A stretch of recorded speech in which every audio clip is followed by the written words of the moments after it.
Everything's true. God's an astronaut. Oz is over the rainbow. Midian is where the monsters live.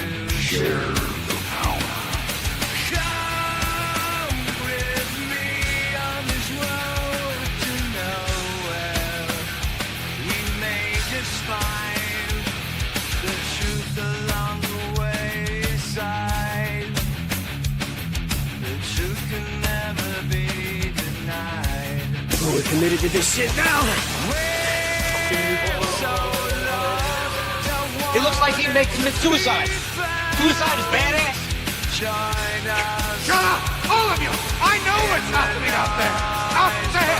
Outside the earth! But it's out there! We are safe. Nothing can touch us. God has ordained this is consecrated. We are safe in this place. Lance, can't you see the greatness in me? I'm female and male, man and woman. I'm better than you are! Yeah, but don't you understand something? You're only half of each. I'm a whole man. So if you'll excuse me, I don't have a lot of time here. I gotta save the world.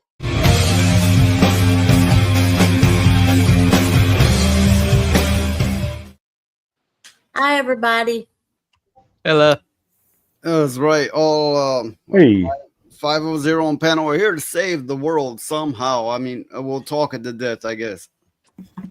What? Why would I want to save the world? Let it burn. Well, I mean, if that's your take, let it burn. That saves it, I guess. Yeah. Yeah.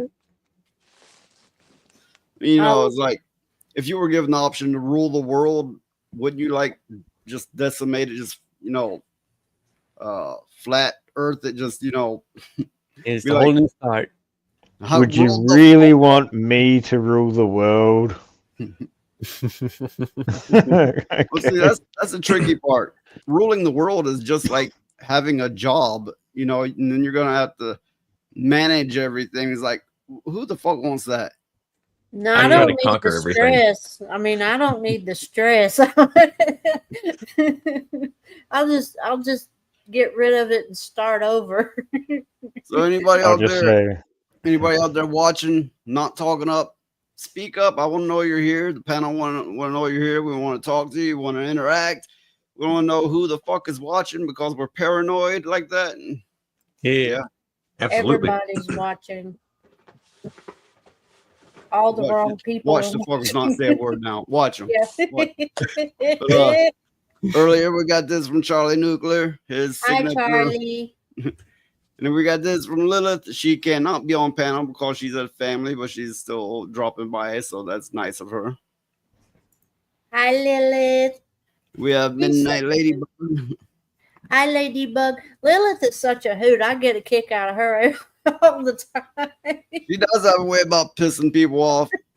She's funny to me. She don't piss me off. She just gets me tickled so damn much. Yeah, she has a strong reaction to things, and some of us do. Some of us have stronger reactions to things than others. Yeah. To put it simply. mhm.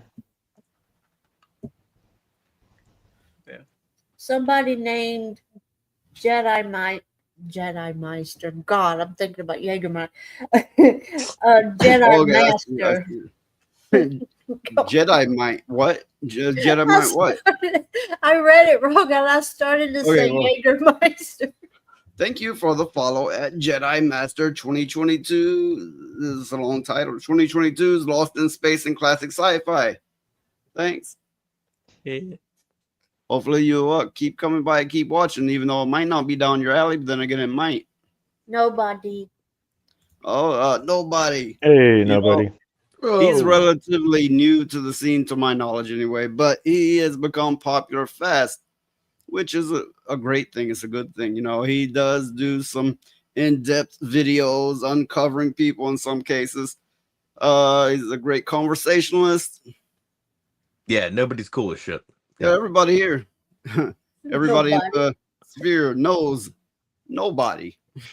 It makes me. His name makes me think of that movie. But just so I can say it, welcome, nobody, or nobody has spoken in this case. Welcome. I'm glad you could be here. Hopefully you'll subscribe, like, and all that bullshit and keep watching. Yeah, his name reminds me of that movie, Nobody. That was a fun movie. I really liked that one. I think it was because it was an action movie, but the main character didn't look like an action hero. He looked just like, a regular person. Oh, So- that's the person. That was the person who played the lawyer in Better Call Saul. Mhm. yeah, See- Better Call Saul. One thing I can appreciate about nobody there, nobody has spoken. I'll put it like that so it's clear.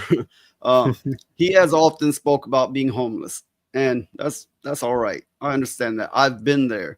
I've been homeless a few times. I've slept in the woods, even slept in many cars, and exposed to elements, hunger, all that. I've been through it. I know, and there's not many people on the internet, in the least, that do know, but I am one. Yeah, big ups to you guys for having to go through that. That's some rough shit. I haven't been there. Close, very close. Like I was getting kicked out of the VA hospital because it was my time to go, and I didn't have anywhere to go. But luckily, I had a guardian angel.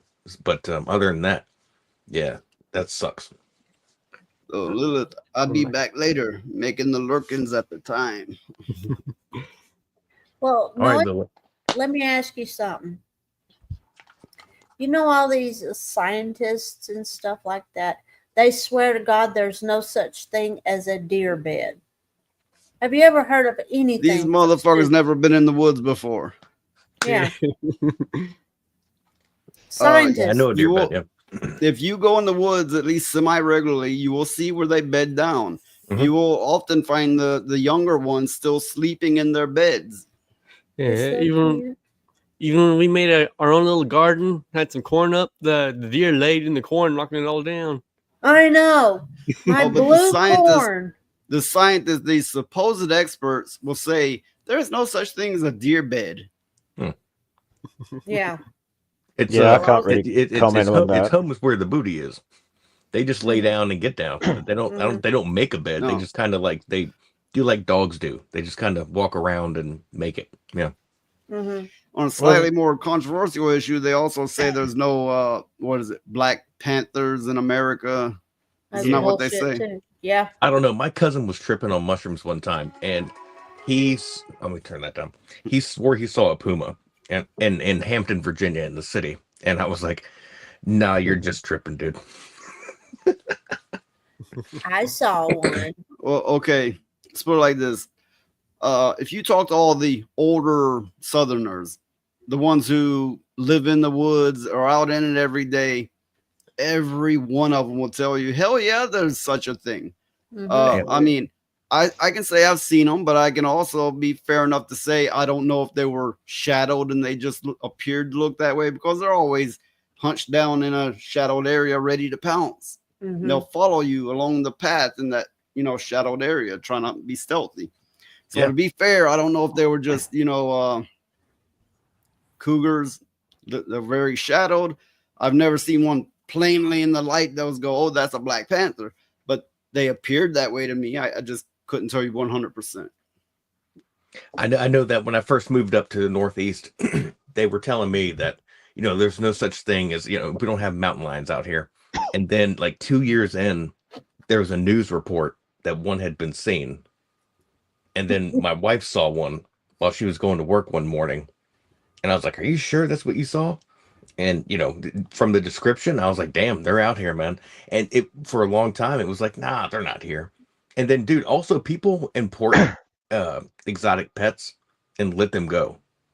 Like there was where I grew up in Virginia, there was a lion that got out. Oh, God. A fucking male lion that someone had and was roaming the streets, and the cops had to put it down. Oh, This God. was like in the 70s. Yeah. Were you near the Tiger King person? No. That guy is I don't know where that guy's from. He's from further south. Yeah. Well, Now, I like to mention first that this is coming from American people talking about all this sort of stuff, where I'm an Australian, and when you say woods, I can look at my back and I'm like, at the back, and I'm like, What woods? It's all Oh bush. no, dude. Yeah, no, you got Well, bush. You got the bush. Yeah, We okay. have woods. Yeah. Sure, America don't Different. compare to Australia in that aspect. I don't deny that at all. But I will say, as far as America goes, we're in one of the thicker spots. We're in the country south, not just the south, the country south, where, you know, some places I've seen there will be big cat tracks, like, you know, like this big around, like hundreds of them. You see where they just roamed all around the area. Damn. Yeah. And they're cleared. They're extremely cleared, and you'll see hundreds of them in one spot. And Yeah, I've then never you seen got any black motherfuckers cats. going, them aren't around here. Yeah, right. Well, I seen on the news where somebody's kangaroo got out. Damn. Was running down the highway here.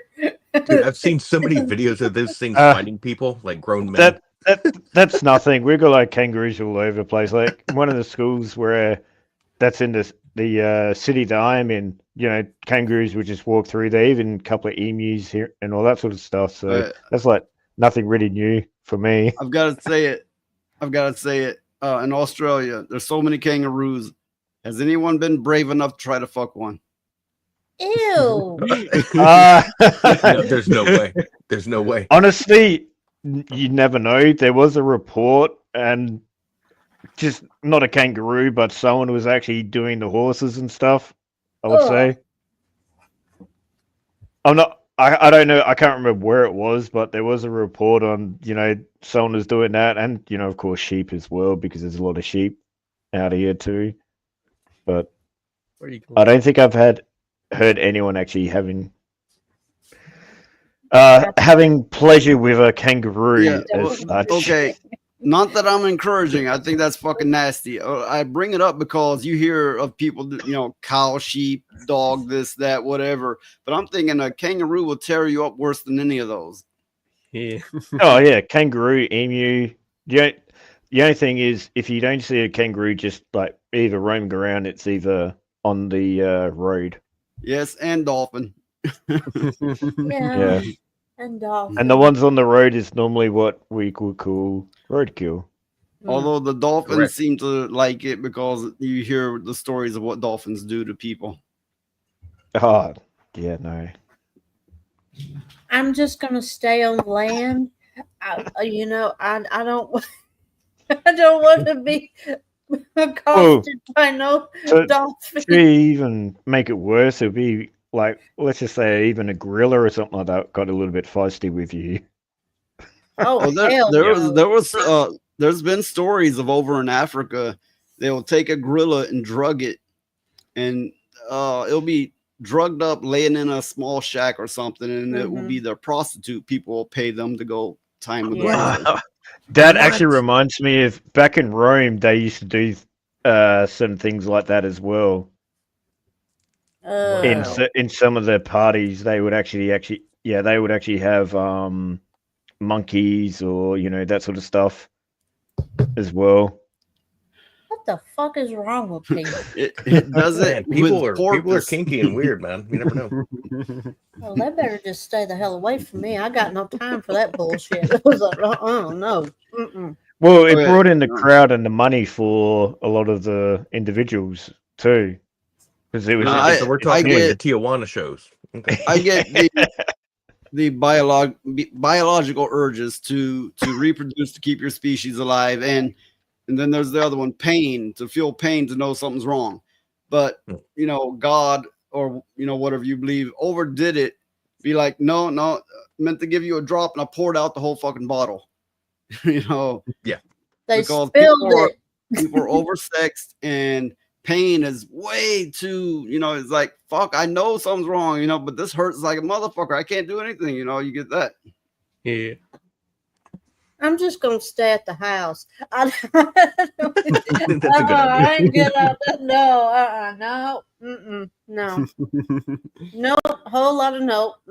I'll just stay. That's why at the I house. don't take the trash out at nighttime, because the damn black bears, they are so, like, they're everywhere right now, and you never know if you're just gonna like bump into one on accident. Well, here I've you noticed, get more brown bears, which are smaller, but still a bear. Well, I've noticed a influx everybody's saying they're seeing black bears coming through now. And I'm thinking something's happened in the climate to where they're running. They're running all over the place trying to find a safe place to get, you know. They did have I know where I am, they did have a PSA where they were going to say, I think we're going to open up bear season so that we can kind of, you know, quell the bear population. Yeah. Mhm. Which And I was one's like, damn, I don't worse? like killing them. I mean, no one's going to eat them. They're just going to kill them and, you know, throw them in a fire. You almost made me make a joke about how the blacks are on the run, but I'm not gonna do that. So it is a good question. Which one's worse, a black bear or a grizzly? Grizzly. Yeah, because I know a polar bears are even worse. Yeah. Mhm. And then you have to come to the conclusion that it doesn't matter what bear it is. It could be brown, black, grizzly, polar. If it's a female with a cub, you're in danger. Just Oh, walk so- away slowly. That's Yeah. the same with any animal, like, you know, even Yeah. with a horse. Something Ages odd. ago. Something Yeah. odd I heard is the polar bears aren't really white, but rather their fur is translucent. That's what I've heard. Yeah, it is. Mm. And Yeah. it's so they can absorb as much light as possible because of the climate and stuff like that. That's why Yeah. a lot of times Like blame Whitey. Fuck you. I'm not white. I'm see-through. a lot of times the polar bears won't appear to be white, though they'll appear to be green. And it's because they accumulate algae on their fur from swimming in the water so much. Actually, that would be a awesome photo plankton or to something. take. If you saw a polar bear green, I would definitely take that photo. Mm-hmm. Sometimes you can see them at the zoo like that. But yeah, any fuckhead that wants to do that shit with animals is just sick in the head, and I don't care who you are. Yeah, for real. And I wanted to just kind of go back and kind of retrack the question I had for Phoenix. Phoenix, did you finish your thesis on string theory? String theory. Yes, but you'll have to buy Well, the this book like is gonna everybody be else. interesting. I'm joking, man. Yeah. Okay, string theory. Okay, I got a string here. It's tied in a loop, so it's an infinite. Then it has a thingy on here, There you go. so it's like weighted But down. you, so you, like, you have swing to make it hit into it. a figure 8, and then if you account for it having more dimensions, it becomes one onto itself. There you And- go. And Make a it's Mobius more strip out of so it. infinite. A plus. Yeah, make a Mobius strip out of it. Yeah, you got the right idea. Mobius strip. Then you get Yeah, this sounds like a conversation where I need vodka. your neighborhood pub, and then they'll tell you the secret to everything. All you can see is his eyeballs. That's what he looks like when he's in the yard at night and he don't want to come in. And the little shit, what he'll do is he'll get in the corner of the yard, and all you can see is his eyes to begin with. Oh, And creepy then shit. he shuts his fucking eyes. Trying to find something more color. No, what's He- creepy He's- is we got a dog door, and it will stick his face halfway through it and just stare at you with one eye. One Oh my eyeball. God. One. Little creeper. He is a little creeper. He's creepy. And it's so bad that now my Boston Terrier does that shit. Except you see like half her face because she's got a mask. It's like white down the middle.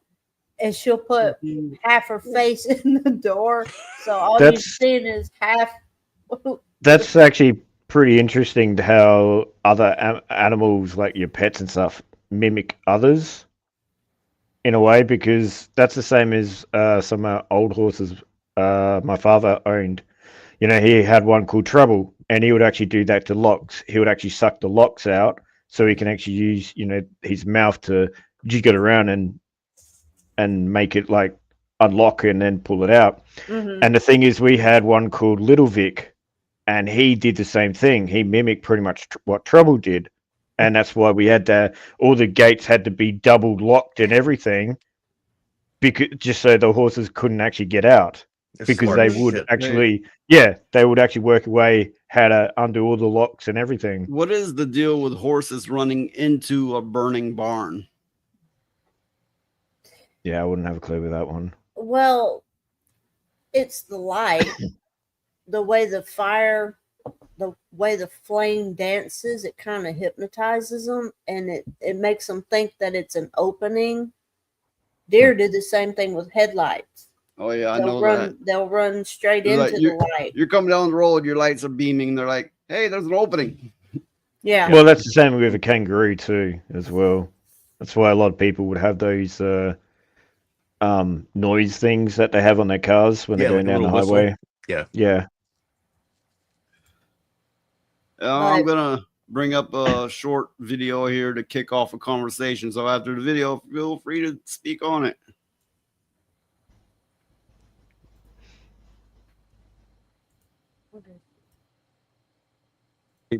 Sure. Some other members of the Sasquatch family, and you can Sure, tell us sure. what we're looking at. So this is Kubota. He's an elder. And the evidence to substantiate this footage is real is absolutely incredible because the eye spacing is non-human. And when you look at this, if it's non-human eye spacing, you clearly can see nasal moving. There's his face. Yeah, right in I mean, there. it's clearly the blinking eyes, the wet eyes, He looks human. It does, but the spacing between the eyes are not human. And if you saw that in real life, you'd realize the head is, 15 inches across. This is Jake. So a Sasquatch I had incredible live interactions with. He was actually a friend of mine. I considered him a good teacher of mine. You can see him blinking, and he's gone now. I haven't seen him in many years, which has been very upsetting to me. You think he died? No, I think he was a dominant young male, and he's gone off. There he is. This is another video of Jake. He's just gone off to somewhere This is far an away. incredible video, Todd. This Yeah. is absolutely stunning. And don't take my word for it. Come out with me. I show people this. What's this? This is Jake again. This is just I focused on the eye blink there. So I turned up the exposure, and all my stuff is documentary style. So I can turn up saturation like I do in this one. Saturation gets turned up, but just so you can clearly see that individual. And again, eye spacing is non-human. And I proved that head. Oh my God, but my head is 7 inches across. That head is like 16 inches across. My head fits just over the passage of his nose. This is a female. Call her Jane. That's the daughter of Seeger.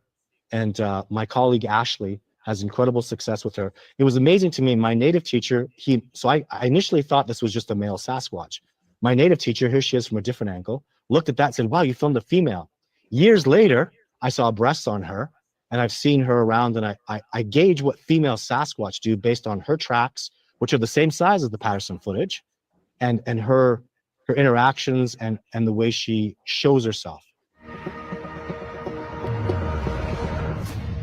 All right, I will say that Todd Standing is he's vetted, and he's probably one of the more close out there people out there in the media that has been that close to these things. And then a lot of people that are skeptical are calling him a faker. What I do know about the guy is that he did sue California, California, but in northern parts for not representing a species and trying to keep it safe. He did win the lawsuit. Good. So there is something about this guy, and yeah, his one I think it's Discovering Bigfoot. His documentary is one where I was like, in the beginning, I was like, what the fuck is this guy doing? And then I watched it again, and then again, and then looked into other things, and I was like, no, he's on to something. There are different types of these things throughout the country. By types, I mean, look, and also you got to go off of people that have just seen something. But Todd Standing is one of those guys, those researchers that he holds up with Jeff Meldrum, these other Bigfoot researchers that are like that work in like at universities and have been tracking these things for years, decades. And I think his film is legit. But a lot of people just don't like it because of the idea of Hollywood makeup is so advanced right now. Anyone could sort of tease this thing. It was only until I heard one of his techniques that he used to catch one on camera. He caught him hanging in the tree on a thermal. And when he ran down a hill, he jumped off a small little cliffside and did a kind of like a 180 to turn around in midair, and that's something that special forces does to kind of get the leg up on whoever's chasing them, and then caught those things. And I was like, okay, this guy kind of knows what he's talking about, and if not, he's a massive fraud. But Well, I stand by the fact that this shit's kind of real. the only problem I have with that is, yes, it's great to talk about, and he sits there saying these are real and all that, but it was literally the same type of shots over and over again, which, for someone, I have not looked up this individual, so I'm only going by what I see on that video, is that if you actually show other things other than close up on the faces and stuff like that, people might actually believe a bit better. But as it looks like, it's mainly focusing on the head and the eye thing, people can probably sit there and say, well, yeah, that's probably either some type of makeup or mechanical thing and stuff like that as well. And you got to take into account how he noticed how they move with the wind. Like they'll sit and sway around a tree when the wind blows.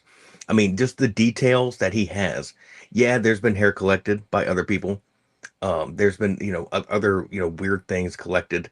And then when they register them in the DNA, when they run them through, it's part human, part unknown. And that's fact. Well, that's the from funny thing about universities. DNA. They'll go, we check the DNA and it shows us this mixed with this. An unknown thing can't register because DNA markers only go from known recorded specimens. So, it's like it's been DNA tested and it didn't come out. It came out bad. Of course it's gonna be, because it's something new and unique. And also remember, just I think it's 1% difference in DNA is the difference between us and a whale. Mm-hmm. Like it doesn't take much. Yeah. One thing that they have to, for people that think it's somebody in a suit or makeup or whatever, you have to watch their movement, because a gorilla, they can't move like a person does. I noticed their neck and their shoulders are connected. They have to move like that. I noticed in the video of it blinking, if that's the costume, which I'm open to believing it is or it isn't. I'm open either way. But if it is, it's put on segmented, because you could see the forehead, the eyebrow, and the eyes moving. The way it all moved together, it was natural looking. So if it was makeup, it was a tremendously good job. It was very good. And then when they move, they don't walk upright like a human being does. They have a slight angle to their spine, like an ape. Yeah. Also different footprints. Yeah. Mm-hmm. Yeah. And the ones the one that I saw when I was a kid was a lot smaller, and the damn thing stank. Oh my God. It was just awful. And it was like, well, we told my parents and stuff what we saw, and they said, you saw a skunk ape. And the reason they call them a skunk ape is because they stink. They might think we stink, and that's why they won't come out. Oh yeah, we smell like perfumes and deodorants, and you probably smell like women most of the time to them. Kind of like come off with our pheromones that are light. They produce some funk. There's been many different expressions of what I've heard. I don't want them thinking that I smell like a woman. Would I have to know what they'll do after that? Then Jesus. Well, there's been cases of that where they have, yeah. I knew a family that was primarily women. There was like the mass majority of the entire family line was women, so they had a strong inclination to produce females instead of males. But this family, probably about the early 80s, there was a family of them. They weren't all women. There's a bunch of them too.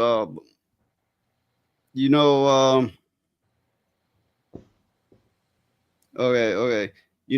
The Patterson family. I'm not talking about the famous one. I'm talking about the one I know, right?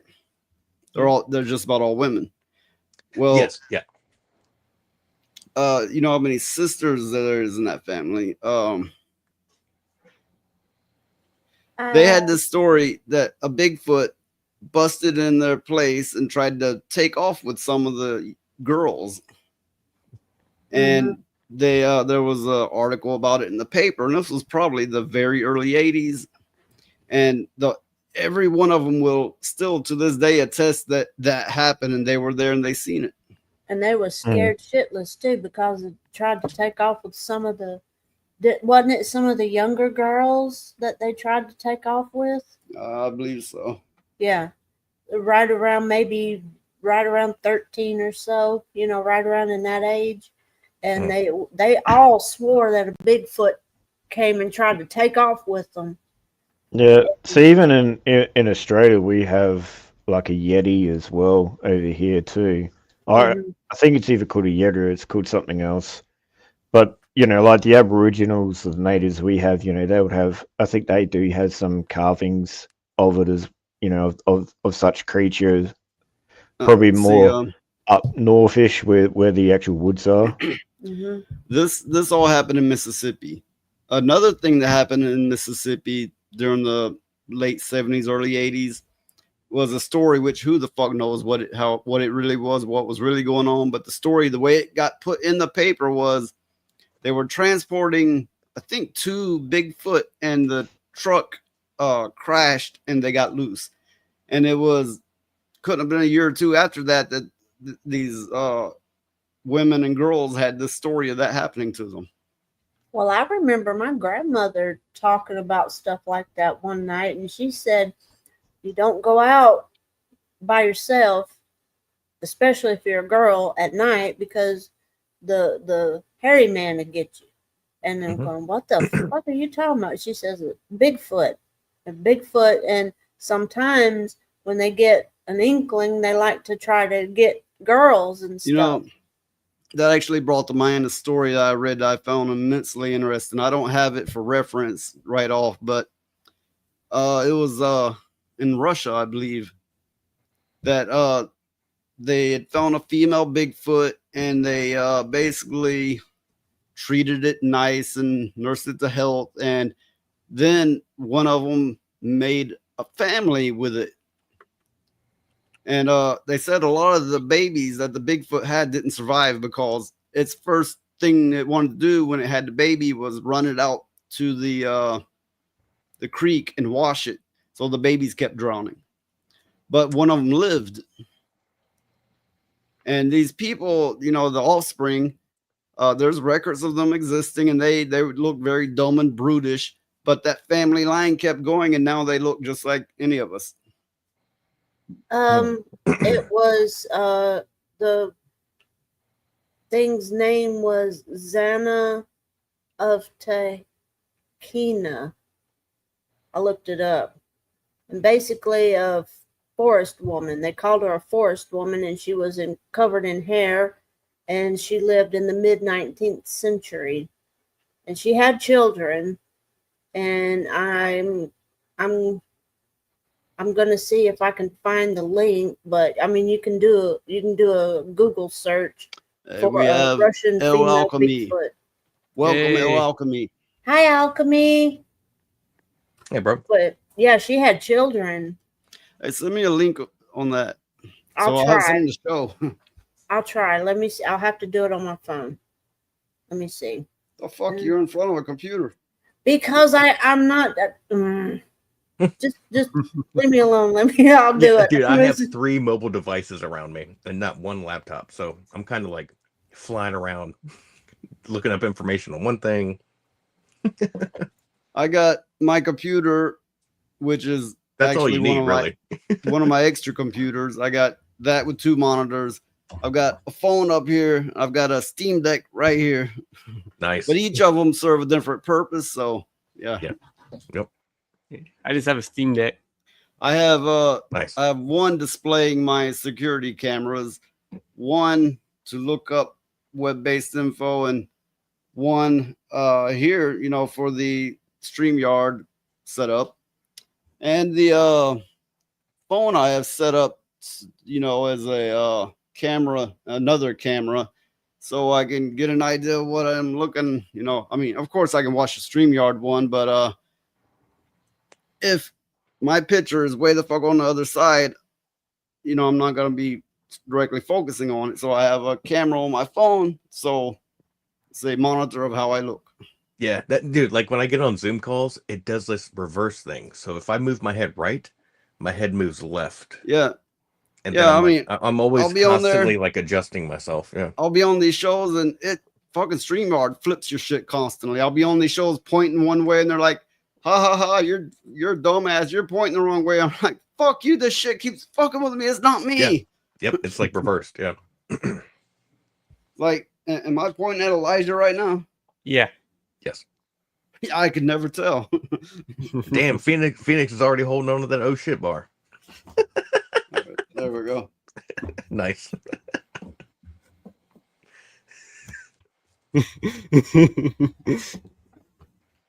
Hey, you never know what's gonna happen. You guys gotta be ready.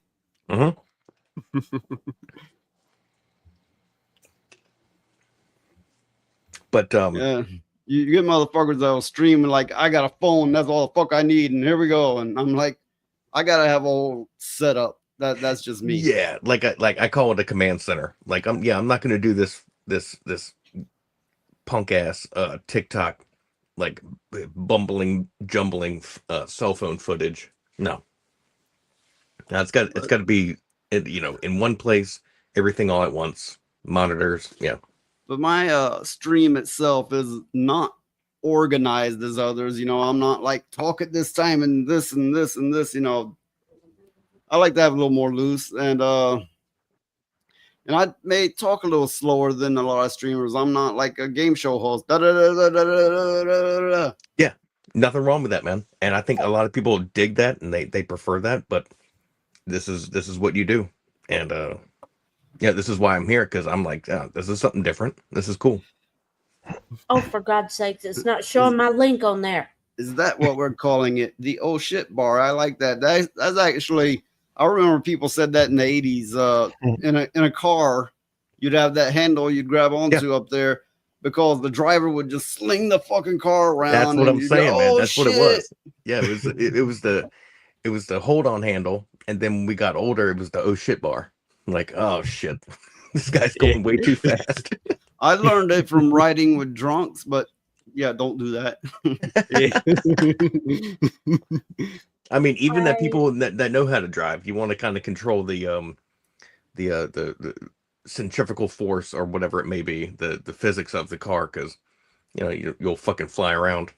I do not know why it didn't put my link up there, but it didn't do it. Where are you trying to put it? In the comments. Comments. And it No, didn't do it. no, we have a private chat, or you could send it to Messenger to me. Oh, okay. You can just I'll copy do the that. page at the top and paste it into the private I was chat. doing it the hard way. I'm sorry. Bear with me, people. If I could spell. Okay. Here we go. Do. So we get elevator music with it. Leave me alone. Just leave me alone. I'm busy. There's another thing. What else would we be looking at?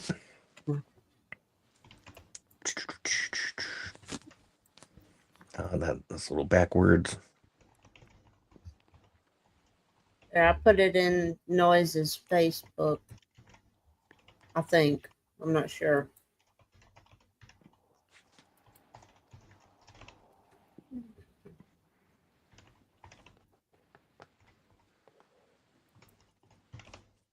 No, but in regards to Bigfoot, some of the most phenomenal reports come from like hunters or the police on scene that actually encountered something. And because no one wants to believe that backwoods country boy that has seen it a million times. They're like, oh, whatever, you're retarded.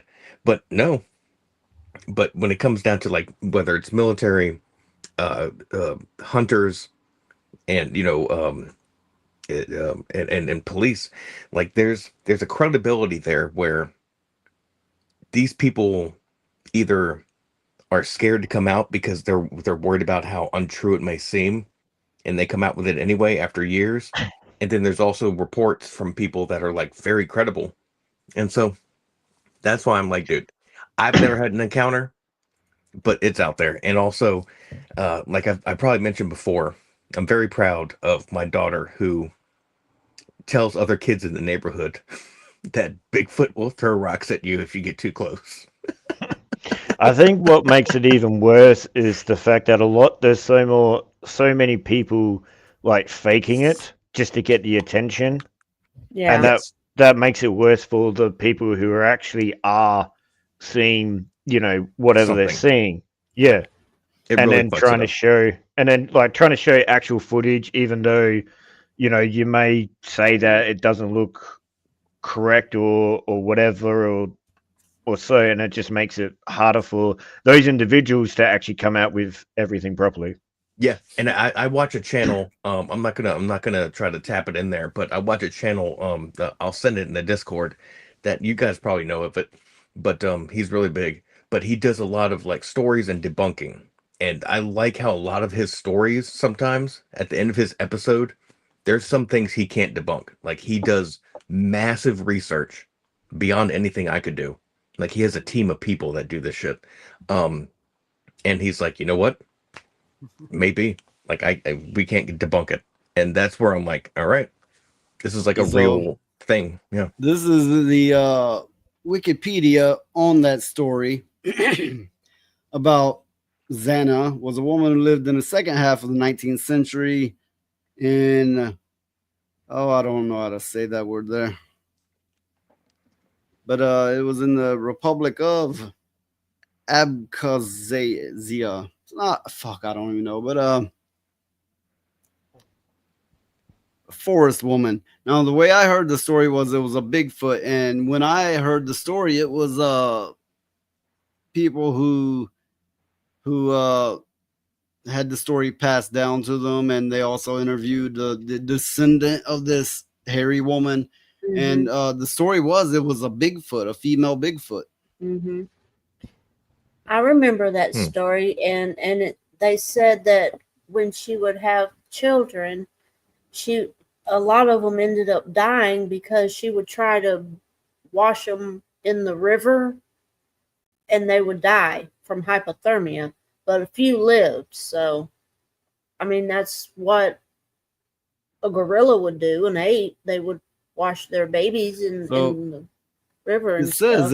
a prince caught the wild woman on a hunting trip with the help of assistants. They lured it back to their place, I take it. It says they hunted and ambushed. So it's always like, oh, we're going to hunt and ambush this thing, and we're going to capture it, and then we're going to fuck it. Oh, that poor thing. that's some fucking hillbilly shit, man. That's worse than hillbilly shit. That was a prince. Yeah. Prince Charming. Oh. Yeah. To quickly answer Alchemy's question, it is not a cat, it's a pug. So I am petting an animal. It's a pug. Open your eyes, Wicket, so everybody can see you're there. Oh my God. Wicket. He's not going to do it. He's going to keep his eyes shut.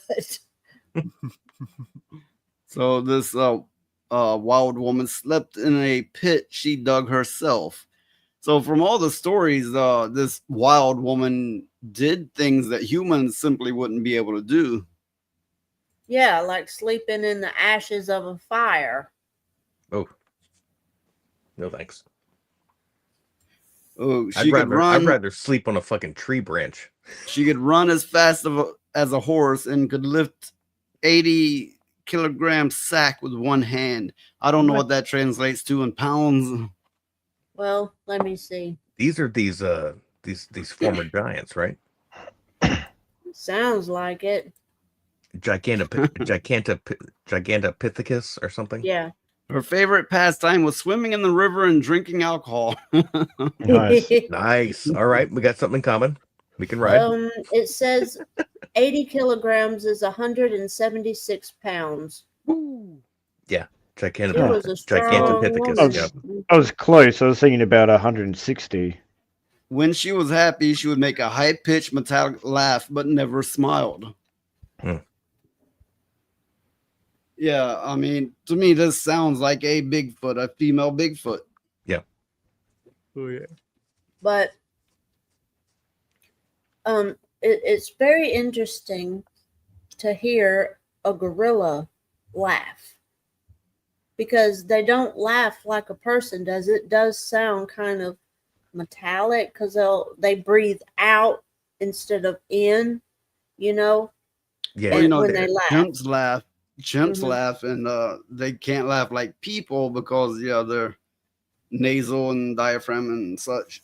Yeah, they have a very different wavelength of how they Mhm. sound. Yeah. They'll also rip your face off. Oh, And shit. so by the end of her life, there were no signs of aging, no gray hair, no weakened or missing teeth. It must be nice. So, I found this to be an immensely interesting story myself, seeing as how there are living descendants from this, wild woman. hmm And one of them died. I mean, the thing that really brought my interest the most is that means that if we are to follow the story, Bigfoots and humans' DNA is compatible enough to make babies. Yeah.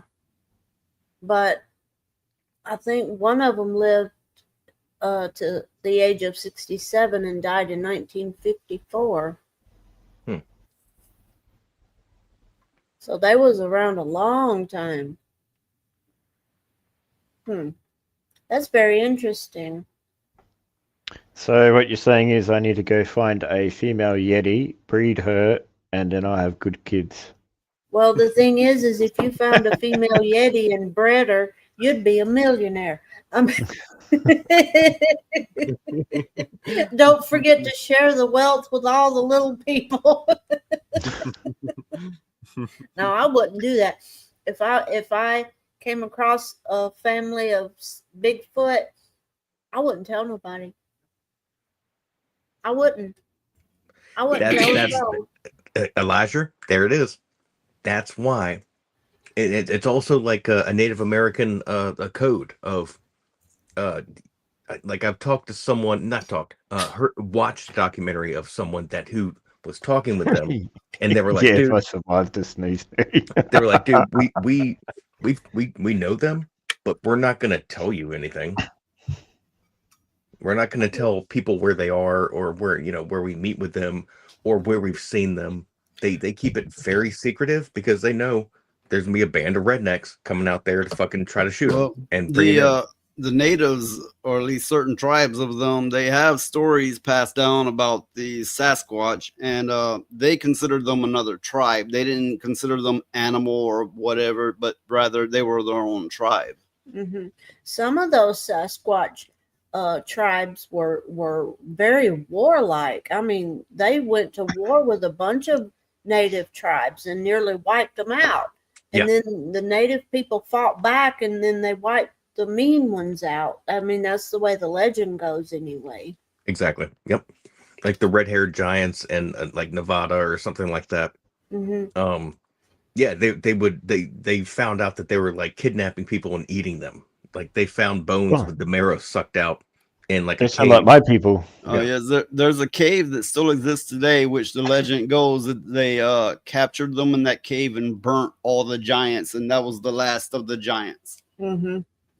Yeah. Well, there was a tribe of native people that they were very warlike too, and I don't know if they were Bigfoot or if they were just a human tribe, but it was said that they would eat people after they would capture them and stuff. Yep. And the other tribes got together and wiped them out because they said they didn't have no business being on the earth anymore.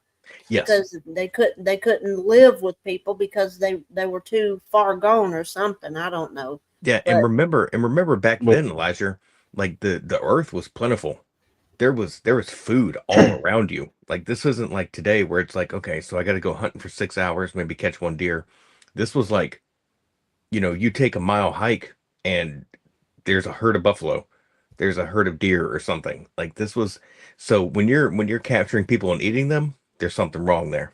Yeah. Well, it also depends on what they believe as Correct. well, Correct. because I have no idea about any of the culture, but they might have actually believed in taking in the substance of their victims gives them strength or something like that. Mm-hmm. It could be some on those levels. So again, it all depends on what they believed and that compared to the others. Well, I know there was some tribes that had a belief system of you eat the heart of what you kill. Mm-hmm. Yeah. Like if you kill a deer or a buffalo or whatever, you eat part of the heart and you take on the qualities of that animal. But and it makes you, After you it say makes a prayer and Yeah, but saying thank you. Yeah. but there is one problem, like eating animals and stuff like that, it's fine. But eating humans is going to mess you up big time. Oh yeah. Also, if you Yeah. eat bear. Not all these myths are from Native Americans or lore. No. I'd say lore rather than myth. There's possibly a lot more African lore. Like I'm sure a good many of you know the story about the two giant lions, extra sized big lions that Yeah. tore apart a village and a hunting team. Well, what it was is the lions, the British government Now, was putting this story is a segue into skinwalkers, but I'll let Elijah tell it. what happened was back in, I think it was the 1800s, the British government wanted to put a railroad to connect the coast of Africa to the inland part of Africa.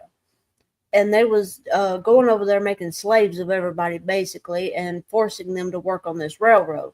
Well, after they had went into a village and killed a bunch of people, the witch doctors over there, they on their dying breath, they took the form of these lions. Supposedly. Supposedly. Mhm.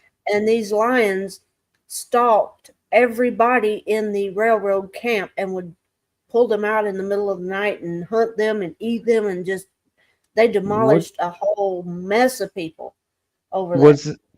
Wasn't there a movie of this or something? Mhm. It's based Yeah. on a true story, yeah. Yeah, I think I remember watching it, or I don't think they said anything about the actual, the tribe or the two people turning into the lions, but I do remember them saying something about these two lion, massive lions, like killing all these people, and I think they hired someone to hunt them or something in the movie, or so. Yeah. Yeah, they still have their what do you call it? Their stuffed, Taxidermy. Yeah, but there's a term you call it once it's stuffed and posed. Yeah, I Whatever don't the know. case, they still have them on display somewhere, and they are extra large for lions. The lore goes that they had a tooth problem, therefore they had to begin hunting softer prey.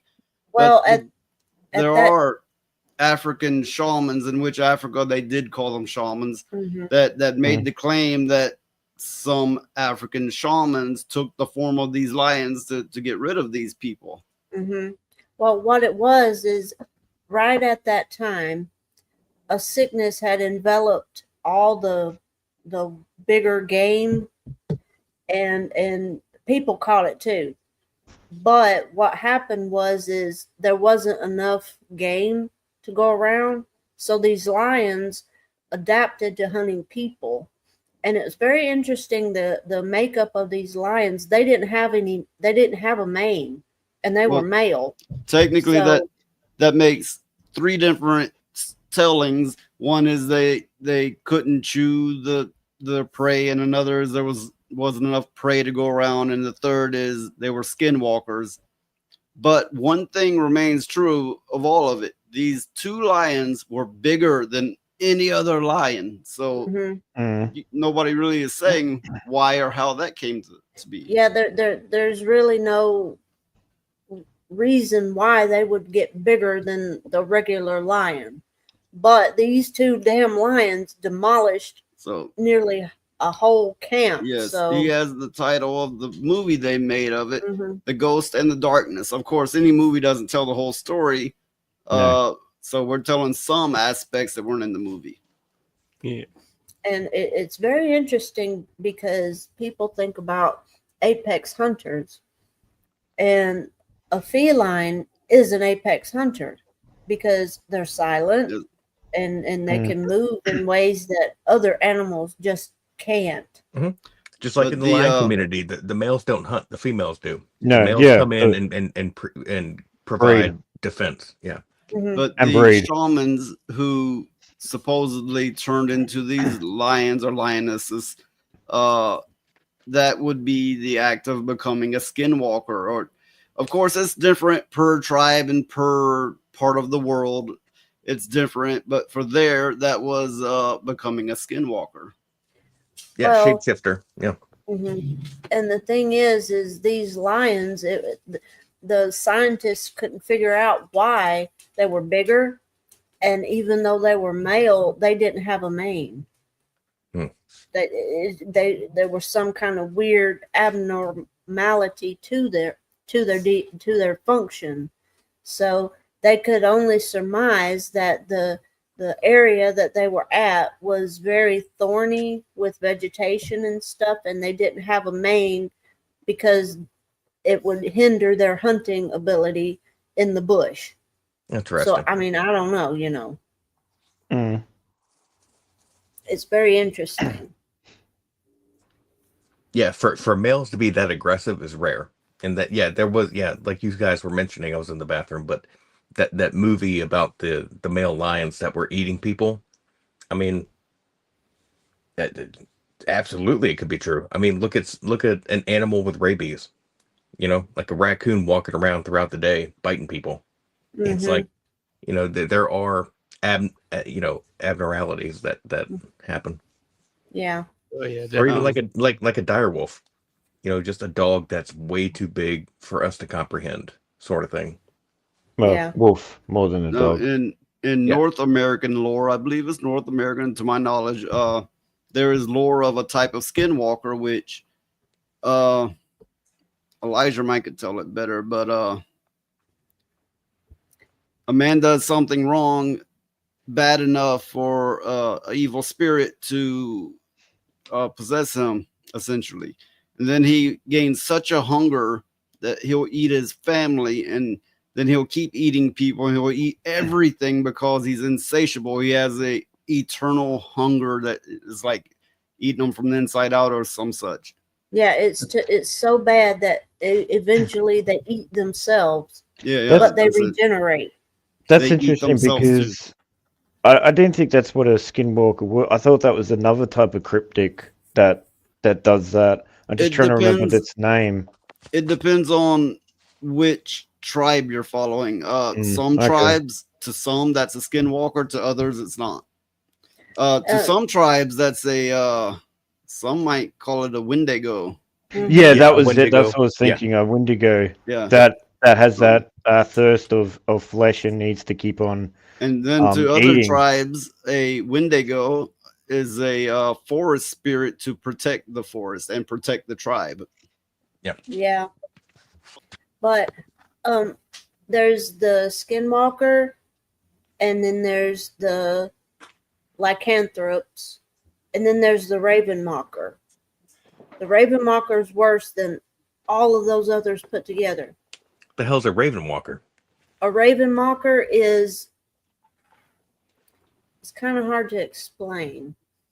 Basically, they drive you crazy, and you'll hear whispering all the So- time. Kind of like a Jabberwocky. Yeah, kind of like a Jabberwocky. So what I'd And- pretty much do to roadkill then. Mhm. And by the time you actually see it, it's too late. When you see it, it's too late. You're gone. Basically, there's no help for you. See, this is what I find more interesting the fact that there's a lot of this sort of stuff in like Africa and a lot of things in America and stuff, but when it comes to Australia, we really don't have anything that much. I think it's like maybe 2 or 3 type of cryptics, and that's about it. But yeah, I wouldn't mind, that type of stuff in Australia. Yeah, but again, I wouldn't really want to actually meet it. But still, I do find all of that very fascinating. Oh no, And the Australians are like, oh, there's a ghost outside. Oh fuck that, we got spiders this big. well, that's the big joke that I always say when someone talks about Fallout 4. I mean Fallout, just in general. I say, yeah, that's pretty much Australia. Oh God, no. See, I can't abide spiders. They can live outside all they want to, but the minute I come into contact with them, they're going to be extinct.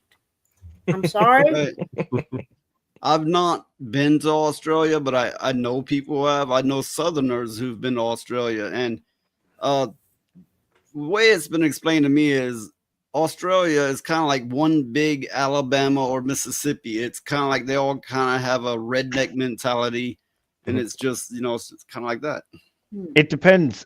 See, you got to look at Australia as the fact that it is a desert. Like the further you go inland, the more desert it will become. So that's why, and then also, you have all the trees and all that stuff around Australia, mostly. Queensland probably has maybe the most forest. If you go down to like Victoria and New South Wales, that's where you have like the big ass mountains, and when it's actually winter, which is now, is when the snow only is on top of those mountains. That's like the only snow we ever get is on top of the high mountains, and that's it. And then the rest, the more inland you get, the hotter it becomes, and the more desert it is. Yeah, you may have heard they like re-released Crocodile Dundee, but censored the fuck out of it. Yeah, that is bullcrap because. Yeah, I like that movie. I seen it when it came out. Yeah, that was a fucking great movie. Of course, there was what 2, 3 of them, something like that. I think there were 3. Yeah, 100% sure. Yeah, I used to watch when I was a kid. Yeah, no, those were good movies. A little bit overboard, like Exactly. what's his name is the guy who keeps going crikey all the time. Oh yeah, yeah. Yeah, that guy. That was overboard. Like none of us Aussies actually would say a crikey. It's just that put another shrimp on the Barbie. Yeah, that's another thing that we don't do. It's bloody But Yanks. I'll always remember that scene where they're going, "That's a dude, and there was a woman that, so he goes, grabs him. That was funny as shit. That was funny. And then as shit. because he does that in the first movie and in the second as well. So most people remember going, "No, this is a knife," and that doesn't really stick with me the same because I'm in the South here and everybody's got big ass knives, every fucking body. You have to I still have friends that vegetation. go, "That's not a knife. This is a knife." Yeah. I like the Simpsons one that they do. The guy pulls out a knife and he goes, "That's not a knife," and it's actually a knifey forky. It's like a knife with a fork. It's like what the hell? Oh, but yeah, you have to have a big knife to get through the vegetation down here. I mean, my God, it's turning into a jungle. Well, yeah, I mean, of course, Australia's got more dangerous wildlife and a lot more of all of that. But as far as America goes, we're in a rough area with a lot of forest and shit that'll kill you. We got mosquitoes the size of cars down here. I mean, somebody's. I would say America has more animals that will probably rip you apart than Australia. We've got probably more reptiles like spiders, snakes, scorpions, maybe, stuff like that. Like like one of the spiders we have is called a bird spider, which is like massive. That's one of the biggest in the world besides the Goliath. Yeah, we got ghetto black people and you have Aborigines. Yeah, pretty much, man. I'm not going to say what words we call them, like, because I don't want your show to. Not all black people are ghetto black people. I've no issue. I've had plenty of black friends, and they say that's racist to say, but what the fuck you supposed to say, right? No, I'm just talking about the ghetto people, which there's plenty of white ghetto people and other, whatever type race ghetto people. It's the ghetto mentality, really. Well, see, on that is that, yes, we have the Aboriginals of the ghettos, but then we actually have the Aboriginals that will actually be in, like, away from civilization. They'll have their own little areas and stuff, like the American Indians. The same sort of concept as well, but they don't have, like, what is it called? Like the land rights and stuff like that fully. Like the Aboriginals don't exactly really have that, because you got to remember there was no war in Australia over Australia. To my knowledge, yeah, Australia started as a prison island. Yeah, yeah, pretty much, and then we grew from there.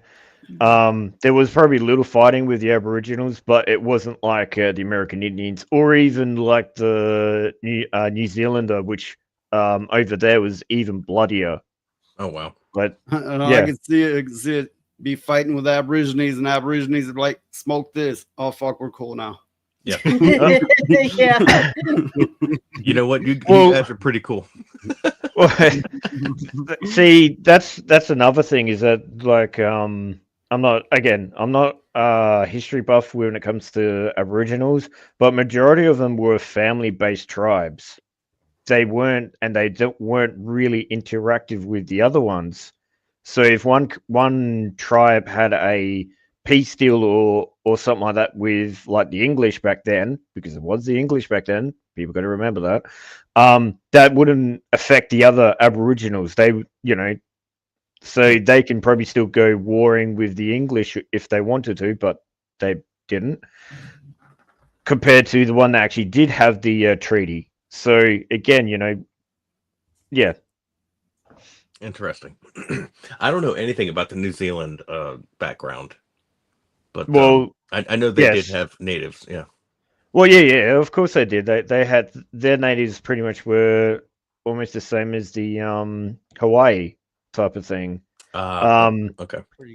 Yeah, so their natives, like with them and the English, they had a massive war, and it was bloody as hell because most of it was mountains and all that sort of stuff. So that's very close in fighting, which the British are not always that good at. But they had to come to a terms because they were just losing so many people on both sides. Like, again, when I mean bloody, it was bloody. So they did have a treaty between all of the natives over there. And if you see, like, the government now, I'm not really going to mention too much on it, but my point is that the natives and the English have integrated, like, language and everything over there. Well, and again, which is completely still different to Australia because, again, no treaties, no nothing. But, that's another subject. Hi, Lilith. Hey. Okay, Roadkill, you have some more on Skinwalkers. Okay, so Skinwalkers, not really. Other than, I guess we can go into the whole Skinwalker Ranch theory of that aliens. No, maybe, but I think it's more of a geo sort of electromagnetic pulse. Not pulse. Excuse me. That happens in that area, that geographical area, that allows weird anomalous things to happen. And that's what I've learned, is that it's not so much just, that's where UFOs land.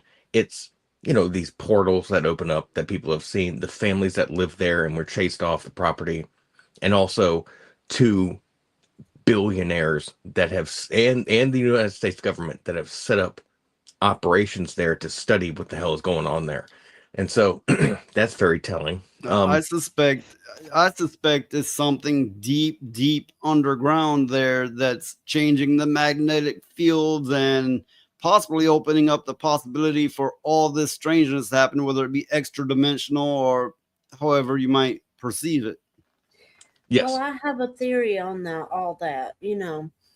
I got to noticing when different groups of people would go to that place, different groups of people would see different things. Like if they went there looking for UFOs and stuff, that's what they'd see. Mhm. If they went there looking for ghosts and things, that's what they'd see. So my theory is that place taps into your subconscious, and whatever you're afraid of, that's what it's going to show you. I could see that, but what about when the perception is shared? Yeah, that's what I'm saying. If everybody went there, But let's say each of them go there Mhm. expecting different things, but they all get the same thing. That's what I'm saying. I think this is the Oh. type of place where you'd be there in a group. You would go take a pee somewhere behind a tree away from the group, and then you'd see some weird shit and be like, dude, I just saw this. And someone would be like, nah, I didn't see that. Yeah. I don't know. But the math and the science says that there are some anomalous things happening on the ground, magnetized. And that's what opens the possibility science-wise to say, hey, if someone was going to step into our dimension from another one, this could possibly happen. Mm-hmm. Yeah. Well, I wouldn't mind going because Oh, dude, I'd be scared as shit. Hell No, I no. wouldn't. I'd be wanting to go. Oh, I'm Crazy. wanting to go. I would go would during go. the day and leave before supper. I'd be like, Mm-mm. fuck this. No, I ain't I'd staying stay the night out here. there. I'm not No, staying. No, the if, night. if you head there, you have to actually stay there during the night as well. Yeah. I would stay a couple weeks. Yeah, Man. a couple of weeks, maybe a month. We could stay a month, and then we could document I don't know. everything. I would say a couple weeks for me because it'd be, after so long, it's like, no, okay, I'm tired. Now let's get out of here. No. Here's what you do: you tap in and tell them, okay, I got to have internet, and that's it, Mhm. and I'm good. That's it. Yeah. That's it. So, yeah, I'd stay a month, and I'd Oh, man. document everything. A lot of what happens there makes me think of the double split experiment, which a lot of people will go, oh, that's bullshit, blah, blah, blah. But no, I'm open to the possibility of the belief that something observed changes the outcome. And I think that plays greatly into everything, all the multiple things that happen at that ranch. No, so I should actually go there thinking of fooders, and then eventually I will see my fooders. Oh. Oh There you no, go. you and your futas. You may become a Fuda. Oh, even better. Help Oh, yeah. God. Let's go. I came here human. I left a Fuda. Oh, Run, dude, Wicket. you guys, Aussies have the same thing over there. Isn't it like Pine Gap or something? I'm not 100% sure. Like it. Oh, Yeah, no, I don't really- That's your Area 51. Never mind. Yeah, that's different. Different subject. Yeah. It's like Alchemy saying here, he said, I'd make the best companion for that. Nothing scares me. But to be fair, I also laugh at people getting scared. Sometimes I laugh at scared people. Not always, sometimes, but It is funny. Yeah, It is funny. fear holds people back like you can't imagine. And you might think, I'm not scared. But what it boils down to, if you were like the psychoanalyze the shit out of it, is fear. In most cases, people have their fears, and it may manifest as they dislike it or they strongly believe in otherwise. But a lot of times it boils down to they're a scared little bitch. Isn't that what they say Well- about ghosts or poltergeists? Is that your energy, your fear energy is kind of builds up, and that's what makes things happen around you? Yeah, you could very well be manifesting it, or it's drawing on your energies to manifest itself. Right. Well, I know, like concerning stuff like that, nothing like that really scares me too much, because I look at it this way: they are what we are now. They're just changed. It's just a different form. It's just What we are is ghost that's driving a meat body, a meat a vessel. ghost in a shell. So Yeah. that's my Yes. take on it. So I used to watch these ghost shows, and it pissed me off like everything. It's like they go in this house and poke around and everything and mess with everything, and then they wonder why the ghosts are telling him, get out. You know, it's like, Yeah. fuck, would you go in somebody? Okay. You don't do First that. of all, It's disrespectful. These ghost shows are faked like a motherfucker. Yeah, I They know. are like the Zach Baggins and all Yeah. that shit. Yeah. They'll go in there and like, hey, ghost, I fucked your mother. Come out and do Dude, something oh about my it. god, noise. That was the biggest joke I used to Yeah. have with my friends. Is some guy walking into a haunted house and going, look at me. Do you want to see my dick? And the ghost Actually, and then the said, "Get ghost. out." No, well, then the ghost turns around and says, "Yeah, sure, no worries." And No, that's where you just collect your equipment and leave. Like most of them probably are definitely fake, but I still enjoyed watching them because it was actually Yes. still pretty interesting. Yeah. Even like I'll watch a lot of the YouTube ones that they talk about it stuff like that. Or when I'm sleeping, I might listen to like the YouTube ones that are talking about like Reddit stories or anything like that. Because again, they may be true, they may not, but they're still interesting to listen to. Yeah, dude, that's exactly where I come from. That same ideal of, you know what? Look, this story may be wild. If it's true, that's scary. If not, good story. Well, I think it's like as above, so below, and everything in between. Everything's connected. So that energy has got to go somewhere, Yes. whether it be in animals or plants or the universe, it doesn't matter. It's got to go somewhere. So that's my point. And I guess that's why stuff like that really doesn't faze me too much. That and it's because I've seen so much. It's like unless it's like really trying to get my attention, I don't notice it. So yeah, I know Well, some. go Something I ahead. found interesting was that a experiment I think done in Canada where everybody made up a ghost for Oh, like yeah. several months. It was a university. I don't have the information at hand, but it's a well-known university. They made up a ghost story, had a location for it. They kept this going for years to the point to where they manifested the ghost, which they knew damn well didn't exist, but they had ghost activity from something they purely made up. yeah. Well, But that's when. Oh, sorry, cut you oh, off. oh, that's okay. Go ahead. I was going to say that's when it comes into some people would sit there and say if your energy or so is building up with like certain emotions, it can actually draw certain things out, be it like a spirit, a ghost, or even hell, like dark spirits or demons or things like that. And yeah, that sort of stuff can happen, especially if you actually believe it. Like if someone who doesn't believe it may not actually manifest as quickly also, I think, or they might just, the individual might just, if something like falls, they'll go, okay, maybe it was knocked or something by whatever. And then, that will probably disappear or so eventually, or get stronger, depending on, the person's emotions and everything else. So like when you get a demon or something like that, you don't film it type of thing.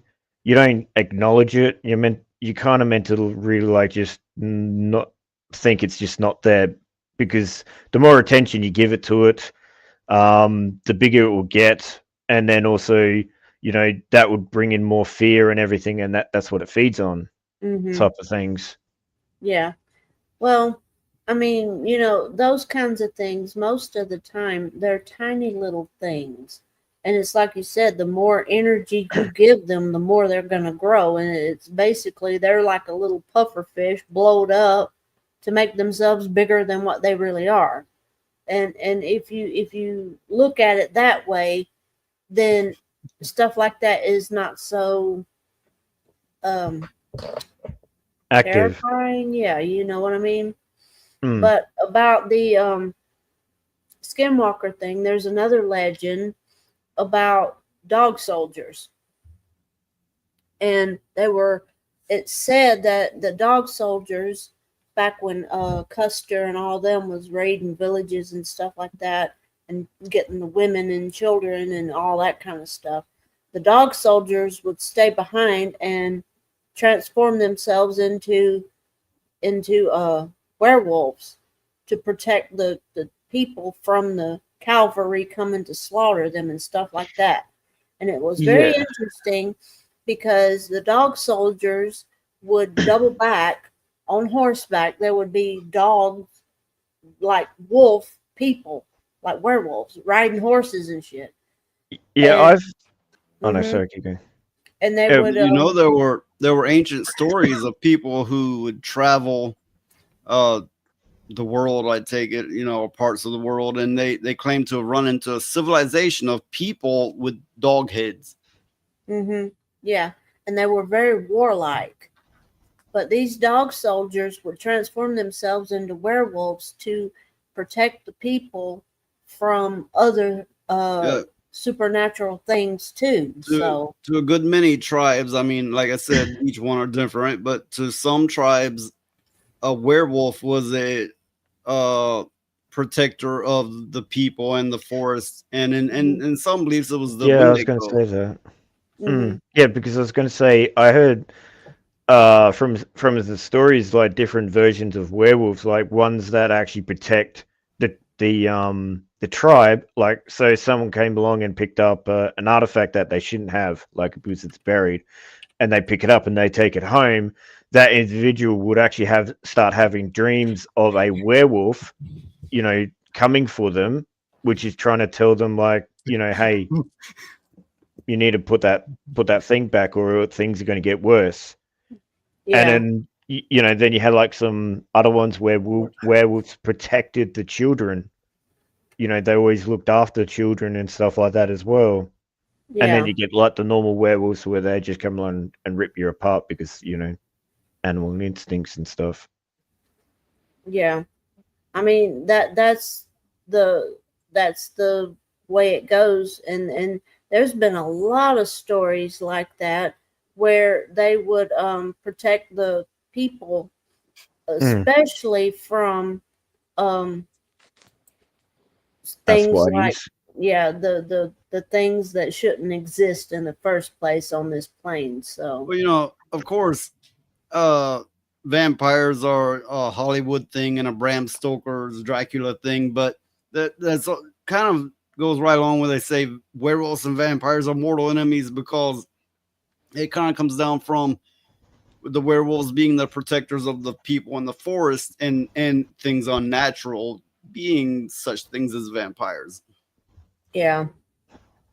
There is Oh. another place that vampires come from, and which is more akin to zombies, but it did lend toward the vampire lore, where the body would rise up out of the grave, or so they would claim. So they started chopping the head off and making the crossbones to keep the soul from entering back into it. Oh yeah, I remember that. And they still do that in places like Romania and places like that. So Yeah. You know, there was a famous Irish one that they say helped inspire Dracula also. Romania. Yeah. there's a lot of places. Very, very interesting story there, Phoenix. I was looking it up. Look, here's a link on it. I haven't read the link yet, so hopefully it's a good one. Go back to petting your leg. Oh, Phoenix, I told you not to do that stuff in public. It wasn't petting my leg. It's this little shadow here. Yeah, you know, with your lighting, you can't tell anything's there. Nope, it Yeah, just looks really strange, Phoenix. But I don't have one of those fancy lights. Just make sure your hands are above so we can see them all the time. Okay. Yeah, but never the knees. Yeah. Oh, Phoenix, I told you not to do that shit in public. I sent you a link noise. And it's really interesting. It's footage it's old footage, but it's footage of the Michigan Dog Man. Yes. Oh, yeah, I've seen a creature that I knew wasn't a bear, but we've told that one on the stream before. Yeah. Which I wouldn't bring it up at all. I don't tell people this stuff, but it was you that brought it up. So I was like, might as well fucking say it. Well, I mean, I don't know. Part of me is like, I want to go find it and I want to see it again at a distance. There's At quite a a few. far There's quite a few distance. documentaries about that. So that's why I'm like, A far distance. See, that's why I got quiet because I didn't know how to pronounce this guy's name on here. What guy? Where? Wallachian, something like that. What? Historical Wallachian warlord. Well, we know about Vlad the Impaler, but he wasn't Irish. This is another guy. Yeah, okay, back to the headline here. Dracula's Irish origin was Bram Stoker's vampire actually inspired by the Celtic chieftain Abhartak. I don't know. I'm so bad with names. Just call him Ab. Oh. Yeah. Chieftain Ab. Okay, so I wonder if this predates Vlad Dracul. That's the question. I never. I don't think it mentions it so far. I think there's always been a lore of like real life examples of people that thought that drinking human blood would do something positive for them. Mm-hmm.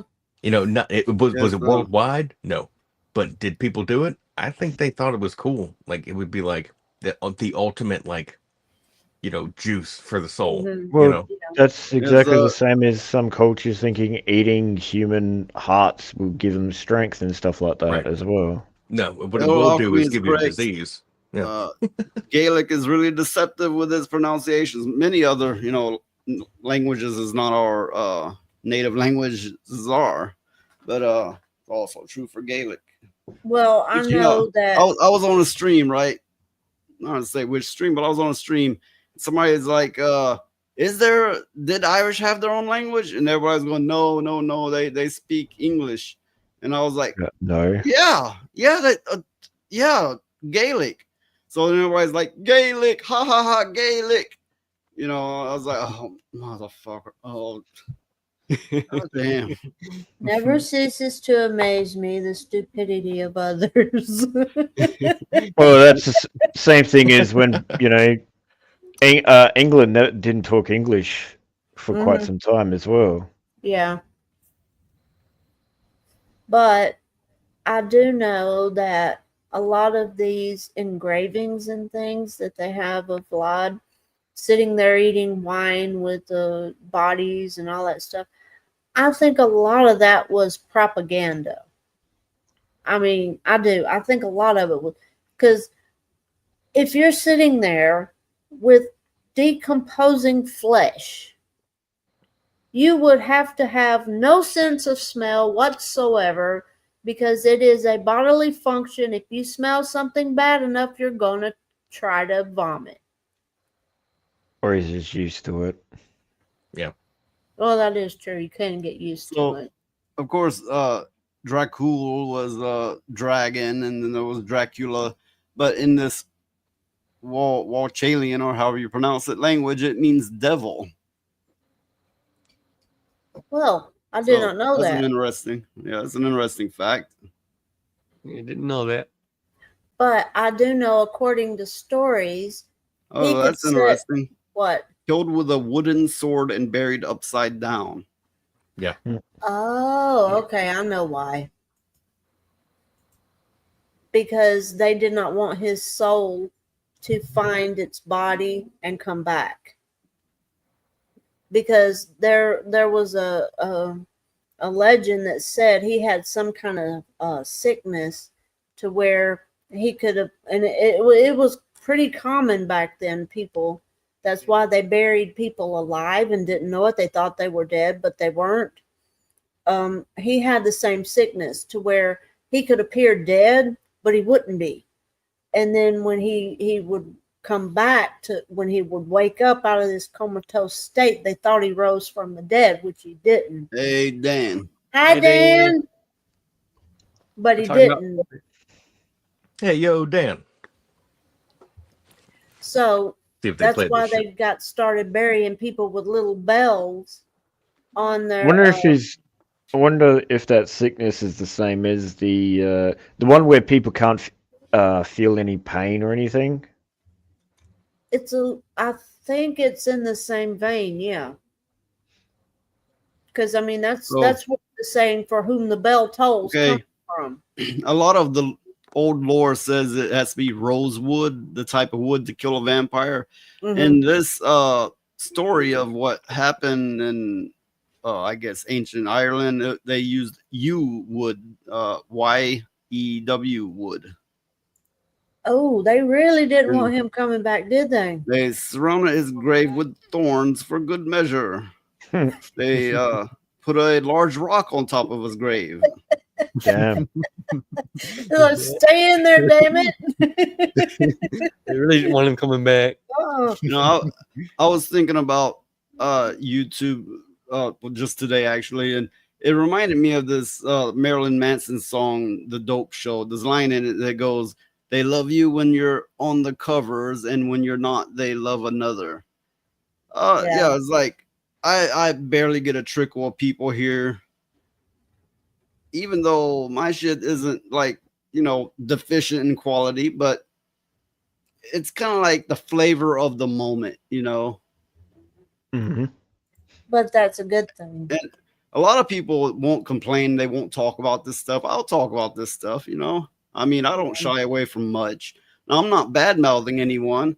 I feel the algorithm has a lot to do with it. Yeah. Well, this show, we talk about anything and everything just about. I mean, there is no subject that we don't talk about. Oh, I mean, what about just foodies about- then? I'm going to tell you something. Now, I want you to pay real close attention. I don't Yeah, want to know about the futas. This chat that's on screen is not Oh, hell updating, no. so I have to turn it off and back on. Mm. I don't want to be educated on futas. I don't want to know them.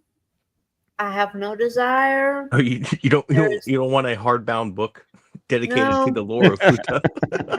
No, mm-mm, no. I'll just leave that all for you, Valkyria. You can have all of that all you want. I'll just leave it alone. It's not my business. As Alex That's said okay. earlier, I'll just stay in my house. I'm just gonna stay in the house. I don't Oh. What? No. You're talking about this time. Blame her. Blame her. It's not my fault. It's not my fault. It's not, blame Valkyria. He started the mess in the first place. Sorry. Where's the evidence? Phoenix, I heard you were building a spaceship. I want to hear a little bit of explanation about your anti-gravity propel. First, you get a cat.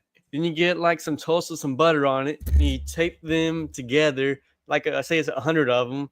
Put them in the middle of the ship. They start spinning, and it eventually creates liftoff. Very well. All right, A+. Well, the theory you're working on is one I've thought about myself, and you have to have contained. Well, it works like oh, now I'm gonna bumble all my words. But if you have something spinning, it changes the center of gravity. If you have 4 things spinning to a center, a weighted center, it changes that weighted center and the surrounding force, you know, is connected to. But then you would have to have yet another for each direction you want to propel it in and spin them at different rates. Also be able to be able to change the gravitational pull of each, ideally, which Yeah. that might could be done by changing the mass. If you have a way to change the mass, it would change the gravitational pull. And therefore, all of them working in concert could propel something. Of course, this is not easily achievable, but in theory, it's doable. Yeah. Gyroscopes. So That's what I was gonna Gyroscope say. does Yeah, work Ali. Yeah, on, it's on gyroscopes. that ideology. Yeah. Yeah. So what you're saying is I'm a genius and I should go into like rocket science. That's how the Raptors can do what they do now in the Air Force, is because I talked with an engineer that used to work out there in the desert and created them and used to work on them. You know, he wasn't a pilot, but he was like, dude, there's a ball that lifts in the engine and just kind of gyrates and kind of, just goes wherever it needs to go quickly. As long as the G's don't rip the human apart. We haven't figured that out on the human aspect, but other than that, yeah, you need some sort of field around, like say what we were seeing at Tic Tac. Those vehicles have a bubble around them, like a electronic bubble around them that keep the forces from impacting them. But with a Raptor, that's the closest you're going to see right now that's public that uses that technology where you can go from here to that way very fast, but in a jet, mind you. Well, somewhat unrelated, but it brings me back to thinking about birds and fish. They have a built-in organ, if you will, to where that keeps them where they know what's up and what's down. But the reason it brings me back to that is because the bird has the air, the fish has the water. Here we have gravity and reality. If you could find a way to treat that as water per se, then you use that method. So first of all, right off, it's like being in water. Then if you use that method we were speaking on of gravitational forces and spinning mechanisms within spinning mechanisms and changing the density or mass of them and the speed of them, you could propel and so on. So anyway, that's my line of logic on it. Yeah. Well, I think it's all very interesting because the things that are in nature use those kinds of things like gyroscopes naturally, so they can have their balance, and they also have their navigational system, and it's very advanced. I believe the best technology is organic technology, but when you get into terms of things that can go here in space and otherwise, you may have to look beyond organics. So, Well, it's just too bad that you can't figure out a way to. I seen it on Futurama, but where you stay still and space moves you. You're referring to Einstein's theory that when something moves, it doesn't move, but rather everything moves around it. That's the theory of Einstein's. Yeah. And all of us were going, bullshit. That's not even how gravity works and how motion works. But really, is it a matter of perspective? But here's the thing. If you have two people walking toward one another, then how can that be true? How can the earth be spinning one way and the other way at the same time? Well, it depends on, going back to his line of logic. It also kind of breaks into many others, like shared realities and even the physical being a frequency and so on. Really, it just opens up wide into debate. Yeah, I think so too, but it's very interesting because I think if people could harness the ability to create organic technology, then that would create a whole new world of things that people wouldn't ever think possible. Well, to some small degrees, it is being done, they're using in place of circuits, chips and boards and so on, silicon. They're using bacteria and crystals and light in some cases. And in some quantum computing, they're using those methods. And when they do, now I don't think by using these methods, they're up to where we're at with computers now. I'm sure they work different and they don't have everything built around it likely. But what they have found out by doing this is that they are an insane amount quicker, more efficient. Well, I mean, I was thinking about water. Well, go get you some. You can implant information in water. Well, that's a theory. There was somebody who said that they had broke that they were able to put data, because they say water retains data essentially. And they said they were able to put data in the water and have it transfer to other bodies of water, I believe even without them touching, right? Mm-hmm. But when he went to show this to the scientific community, it is said that it was sabotaged. Mm-hmm. And once it's sabotaged, and you're like, I'm going to present this to the entire scientific community, and they sabotage it, you're nothing but a laughing stock from then on. Yeah. Well, that's like those people that created a car that could run on water. Yeah. And those people weren't never heard from again. Nope. So They died of mysterious causes, which were not completely collected by their family members, and all their information was collected by a government organization. yeah. So there you go. I mean, that's just enough fact to go, oh shit, that's called back shelved technology that the government collects, because what's it going to do? It's going to fuck up the whole payment system of what we got going on. It's unfortunate. Anything that affects big money is going to get shot down quick.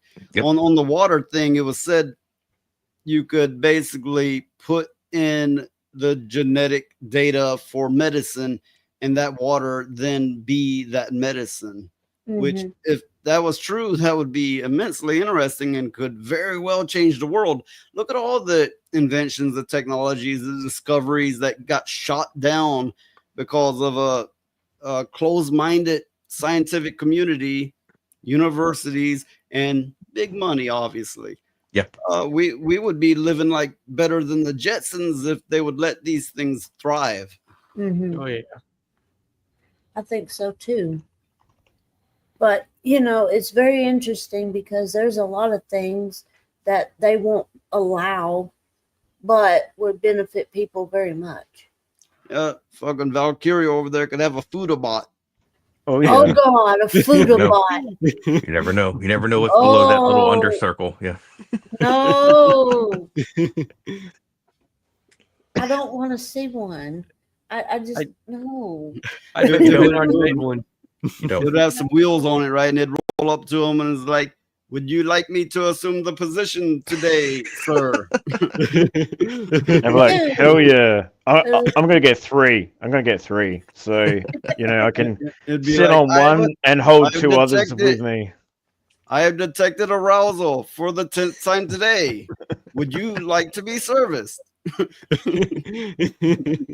No. Phoenix. Oh, And go the ahead. other thing is, I would have one in a maid costume as well. So, No. That's the worst. No. What's all that smacking around when you walk? Oh my god.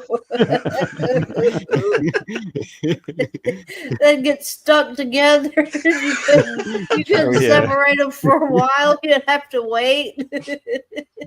Ew, you're making it worse. You're making it worse. You have to put them in the back room and try not to worry about it too much. hey, Oh, they'll you will not separate. see me for 10 years at least. Okay. I just noticed this link you sent me about the dog man. If everybody here cares to watch it, it's about 4 minutes long. Nice. Let's check it out.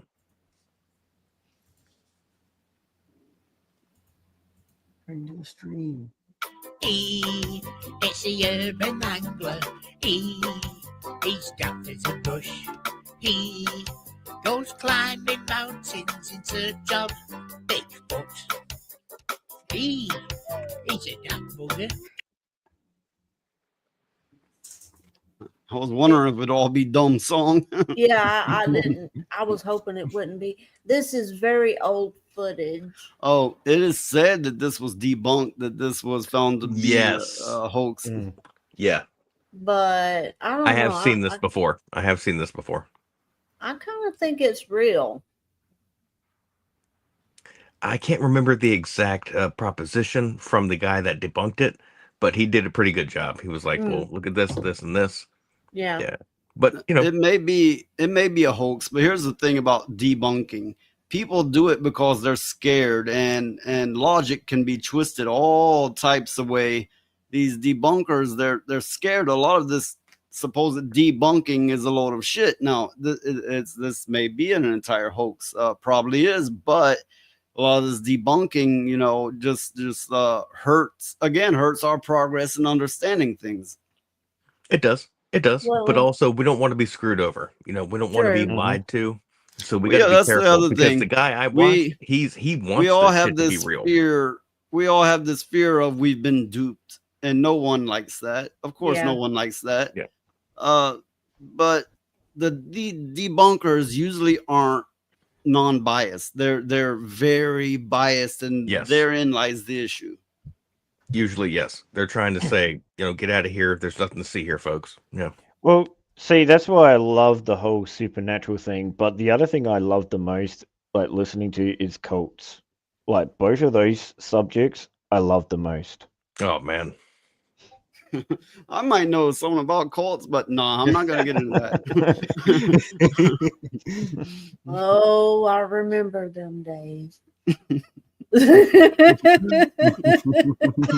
I think the last one that, besides the ones that are happening in Utah right now, no offense to anyone that lives in Utah, but other than that was Waco. That's where I was like, you know, they may be decent. Did he lose him? I think so. Yeah. Well, the thing is about this footage, what got me is the way that thing moves. It's very interesting. The way it moves, and it's just, to me, it's just interesting. And it reminds me of that thing me and Noise saw a great deal. Mm. But yeah, I think we lost No, Roadkill. but really, that thing we seen didn't look like that. No, but it was just, and I noticed how that thing is kind of hunched over and stuff.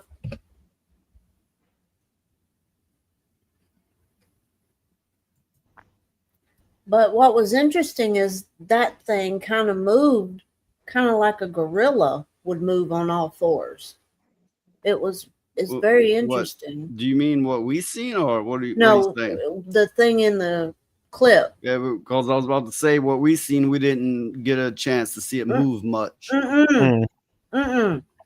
And that's the problem about some of these things as well, is that they say, "Oh, we found, you know, evidence of such and such," and you don't really get to see much. Mm-hmm. It's just like, okay, cool. I Not bad, wasn't device about to stick around. I wasn't about to stick around and watch that thing we saw move. It's like, hell no, that thing can eat the damn car. I'm getting the hell out of here. We're too close to that thing. I'm sorry, I have to disagree with this one. Phoenix is only bet your eye leg. candy when he gets rid of that beard and become a femboy. Then he's eye candy. You're over there just. Oh no, What are you doing? that's not helping. We don't anything. want to see that. We don't want to see none of it. Wicked, open your eyes. Oh, Put him down. Oh God. He's like, here's a wiener. Here's some wiener. Oh my God. Well, at least it's tucked away. At least, so. He's very confused now. He doesn't know why I did that. Well, yeah, I'm kind of wondering too. I mean, That's what everybody loves. Wicked. I keep telling you don't do that stuff in public, but you don't listen to me. Be right back, guys.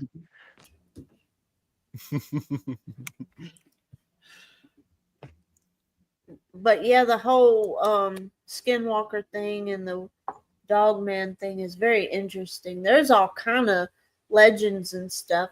And I think I remember a story about this goat man that was in Virginia, and it lived. Alabama has a goat man legend. Yeah, Alabama does too, and Virginia does too. And then what was basically a total joke to me anyway is the Alabama leprechaun legend. You know, there's a bunch of ghetto people, you know, in the hood. Yeah. And they're like, I've seen a leprechaun. I've seen a leprechaun. Which one has the Mothman? Oh, I think it's West Virginia, but I'm not sure. I think so. I think I'll look it up real quick. I think it's West Virginia, where anytime a really bad catastrophe happens, the Mothman shows up. Yeah. Right before that. See, that's what I'm saying. Like, you guys over there have all these interesting, like, cryptics and stuff like that. And Australia, like, again, we don't really have that many. I think we have like Jersey 2 or Devil. 3. Yeah. The Mothman was from Point Pleasant in West Virginia. Mm-hmm. And yeah, they would show up right before real bad stuff would happen all the time. I know a lot of Europe is minuscule compared to America, but how big is Australia to America?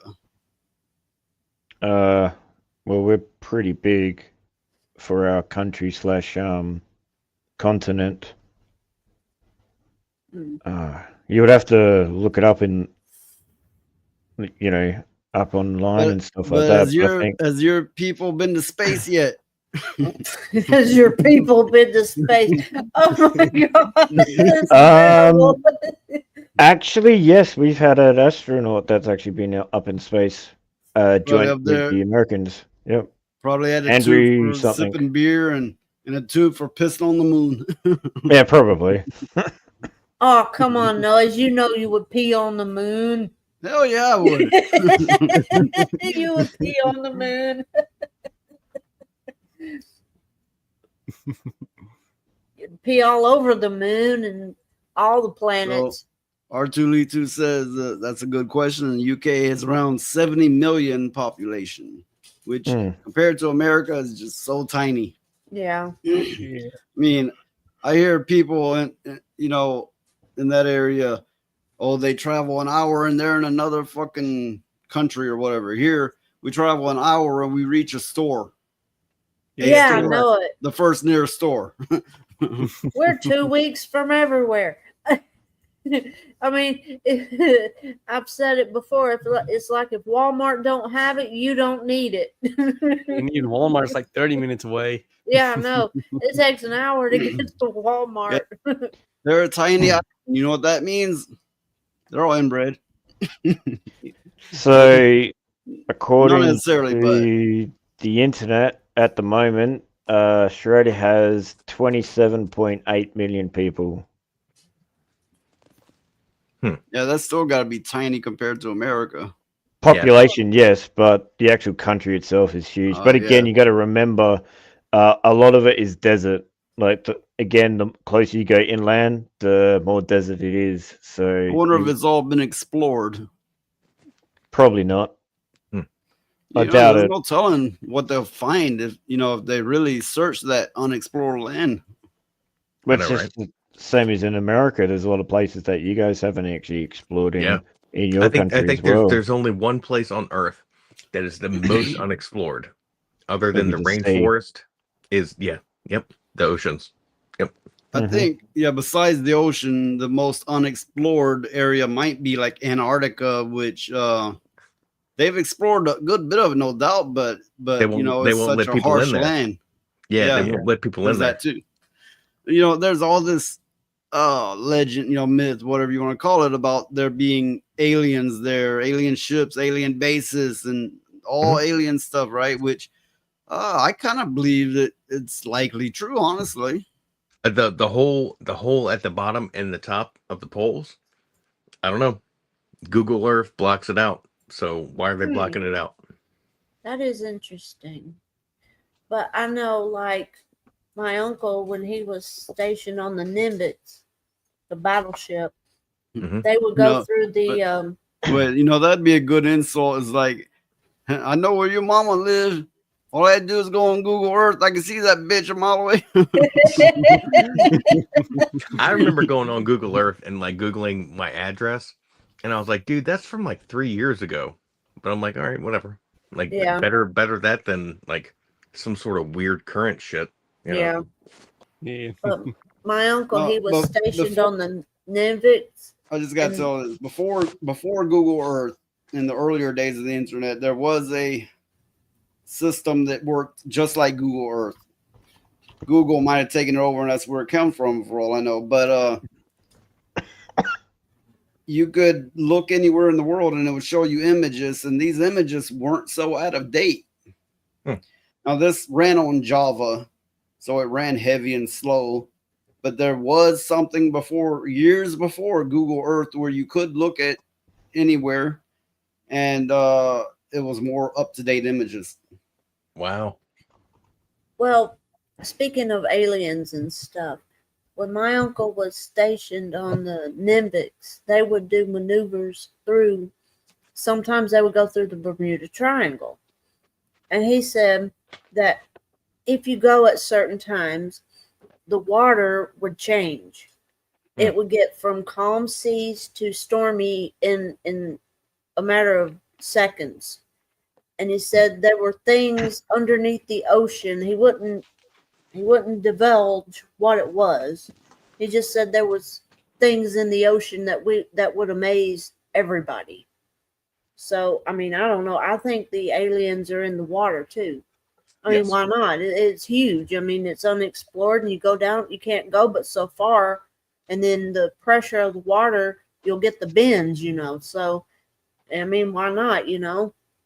Yeah, off the coast of California, maybe even the Adriatic, not Adriatic, but the Mariana Trench, and then Alaska, where that giant mountain is. Apparently, there's that giant pyramid that's real. It's not. It's public information. They did find a pyramid under a giant mountain, and apparently these points all communicate with each other. Like, I'm talking like an Earth-sized satellite, basically. Oh yeah, I don't doubt that. But I was just reading what Valkyria Winter put here, and I was thinking, so the British they find this big unexplored mass of land, and they went, "There's blacks here, let's go." And then they're like, "We're running out of prison. I got an idea."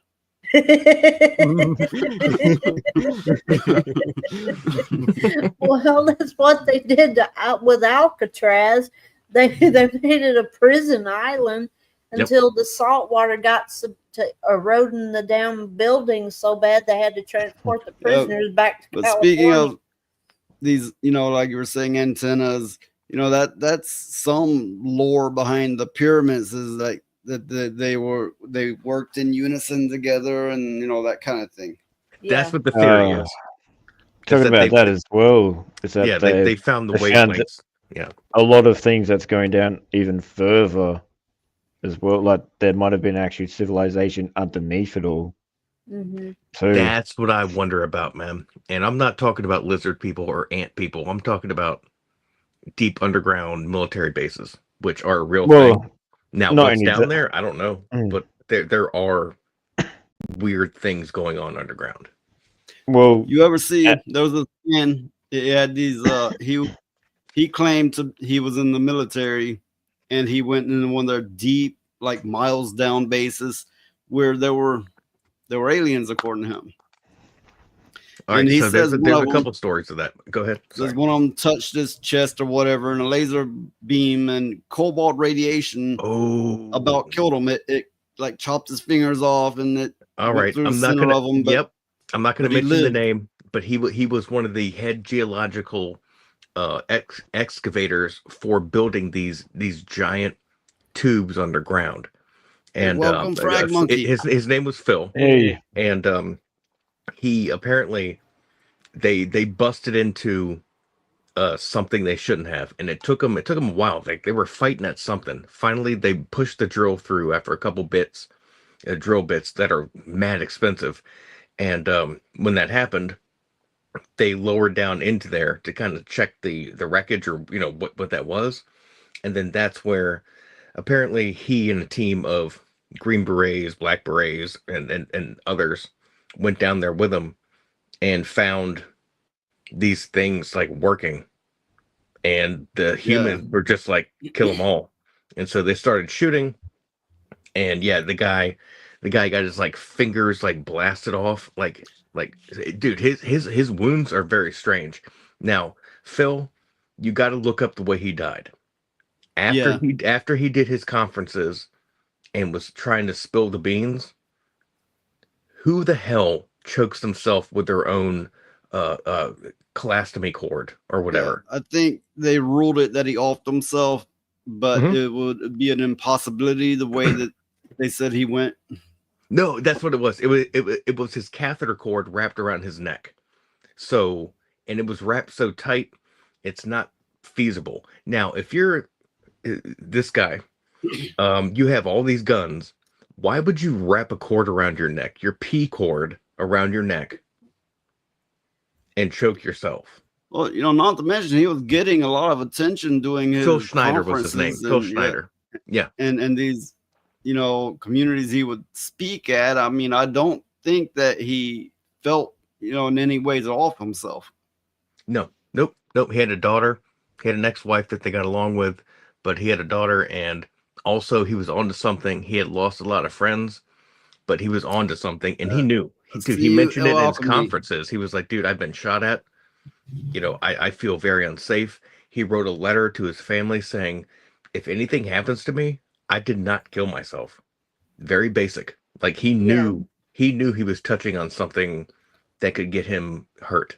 So his mysterious death, and I believe anybody with half a brain knows this is a mysterious death, tells you everything you need to know about what he was telling people. Yeah.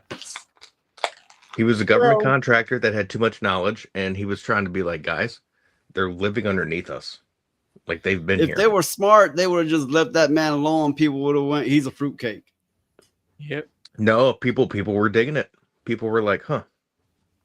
That's what it was. Yeah, but by eliminating him, they really solidified what he was saying. So they slowed down the process of information. Yep. Well, the thing is I do believe that they're among us in everyday existence. Possibly. It's just, that they are very good at camouflaging themselves and things like that. I think they're very interested in human beings as a whole. Well, the word out there, which you don't know if any of it's true, obviously, none of us do.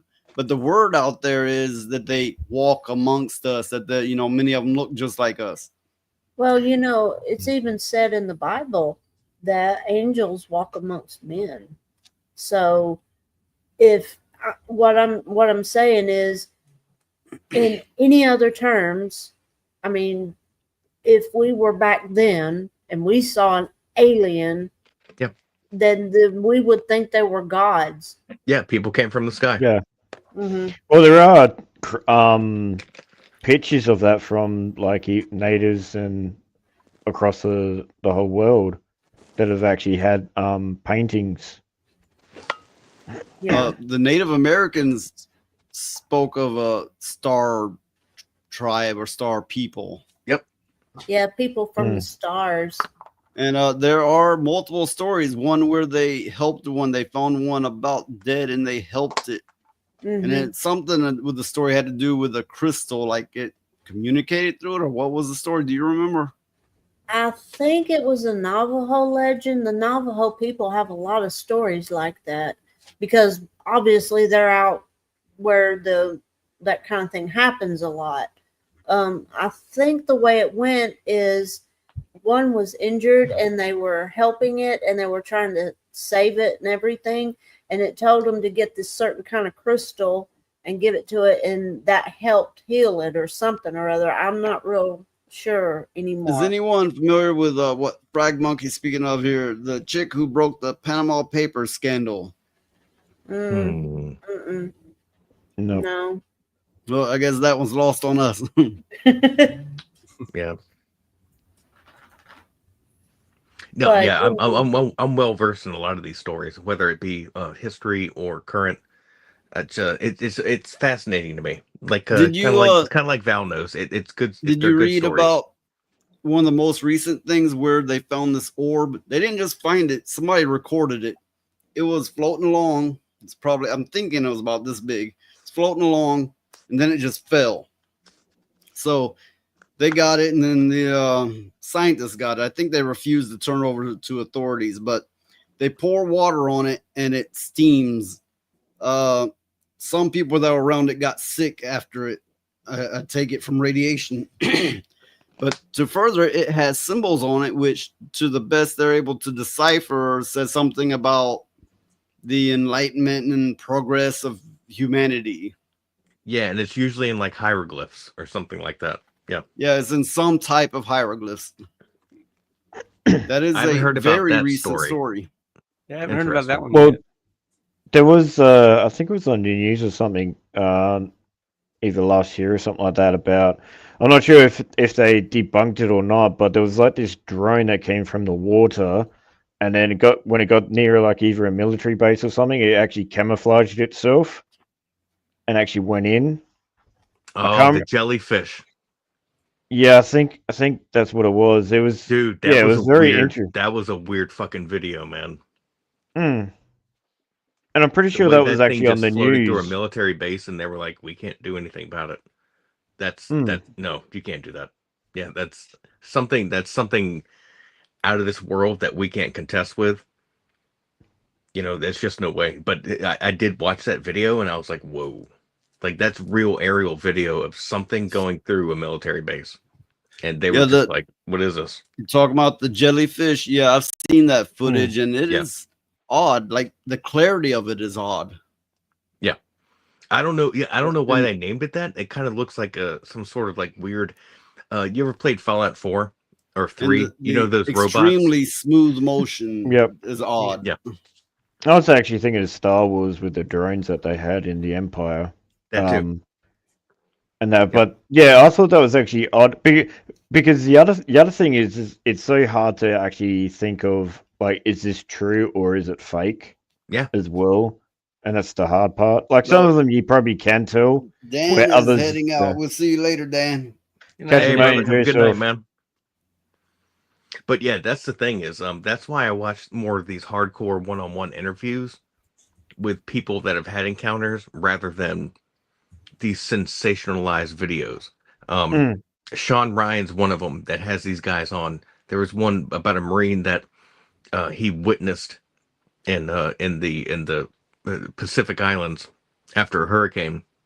They were there for a mission to help people, and then they were pushed out on a team to go check over the hill.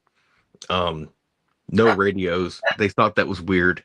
Anyway, they get over the hill, and there's a ship full of people.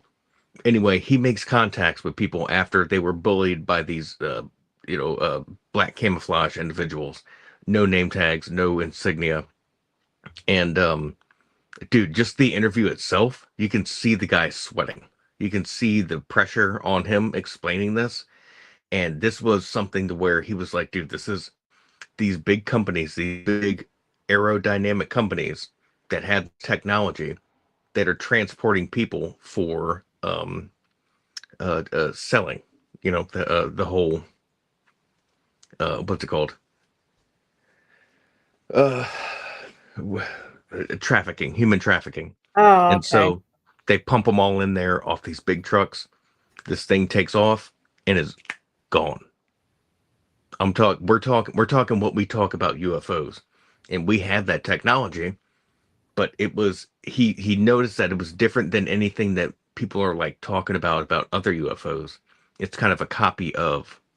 It's just this big black stealth thing with with ridges, and people are being uploaded in these compact boxes, which are just big metal containers with air I've heard conditioners that on one, them, yeah. like air purification systems, and they're pumping them in there and transporting them other places. And as a guy with a dad that was in the government for 30 years that worked for a clandestine service, when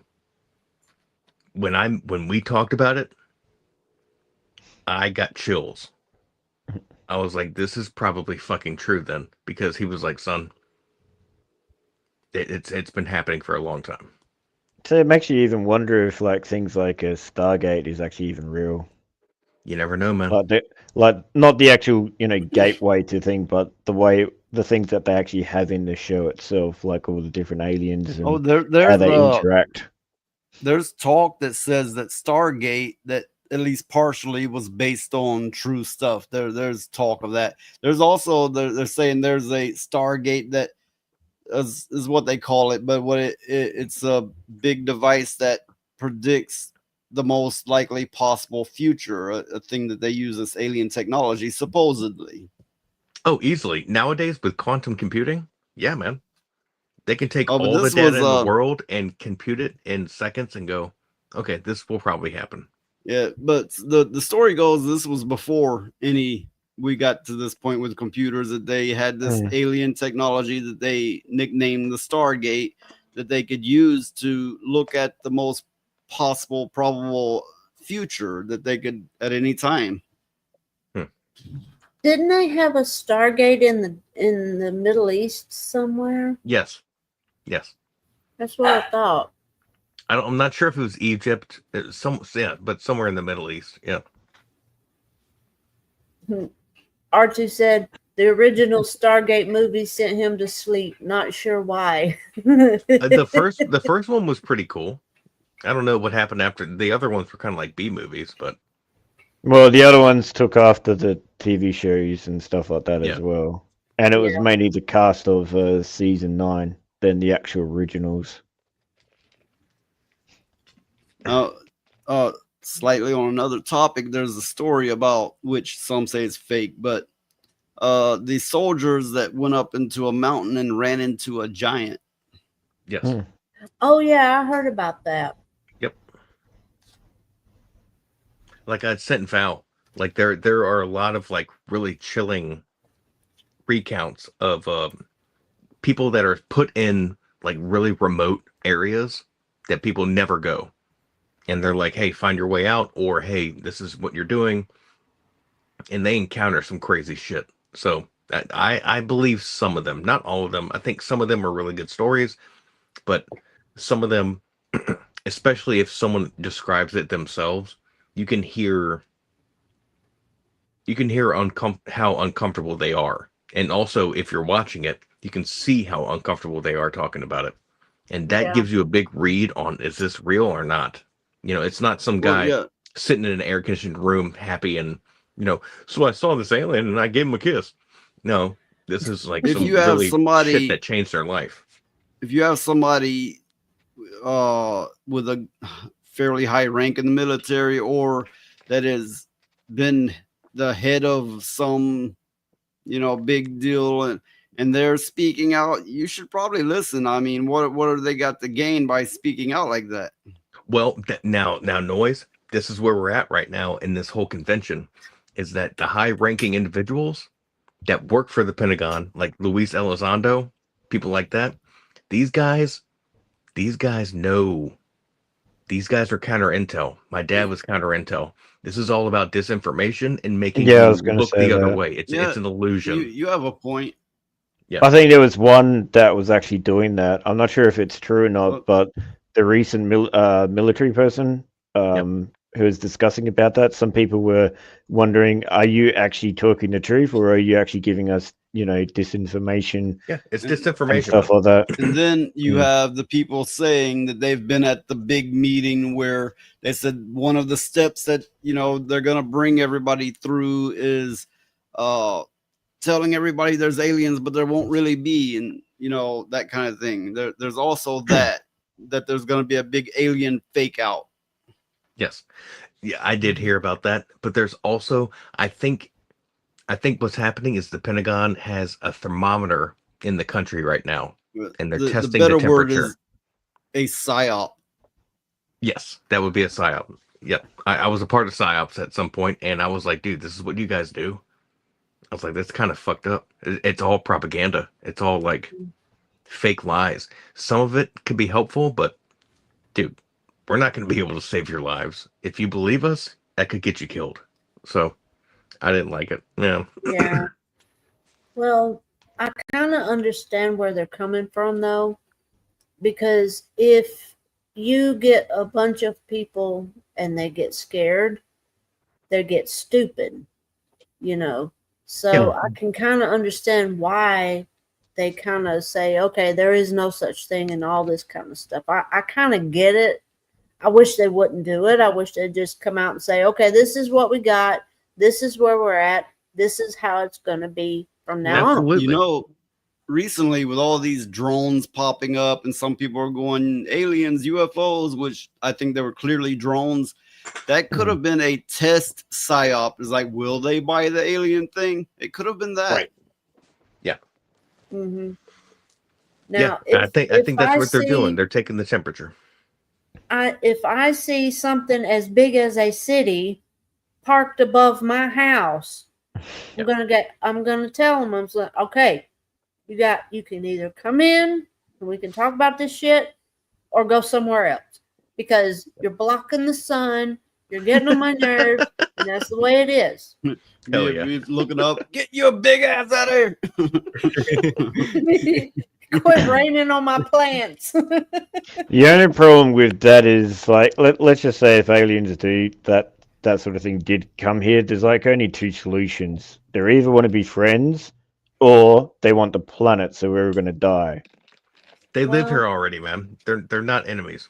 They've been warning us for years that they're our friends, and by warning, and that sounds kind of ominous, but kind of letting us know. There's so much evidence against the whole threat ideal that the only people that are talking about a threat is the government, because they're freaked out. Well, you might say that, but again, you can actually turn that around and say that they're actually, yes, they're in here so they can infiltrate. I would argue that there's friendly ones and not friendly ones. Yeah, I mean, I think they're just like us. I mean, there's some people you don't want to mess with, and then there's some people that are okay. So you're absolutely right. The universe is so big. There's no way everyone's friendly. The universe is so massive.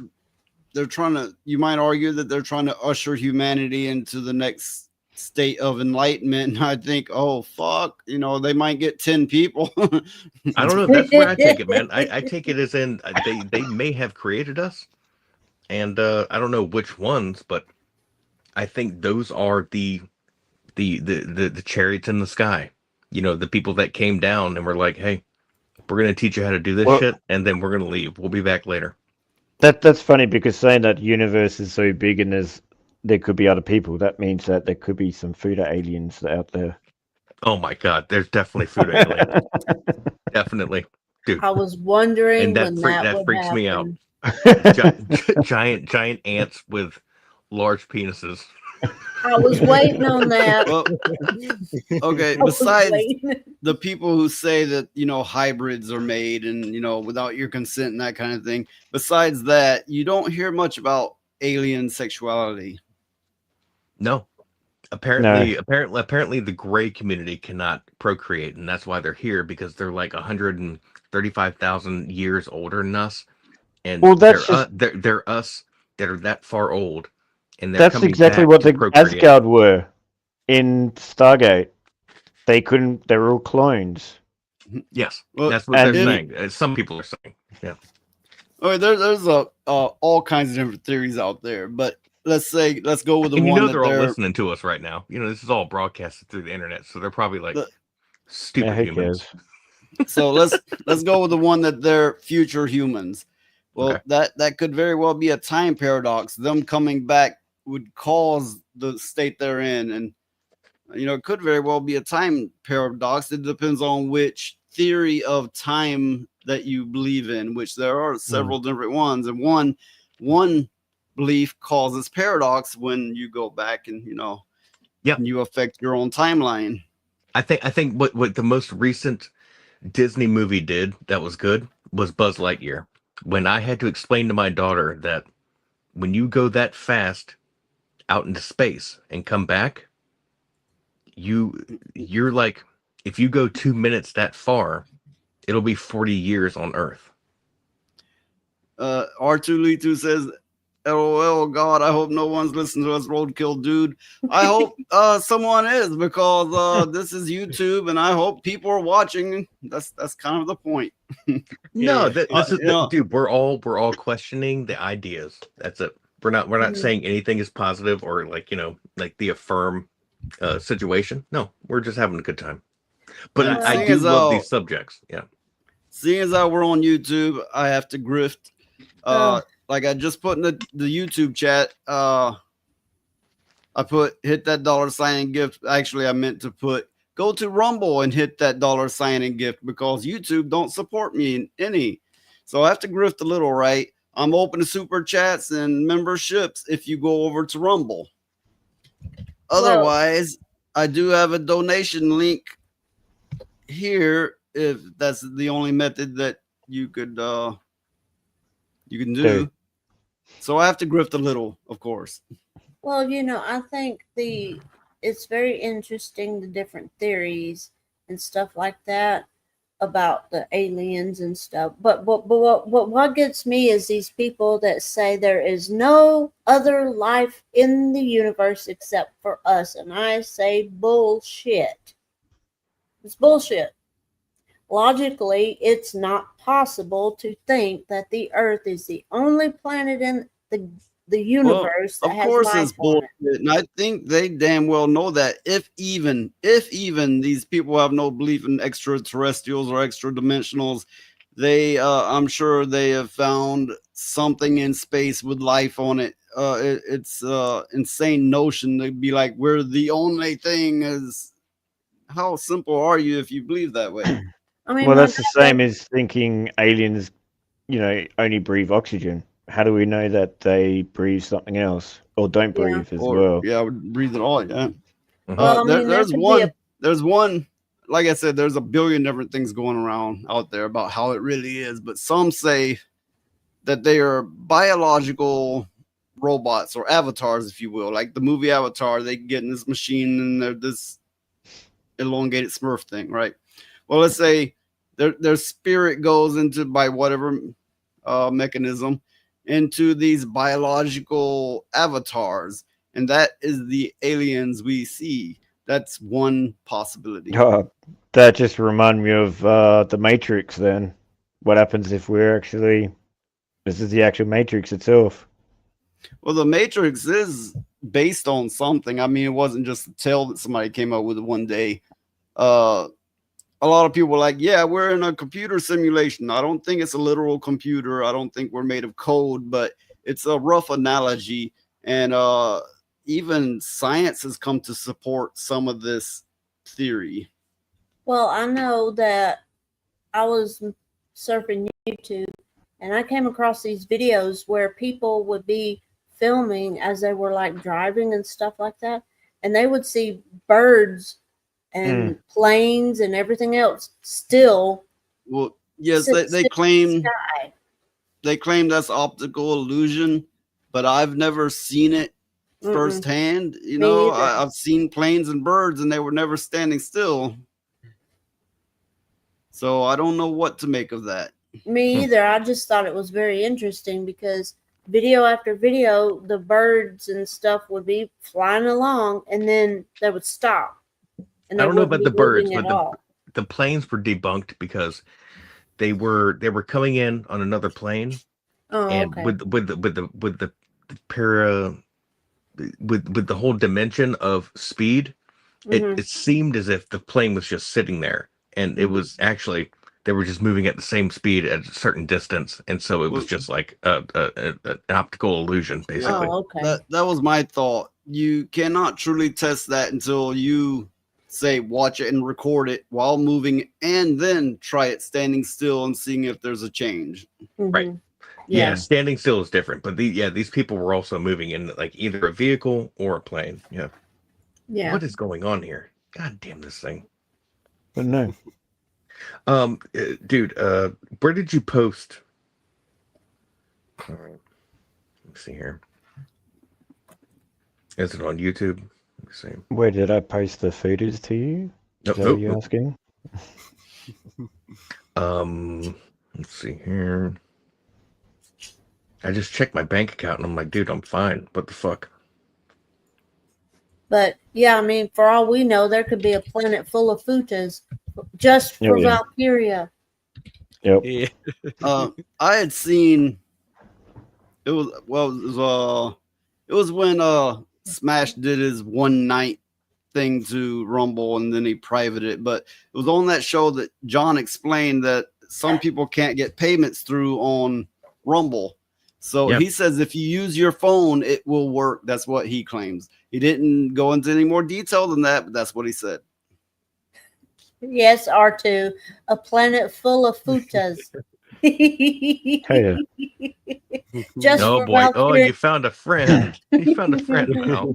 hey, it'd be the same as when Roku said about kissing an alien. I was just like, hey, if there are a couple of aliens that look like the ones in Mass Effect, hell yeah, I'll kiss a couple of them. So when I look up FUTA, this is what I find. What is a FUTA? FUTA stands for Federal Unemployment Tax Act. Pretty much. All right, let me know if you got that, man. I want to make That's sure. just as bad as the futas that Valkyria is talking about. That's probably worse because they take your money. Right. Okay, by what method did you use? I sent it through PayPal or Botrex. PayPal. Yeah. Okay. I'll have to look into that later.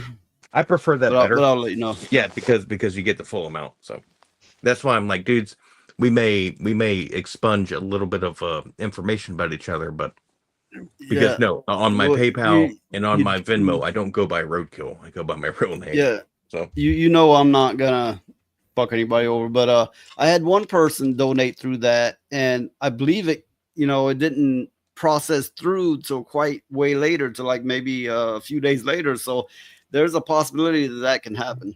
Okay. All right. I remember I sold a puppy on this site called Good Dog. It's for breeders and stuff. And their PayPal didn't go through until like 3 days later. It then goes on here.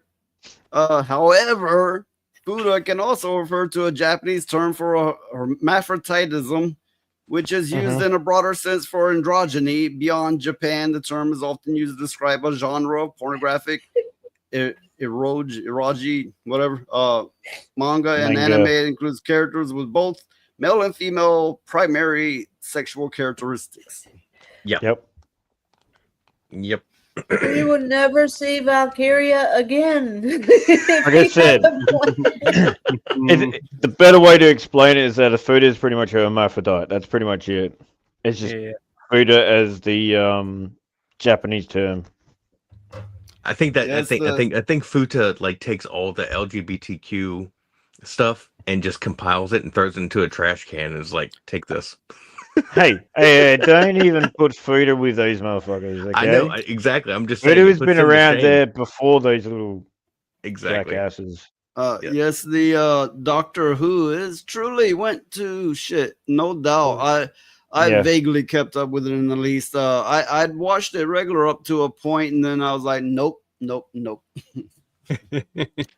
I never watched that shit, man. My wife used to watch it, and like the old stuff, like the 80s, 90s stuff, and then when the new stuff came out, she didn't even touch it, and she's a liberal. So I was like, all right, if that's a test, that's a test.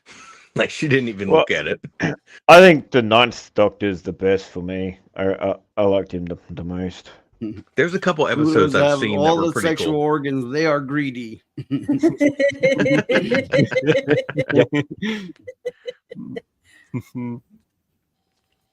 But And I want I- them all as well. I gotta get them all.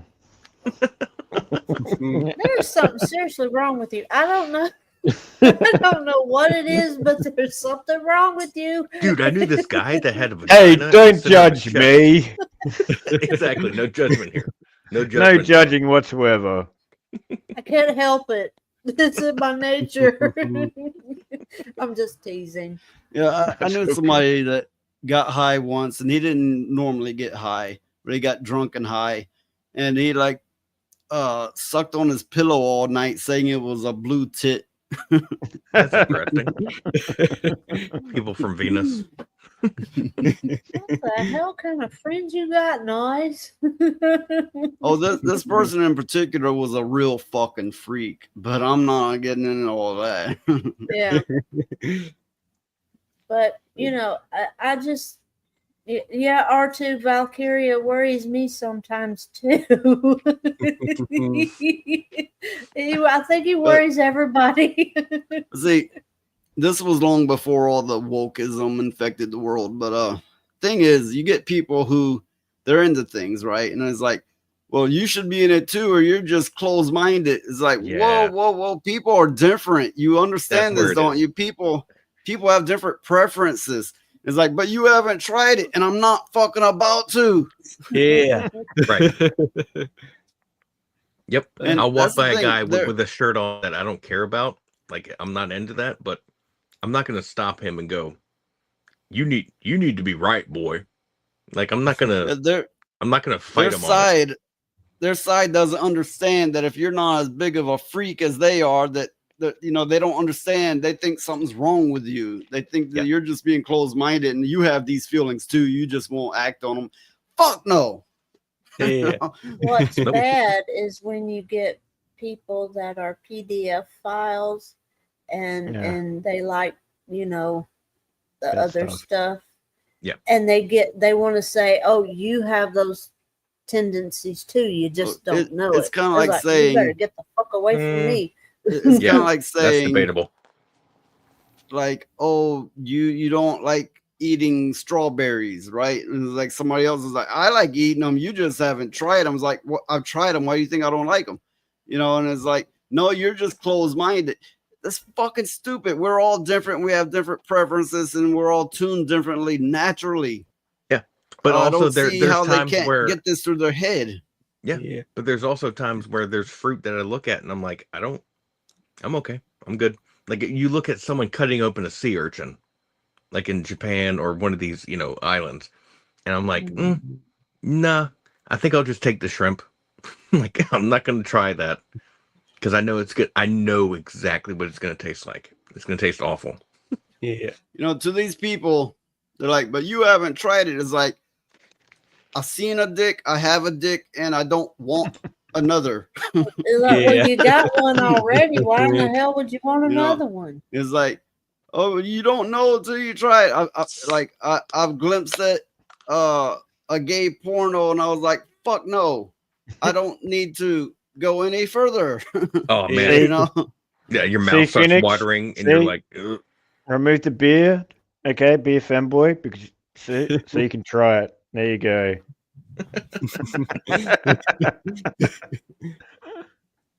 Mm. Guess I'm gonna get some rest. Now I did make a Rumble video, so I'll post that in the comments. It's a Yes. all I this see gay nothing. talk did it for you, didn't it? no. I Gotta got go work in stroke it the out. Go stroke on your leg some more. No. So that's Phoenix, I keep telling you, don't do that shit in public, and you don't listen to me, and now here you are. Phoenix is posting on Rumble. He's posting a AI song that he created. The Yeah. three street I'm- freaks. It's a song that's somewhat of a punk song, but AI generated. This Oh, is okay. a newer version of it. It's It's more of a funky sound to it, so it's a little different than the one you heard. Phoenix, I don't think I have you on Rumble, do I? Yeah, I do. Okay, go ahead. Okay. Yeah, but I'm planning on posting one. I'm hoping to do it once a week, but feel free to watch it, comment, do all that stuff. So, yeah, All that stuff. all that stuff. Oh, And good Phoenix, Lord. Phoenix on Rumble, you are me. All that naughty Right. stuff. Yeah, that's me, Majek, however you want to say it. I guess I better get off, get to sleep. Okay, Don't catch him, enjoy let yourself. the dogs out. Who let the dogs out? Shut up, Big Shirley. Don't let the dogs out. I don't feel like running them down the road. Oh man, today I saw a guy let his dog out today, and he ran and screamed after it. It was this white, like kind of like a husky looking thing, and that thing took off down the railroad tracks, and I was like, oh, that dog's gone. Like, that thing was ready to run. Yeah, he was like, fuck this, I'm out. Mhm. Yeah, I'd seen Having a good recently. It was on a semi-local Facebook posting. They said, I saw somebody today. Their pit bull running chained to a park bench, pulling the park bench down the road, and the owner running after it out of breath. Damn, that dog doesn't get out much, you know. No, I guess the dog had enough of their shit and You know- took off. These That's what I fucking said. pit Yeah. bulls, they're powerful, strong. Yeah, man. Yeah, I can't handle them. I'm Good not night, strong everybody. enough to. Good night, Phoenix. Don't let the Night, brother. dogs out. I'm not strong enough to handle them. I can't, so I know my limits. Yeah, they'll walk you. Yeah, Mm-hmm. Shit, I could probably ride one of them. right. Ride one into battle. Now that would be a pug. Battle pug. Nice. Someone needs the AI image that have Elijah a riding into comic battle book on a of pug Battle with a Pug. sword. Yeah. I was just thinking about that pit bull. Well, there's a story that led up to this moment. Some gunshots went off. Neighbors were screaming and running. Gunshots kept going off. Oh, wait. Let me start at the beginning. I was getting ready to sleep, and I seen on a security camera somebody running in my backyard. So I come out, and I say, "You get your ass back here, or I'm going to shoot you." Because I didn't say get out of here. I'm like, no, Yep. no, I fucking caught him. I'm going to go right. So then I heard the gunshot still going off, and him and his sister had ran out. Somebody busted in their door and started shooting. Damn. And this was like a couple of blocks from me. So I when I realized he was running for his life, I quit threatening him, and I found out what was going on. But his sister was lost. It was like 6 or so hours later. I find her in the woods behind my place, and she is scared, like beyond scared. She's got this pit bull with her that, when it stands up, is over 6 foot tall on 2 feet. The fucking thing's head was like just insanely large. Like a cane So- Corso or something. So it's guarding her, right? So I'm like, this woman scared in my backyard, and I'm shining a light going, it's okay, the shooter's gone. But she's like, first of all, she's worried that I was the shooter, and I, shine a light on myself. I went, no. So then she's like, well, help me up and all this. But I couldn't get near her because this giant fucking pit bull was protecting her. Mm-hmm. I was finally able to somehow, by some miracle, not get bit, help this woman up and walk her back to her place. But roughly that's the story there. Yeah, Jesus. I remember that night. It was Christmas Christmas. night. It was Christmas night, and I saw this dog, and it was huge. The damn thing's head was bigger than mine. It was the biggest pit bull I've ever seen in my It life. had to have been a bully or a cane corso. I Yeah. think it was a cane corso, yeah, because this thing was just huge, and Yeah, it was they're like guard-haired. massive pit bulls. They look Mhm. like it at least. Yeah. Yeah, they were massive. That thing was massive. Yeah, it looks like it could have swallowed a regular pit bull. Mm-hmm. Damn. Huge. But I don't know what happened to them people. I think they might have ended up in jail or something. I don't know. You never know. Yeah. As far as I know, they moved off after the shooting. Yeah. Well, Well, see, good. I escorted the woman back. So they invited me in. I got to look at their place, and somebody had busted in. The front door was busted. There was glass coming on the inside.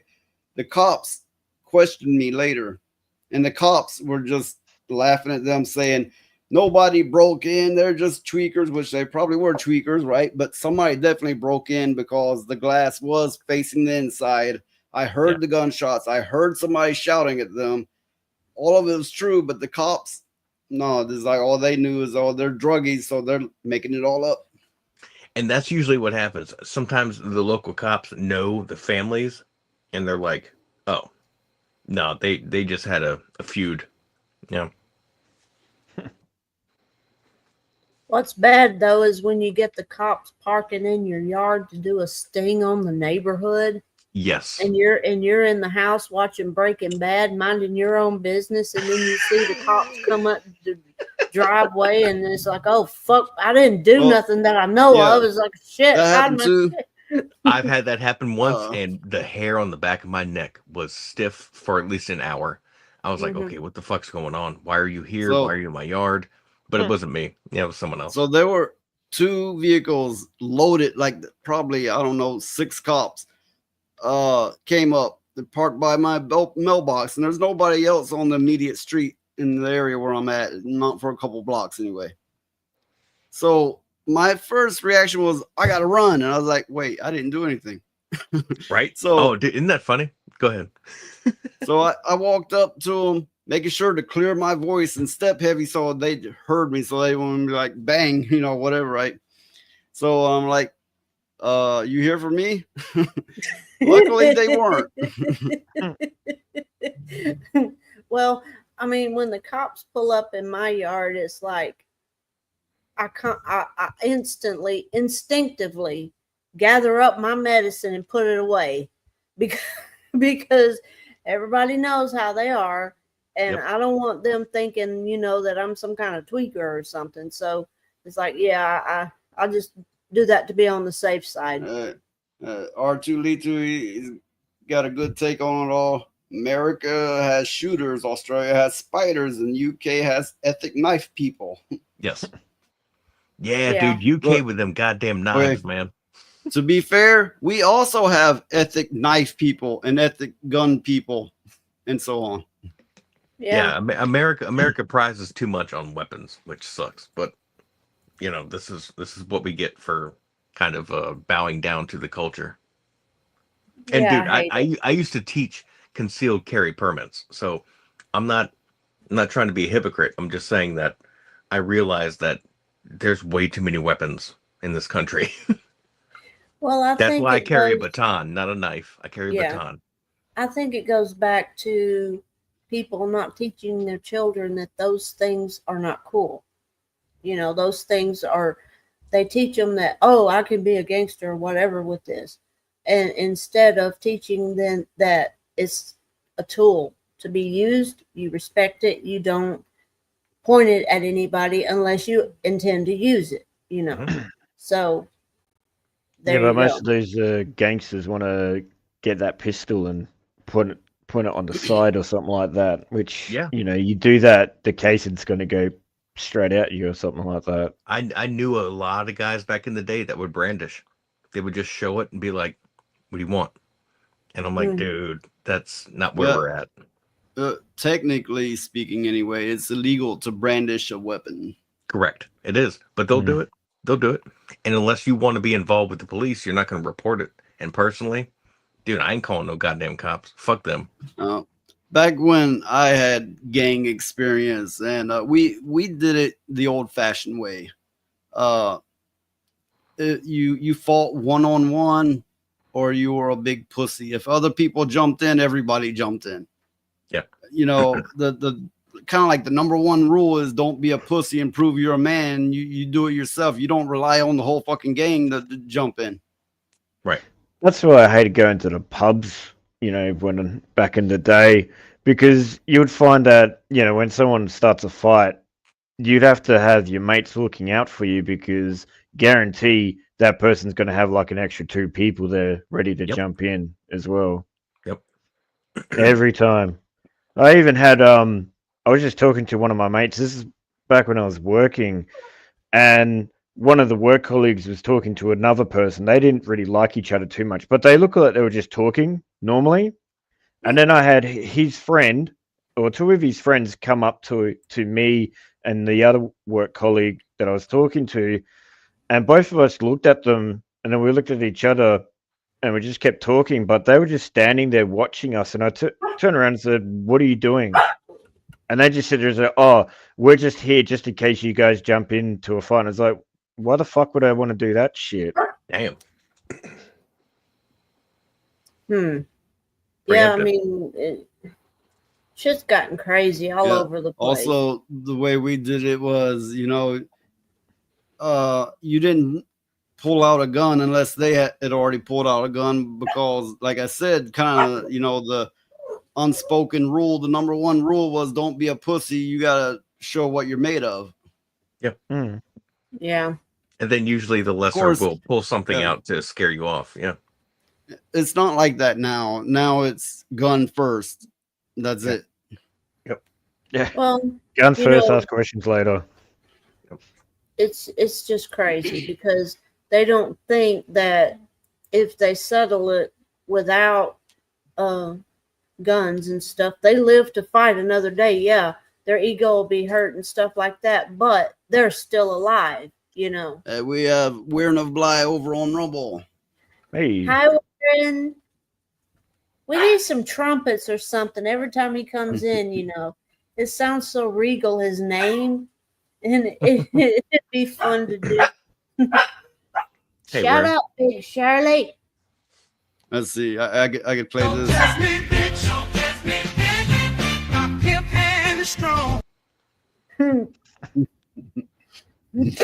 Excuse me. But yeah. Hail Warren. But I don't know. I hope Lilith is having a good time with her family.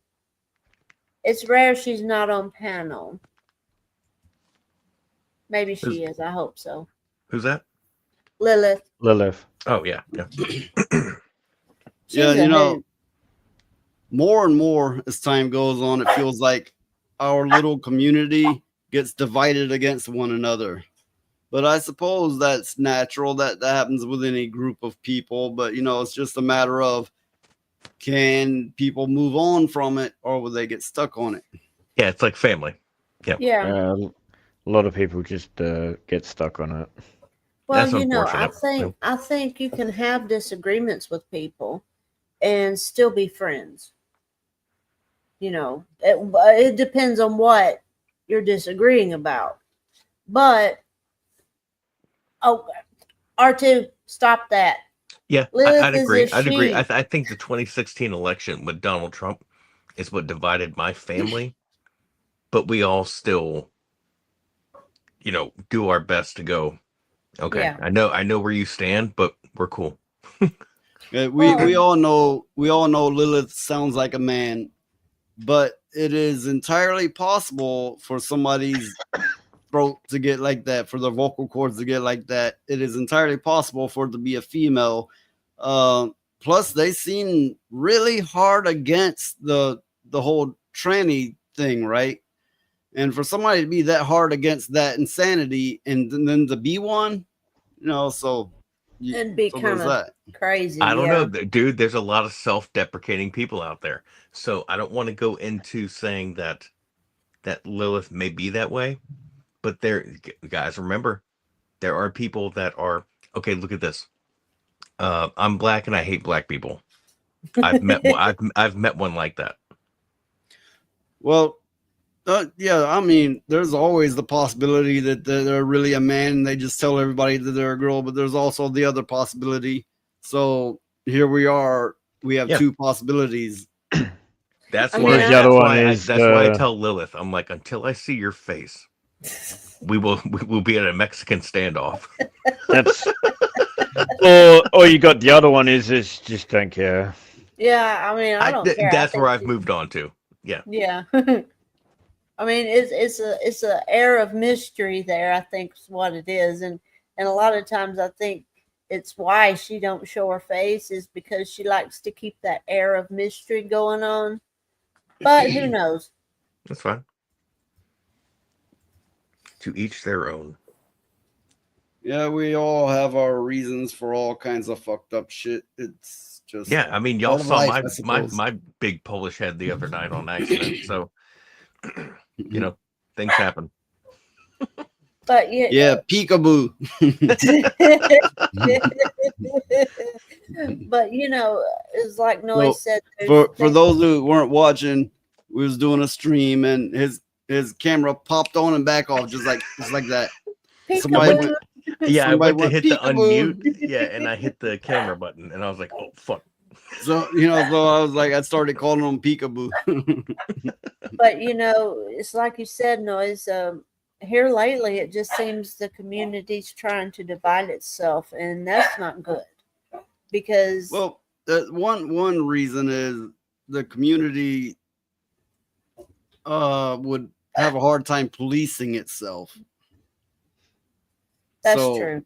Yeah. So when somebody really is coming off wrong and bad and being an ass to everyone, one at a time, not necessarily all at the same time, they don't get really called out on it. They don't really get separated. Nothing gets done because they're like, how am I going to police this community? Who am I to do this? And I'm just going to let it go because people be people. So it's tricky. It's tricky as fuck, you know? It is. Yeah. And no one really wants a real leader of the community because we all want to be, you know, open to who we are. So it's not fair to say, oh, so-and-so says this, we should follow that, like some sort of fucking weird cult. No. Yeah. I think these conversations that we have are the best things we got to go, okay, so where are you at on this? Like, how can I respect you and then move on from there, you know? Yeah, but also it kind of sucks when you have like certain communities sit there and say, oh, no censorship, but then when you bring up something that they don't like, they try and stop you. It's like, therefore, then you have censorship, even though they keep going on about it. But yeah. I often bring up things on streams, like, you know, I've been on reality based a lot, and sometimes they'll all just be chatting away, chatter, and then I go, hey, how about this take? And not a fucking word. Just silence all the way around. They'll be quiet noise. I've watched you twice on those chats, on those live streams, and I'm like, I'm listening in the background, also watching a little bit, but listening, and I still come back to the phone or tablet, and I see you there, and I'm like, dude, this guy hasn't said a fucking word in an hour. How can he? You can't get a fucking word in. Well, okay, the first I don't know, few weeks I was on it. Every time I fucking spoke, they were like, shh, be quiet. No, you're interrupting.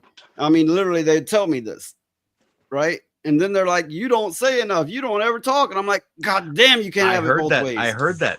They're like, oh, so-and-so, you know, the silent type doesn't say anything. And I'm like, dude, because you don't let him speak.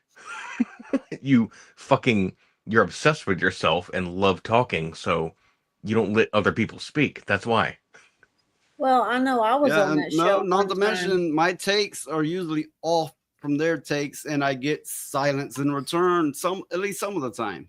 Well, I know I was on that show one time, and by the time they got around to asking me what I thought about something, I forgot what they were talking about. Yeah, that happens a lot. I'll be like, what was the question? And then they move on from you. And it's like, motherfucker, you're the one that went from, you know, from fucking War to Mickey Mouse to whatever, you know, and it's like, goddamn, how am I supposed to keep up with that when it has nothing to do with the original question? It's like Yeah. I wasn't even paying attention after a while. I kind of tuned it out. Yeah. That's when Yeah. you just need to randomly just say Fuda.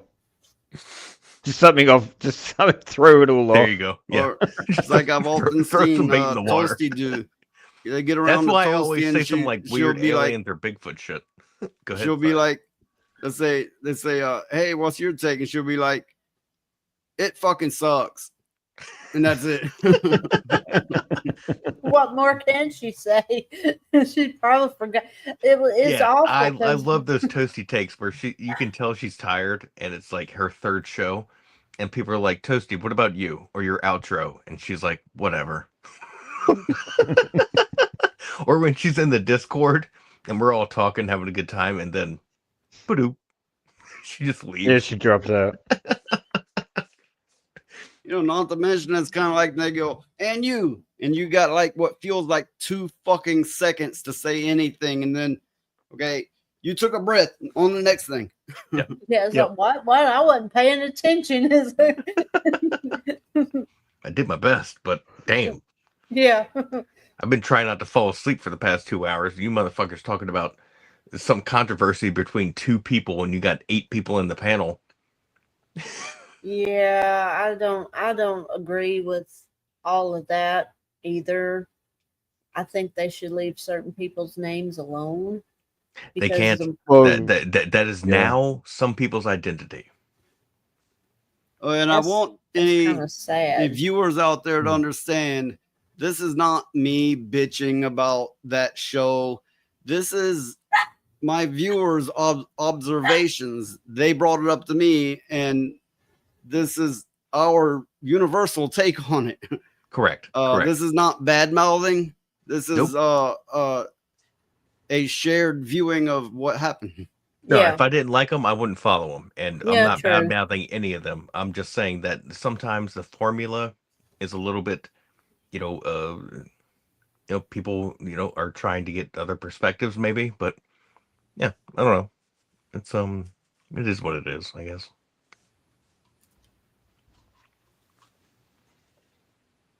Okay.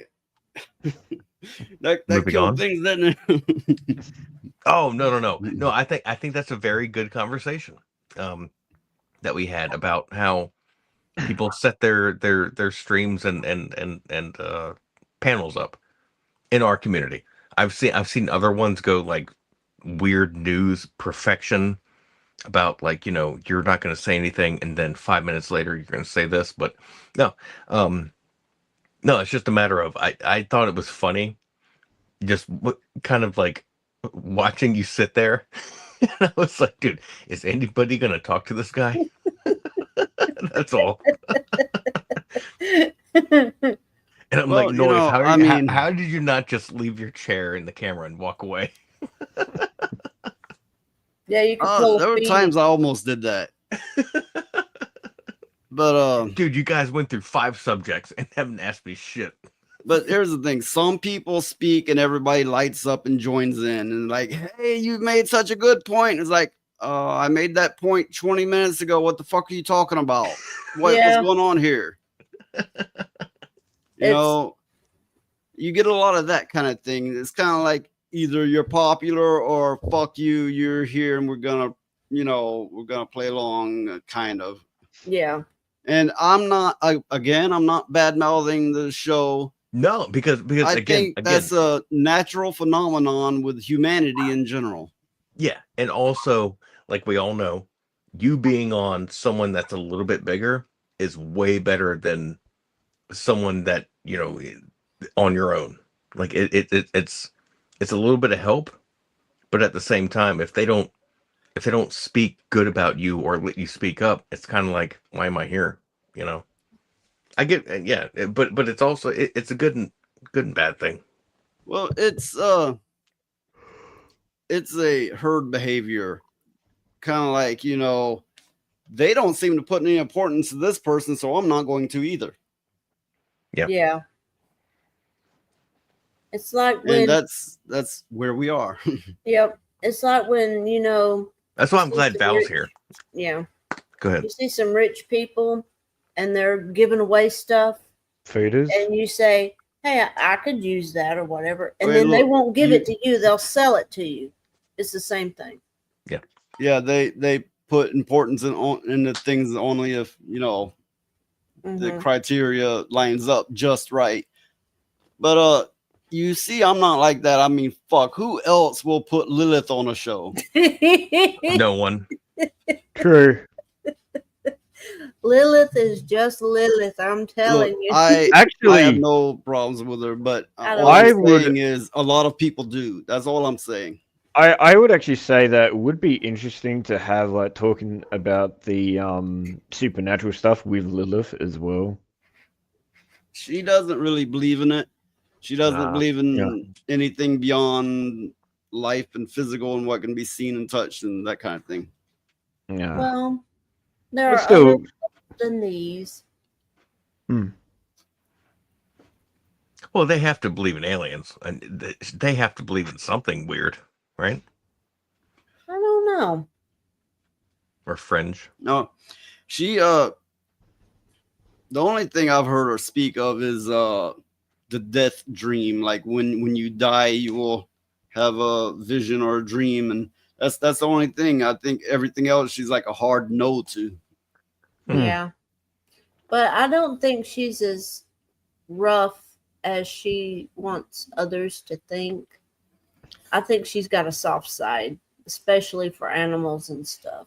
Oh no, yeah, they and I have had at least 2 conversations on the Discord offline where I'm like, okay, this is a decent person. I mean, yeah, can they be very psychotic? Sure. I mean, can't we all? But at the same time, I was like, oh, well, I'm not worried that this person is like off their rocker. They are who they are. Let's put it that way. Well, I know when I told her that my puppies were sick, she worried. She didn't sleep. She was worried to death about them puppies. And finally, I had told her, I sent her a message saying that they were all okay. And I showed her Small and Feisty, and she got better. So, yeah, she's got a soft side, whether she wants to admit it or not. It kind of like me. I prefer animals over humans. Yeah. Well, unless you are a Hey, psychopath or wow. a sociopath, if you have become hardened and jaded, it means that you have a soft side because it requires that soft side to get to the hard side. Mm-hmm.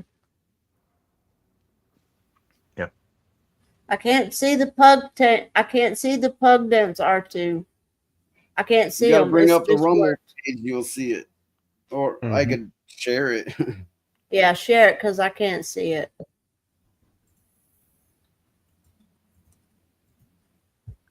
We're rolling into 301. How we doing Yeah. on time? You guys okay? Pug dents, pug dents, pug. You know, pugs really do that. Yes, I They have seen can't- them shake their booties. Yeah. They can't reach their tail. They do that to scratch their ass. They Yeah, there you can't go. reach their tail, so they do that. My Boston Terrier, she don't do that. She just spins and she'll put her butt up in the air for you to scratch her tail because she can't reach it. Man, I've wanted a Boston Terrier so bad. I think they're so cool. They're They're like psychotic. they're like pocket boxers. Yeah. They're psychotic. They're full of energy and they're very psychotic. But I'm going to tell you something, though, about my Boston Terrier. If she thinks anybody is going to like hit me or whatever, oh, she's on it. She can be outside and all I have to say is no, like that. And she's in the house going, don't you? I don't like your energy. Don't touch my mama. Don't no. Exactly. This ain't yeah. happening. No. Yep. She's crazy. And she associates the Godfather thing to cookies. She can hear it hummed. She can hear it on TV. It doesn't matter. She knows that song. and she will get eyeball to eyeball with you. She'll put her front feet on your chest and get up in your face, one eyeball to your one eyeball. So what Artulito is saying, his most recent girlfriend had a pug and a chihuahua, and the chihuahua was way more psycho than anything. Yes, chihuahuas, they're on crack all the time. Out of control. And they think they're big dogs. Yep. Yeah. Most of the I time. have one. And it was psychotic. And my pugs hated it. And it would chew up all their toys and rip them to shreds. Well, one of my pugs. Over on Rumble, I have some neat emojis. I'm old. I remember emoticons, but they call them emojis now. But I have a few that's behind a paywall membership, so you can get a few extras if you are so inclined to get a membership.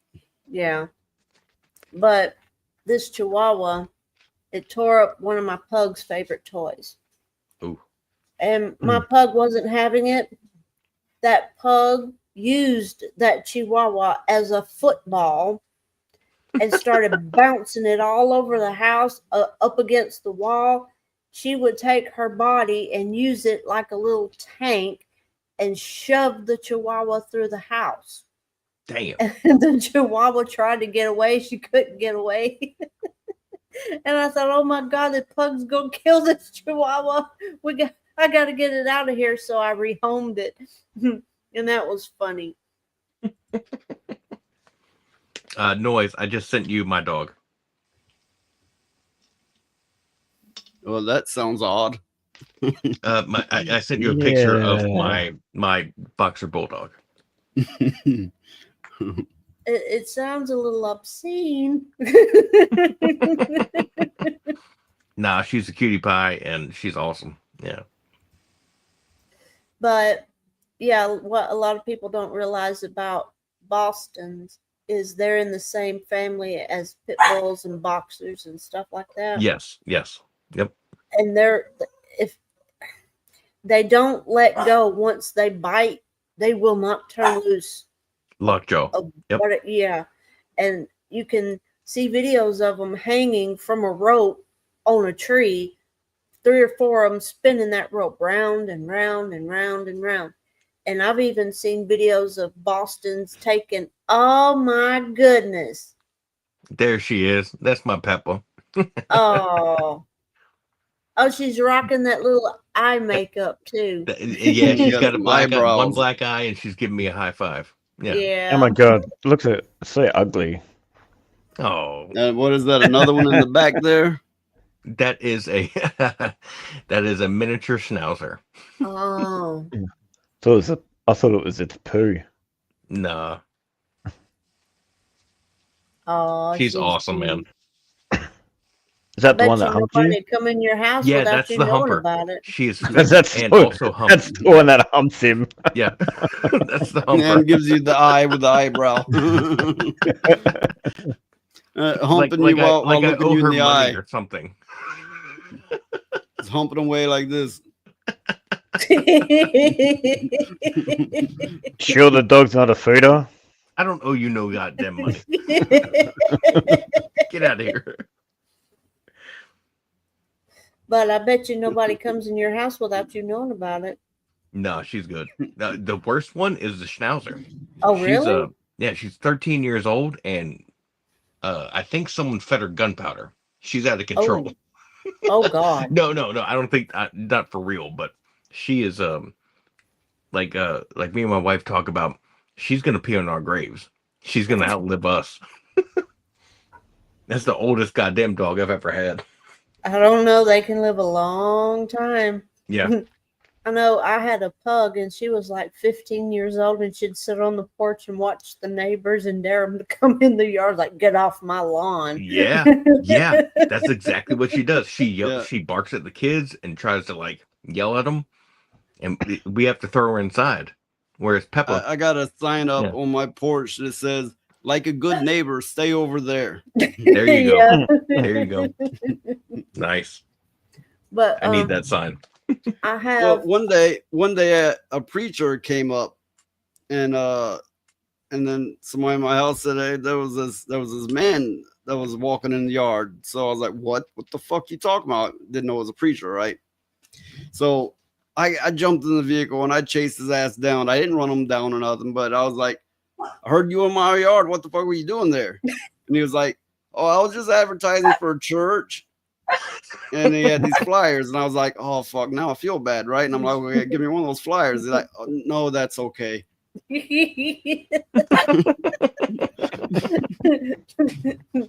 I seen that same preacher walking down the street by my house, and my dog was going crazy.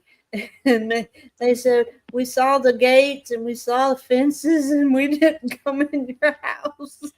Oh, my place is done up in such a way that the cops call it a compound. It's I don't know, it's got to be a half a mile of fences, and then more fences, and then more fences. Oh, that sounds like a compound. Yeah. I'm paranoid as a motherfucker. I really am. And there's two big Pyrenees dogs that run his compound. Because they'll come up to my house and I'll feed them. Yes, and I have cameras all the fuck over everywhere. He does. So what you're saying is that if there's a horde of zombies and stuff like that start happening, And I have- everyone run to your place. So. I have quite a stash of weaponry as well. Yeah. Nice. Well, I hid some of them and forgot where I hid them. You gotta find them things. You gotta find them Pokemon. I forgot where I No, hid but them. the area I have to look after is probably could be over a squared mile, of area. So yeah, there's fences everywhere, there's dogs, there's cameras and weaponry, there's all of it. Yeah. But Good on these you. pit dogs, during the daytime, they're not so bad. But at night, if anybody's walking around between my house and Noise, we know about it because they Okay, will but- put somebody up. Yeah. But you gotta understand, it's family land. Some of it I directly own, but a lot of it is family land. So don't go thinking that I'm like wealthy or any shit. No, Yeah, it's just no, it's just I have a lot of responsibilities, and that's why I'm not an everyday streamer. I have a lot of fucking responsibilities. zombies versus chihuahuas. I'd pay money to see that. I mean, Chihuahua versus a zombie. I don't know. I think the Chihuahuas would win. I They're do they're too. fast and feisty. They're crazy. I'll be right back. But yeah. But yeah, Well, I'm sorry, my dog was doing something strange. the fuck was doing? Well, she's half in the dog door, half out of the dog door. Nope, there she went. I guess she was trying to see if it was okay to jump through, but it was like she was unsure of herself. That almost sounds like a character from One Piece. That's funny. Yeah. At least No, you can go ahead. At least she didn't get stuck. Yeah, that's bad when they get stuck in the dog door. Yeah, I don't have a dog door. We pretty much just have the back door just wide open, so he can just run in and out whenever he wants. Well, that's good. I know there's a lot of streamers out there talking about that Hassan Piker and that kind of thing. That kind of thing honestly doesn't particularly interest me. Sometimes I might cover things similar just for the sake of having something to cover. But either way, I'm not going to spend a lot of time because it's not particularly interesting to me that these internet personality types. I don't even know who that is. He's a real prick. He's a piece of crap. Oh, well, they can stay over there. We'll just leave it like that. Mhm. Yeah. Yeah, can he has a say- lot of bad takes, and he's only where he's at because he's loaded and has connections. Oh, Yep. it's one of them kind of people. Okay. Yep. And One they're of those like, "Oh, he's connections. been banned," and the ban is always like for 24 hours. Which, as someone pointed out, they actually asked an AI, and the AI said, in this instance, a ban works not as punishment but as promotion because it gets you attention, and then more people come and watch you. Huh, I did not know that. I thought if you got banned from something, that was just it and that's all. And Well, when you get a 1-day ban, that is. oh, okay, I see. Well, yeah, I can understand why it would be publicity. It's like the saying goes, bad publicity is still publicity. So R2Lee2 says dog doors aren't a thing. Cat flaps, sure, but no dog doors. There's a lot of people who would argue against that, including the dogs that use the dog doors. Well, the thing is that also over in Australia, most of our houses have fly screens and then the wooden door as well. That's They why have a lot of that in the South too. Here Like, in the South. that's why when you're watching a movie normally, because they're normally in America and stuff like that, especially a scary one, is just like, why don't you have a fly screen door? It would, so you can open the door, and then you got the fly screen. Then if the person tries to get into you, it doesn't matter. They can't get into the. Yeah, they have that. Particularly here in the South, screen doors. A lot of times they'd be on porches. A lot of times they'd be where your front door is too. They've fallen out of popularity, but they used to in the South anyway. Everybody had them here. Yeah, you could let the fresh air in and not have to worry about the flies and stuff. Yeah. Well, yeah, but it's not just that. It's the extra security as well. Mm-hmm. Plus, because dog doors are bigger than cat doors. Yeah. Because you have the fly screen, the person on the other end can't see you really, and they can't get in as well at the same time. Now, are So you even guys if you have talking about Val? Are you talking about these like fly flaps where no it's actual a door screen doors. magnetized thing? Are you talking about like a real door? Yeah, like real door. Oh no, yeah, no. I've had a dog run into one once. No, fuck that. No, like I said, I prefer to have like a fly screen and then your wooden door, and that's it. Yeah. Gotcha. Yeah, because I tried out these anyone has probably seen them online where they're these magnetized fly screen doors where you hang up and they magnetize as soon as you open it, it closes right back. Yeah. And so animals can go in and out. People, you just kind of push through it, and then it closes right back up to keep the flies out. But with a screen door, no, that's literally a door that just keeps flies out. But yeah, and lets fresh air in. Well, no, also is the security too, because then because sometimes the ones here are a bit more reinforced. Yes. Okay. Yeah, I got you. Yeah, so you can't just like kick the screen and you'll get to go through. No, you're kicking an actual door. But is it almost. Aborigine proof? Nothing's ever that. Nothing's No, ever man, been dude. proof. I think if they acted up, they could break through anything. I'm sorry, but when you call the cops and they ask, are they white or black or anything like that, most of us would just say nothing. Just say, oh, I don't know, because if you say they're black or anything like that, the cops don't turn up. Not until You at least could fuck with them. 30 Be like, minutes or an hour. you'd be like, well, you're not gonna believe this. They're purple. Yeah. Yeah, no, that's a real thing. Then the cops show up. Did I forget to tell you I was colorblind? Yeah.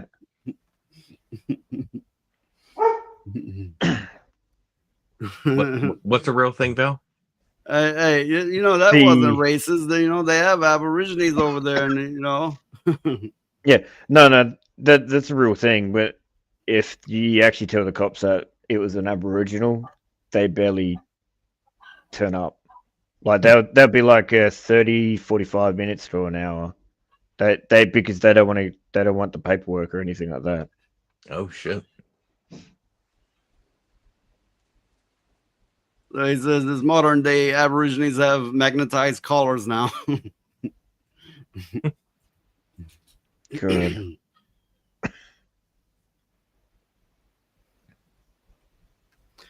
Okay, so I have a something to bring up. Because for one, something to talk about. But secondly, I had mentioned on the thumbnail.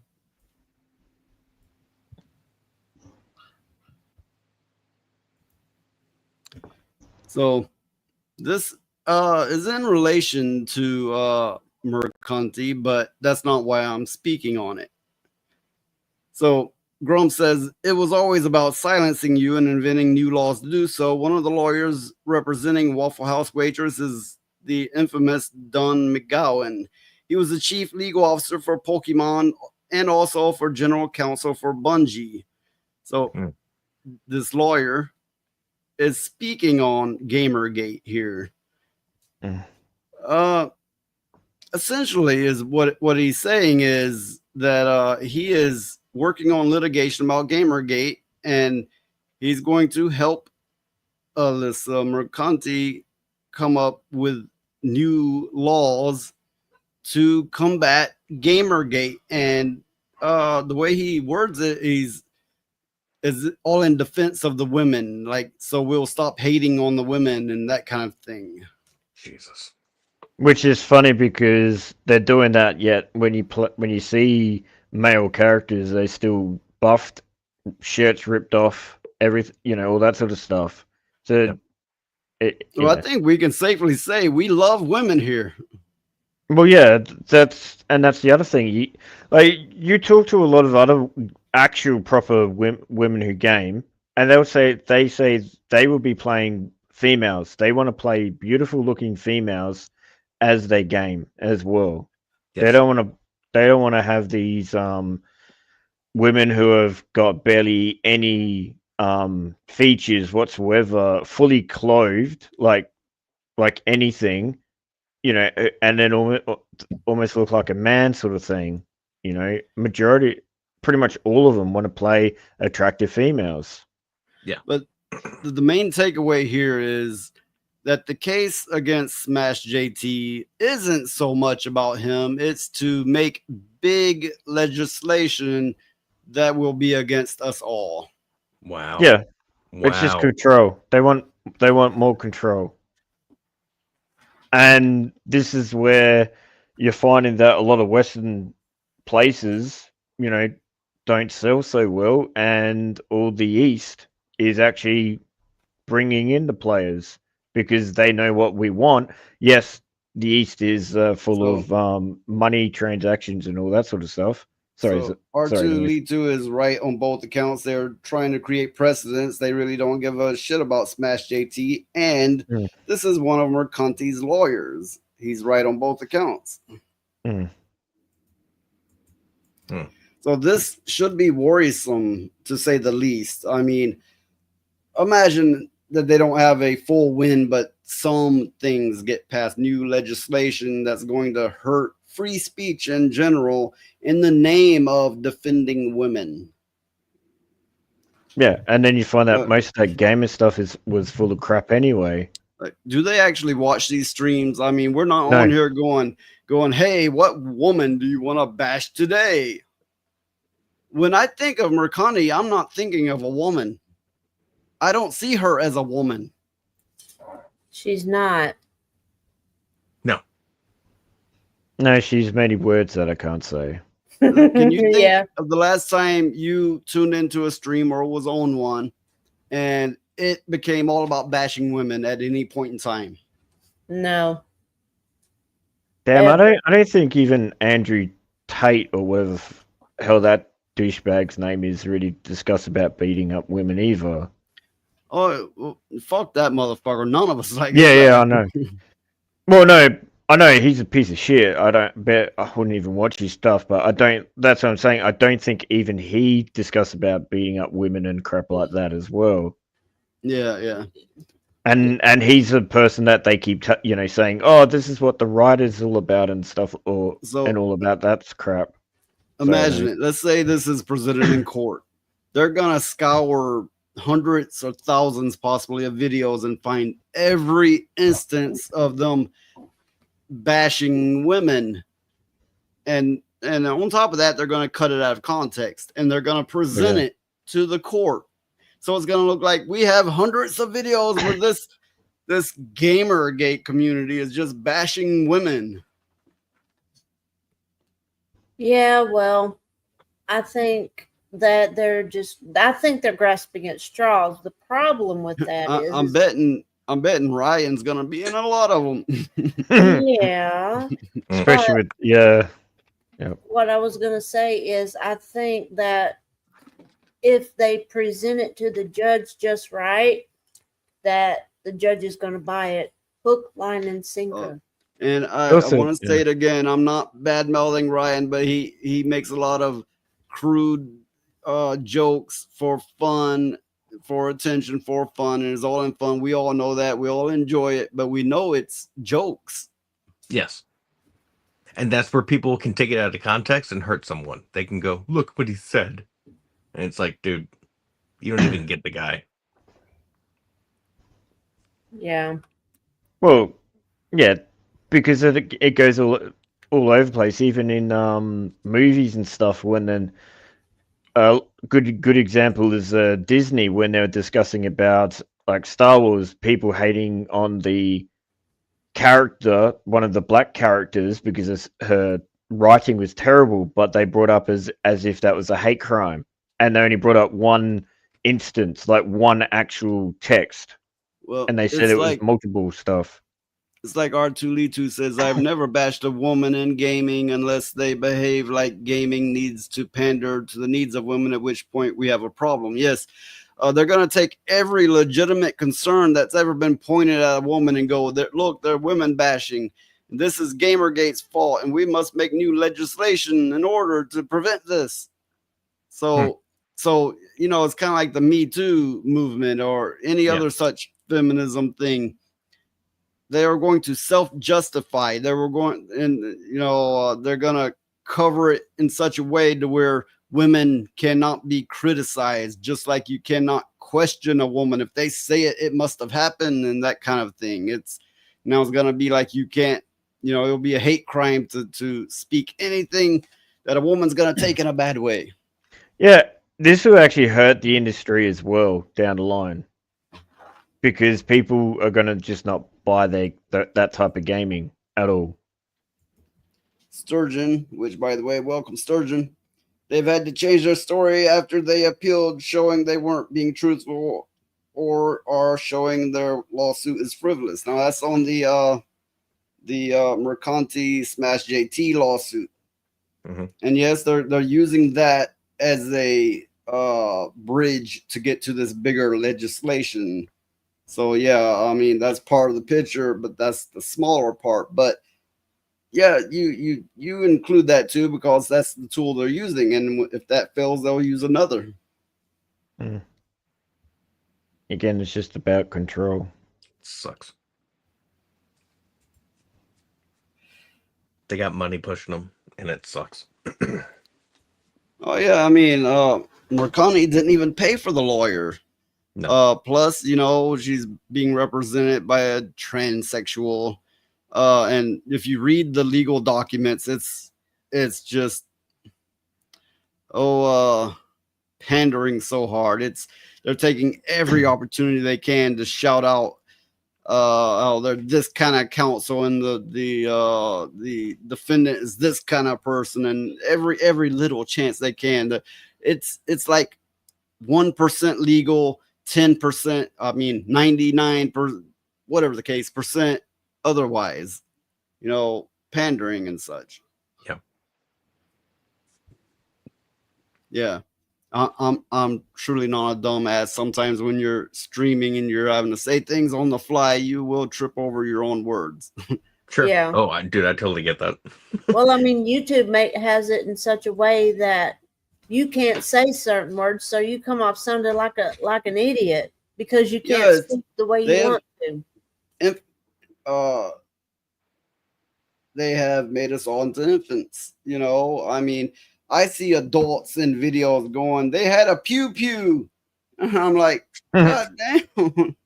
This What is the hell are retarded. you talking about? I don't understand any of this. You know what's bad is you can get away with more on cartoons and educational videos and things made for toddlers than you can get away with on YouTube itself. Yep. Yeah, that's true. But So video games were just video games until a specific kind of woman came along and decided that video games had to be sensitive to the needs of one specific gender. Well, just one? That could be looked at different ways, but I mean, if you're speaking of like Sweet Baby, they were like going, well, it's got to pander to the woman, and the black person was, you know, with patchy skin, and the man that wants to dress as a woman, and the wheelchair person, and you know, that was kind of full all spectrum. over the place. But you know, I find it kind of funny that they're doing all of that, and the head of those people wants to fuck Bowser. Yeah. I mean, you know, Sweet yeah, Baby. you're right. And I feel like they're losing a lot of money over this right now. And Do they're you know losing it a lot was of fans. discovered about Sweet Baby? It was discovered that a ex-politician in Canada started it. His name was on it, and then on day one they signed it over to what's her name, the woman, right? Kim Belair. Yeah, right? Kim Belair. Yeah. Bowser lover. Yeah. On day one, and then they tried to wipe out any history of his name ever being on it. So it was actually started by a Canadian politician, which means it was bankrolled by some of, you know, politicians, or one politician in the least. Yep. And then it was acted like she started the company. There's money in that. Yeah. And acted like it was grassroots. Mm-hmm. There's a lot of money in hatred.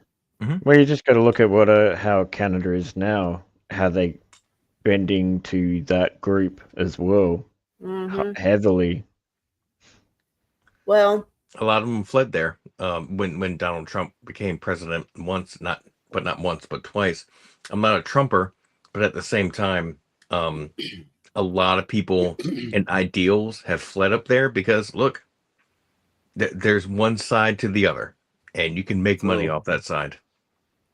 R2Lee2 says, I remember playing a game called MIDI Maze on my Atari ST in the late 80s. The objective was to shoot at the smiley face representing your buddy. That was it, just a smiley face. Not a male or female smiley face, just a goddamn smiley face. Right on. Yeah, I miss those days when games were just games to be played for fun. And remember? Does anybody remember when we figured out that Samus was a female? How hard did we bash on that character? I don't. Metroid. I don't know. I never really played the Metroid games.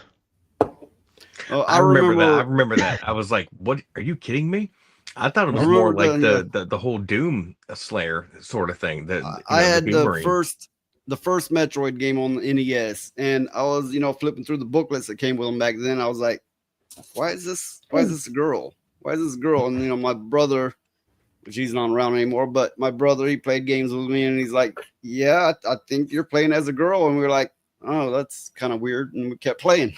Yeah, exactly. Yep, you're just kind of like, oh, interesting. And then, yeah, you keep going. It's not it's not that. It's the fact that also back in those days we didn't have guides. We didn't have the internet to work out how to do missions or the levels or anything, or where the secrets were as well. No, you had to find all of that by yourself. I feel like every game back in the day was a roguelike. Without power-ups. Sturgeon, the literal reaction was, she's in the bikini at the end if you beat the game. Well, you know, nobody gave a shit that they were playing Lara Croft. Nope. Nobody No, we cared. thought that was dope. Yeah. Me and my buddy would rent that game week after week, weekend after Hey, weekend, look, and just I remember when shoot people up.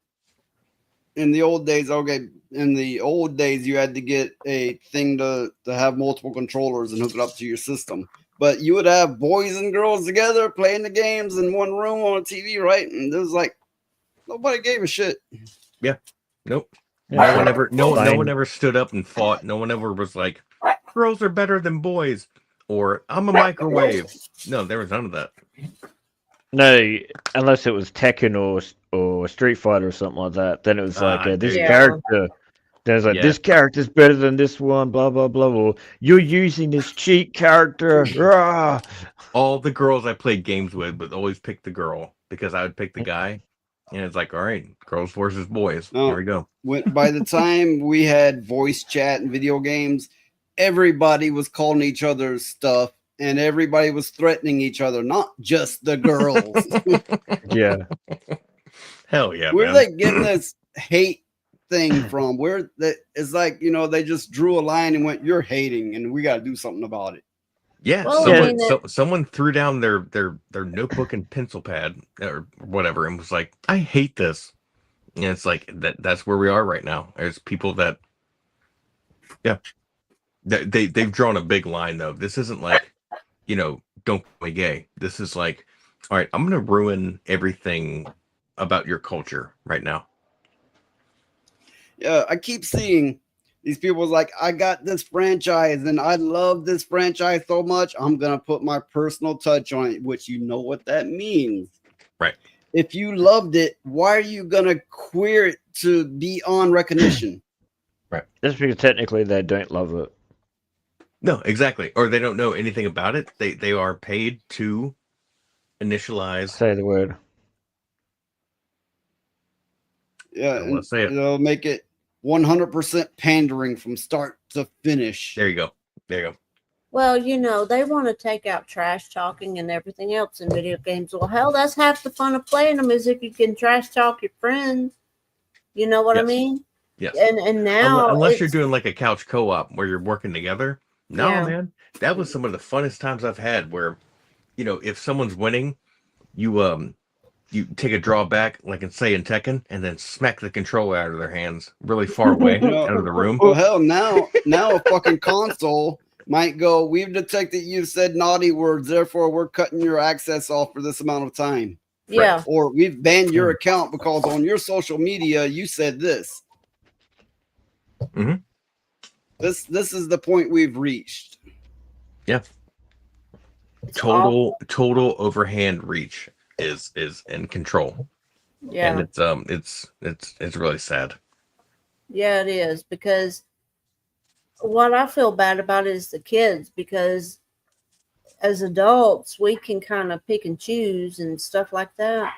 But Mhm. now the kids are growing up and they're thinking this way is the way it's supposed Okay. to be, and Yeah, it's just not. every day I'm watching what my daughter watches, whether it's YouTube or kids YouTube. I'm like, oh, change this. Like, Mhm. dude, Well, there's me- videos involved. There's videos involved in her algorithm that talk about parents getting divorced, and I'm like, Me- okay, change it. Me Like- and Elijah have played video games together for what, 26 years? Has Yes. has the issue of gender ever come up? Hell no. Fuck Never. no. No. Never. The only Never. way it's come up, the only way is I've said, back in the early 2000s, I'm like, why is everybody playing as a woman now? And they didn't used to. What the hell's going on? Well, that's easy because it's like back then, like especially World of Warcraft and stuff like that, the armor changed more of a skimpy type of style as well. Yeah. Well, Sexism. I have an issue with that. How the hell are you going to go into battle in a damn bikini? It's just not going to, it's not feasible. I look at it like this. Yes, they're going to yell sexism, but they're fighting human nature, whether that nature be sexual in nature or greed or whatever the case. sex sells, therefore greed, and people's gonna want things sexualized. But the thing is, it's kind of like being on antidepressants. When somebody's truly depressed, they might then get their body, without them even realizing what's happening, get the urge to end themselves. Here's my point. If you try to control human nature to the point that they're trying to, your brain, your chemistry, it will rebel. Whether you realize you're doing it or not, it will end up rebelling. Yes. Yep. I've seen it. Well, the thing is when that happens in mass, it's going to get very, very ugly, very, very quickly. The Marxists weaponized the feminist movement. Okay, women can vote, no problem, no problem. They can be lesbians, no problem. I'm not saying women should have less rights. That's fucking nonsense. But they've gotten entirely too carried away with. They're like, no, we have more rights than you, and that's the way it should be. You should have less rights. It's like, what? Wait a minute. I'm saying you're my equal, and now you have a problem with that? Yeah, it's like who goes to war more? Men do. Men are the ones who always go into the war. We are the ones who are always getting shut up, killed, everything. Yep. But no one wants to talk about that right now. They want to talk about hands off. Don't touch my uterus. That's okay. I wasn't going to. Look, I believe in that. I believe in, go ahead, get your abortion. If something weird happened and you're not ready, don't do it. We don't need a country full of vagabonds running around like a bunch of banded gypsies. But at the same time, how about a little bit of education and love to where they protect themselves better? How about a condom instead? It's unrelated, but it made me think of when all these women would go, I have a boyfriend, which was their default thing. You were like, hey, I have a boyfriend. Oh, whoa, right? It's like, fuck, you open the door for them, you say hi, whatever, right? So I would usually go, that's okay, but he's not invited. We can do this.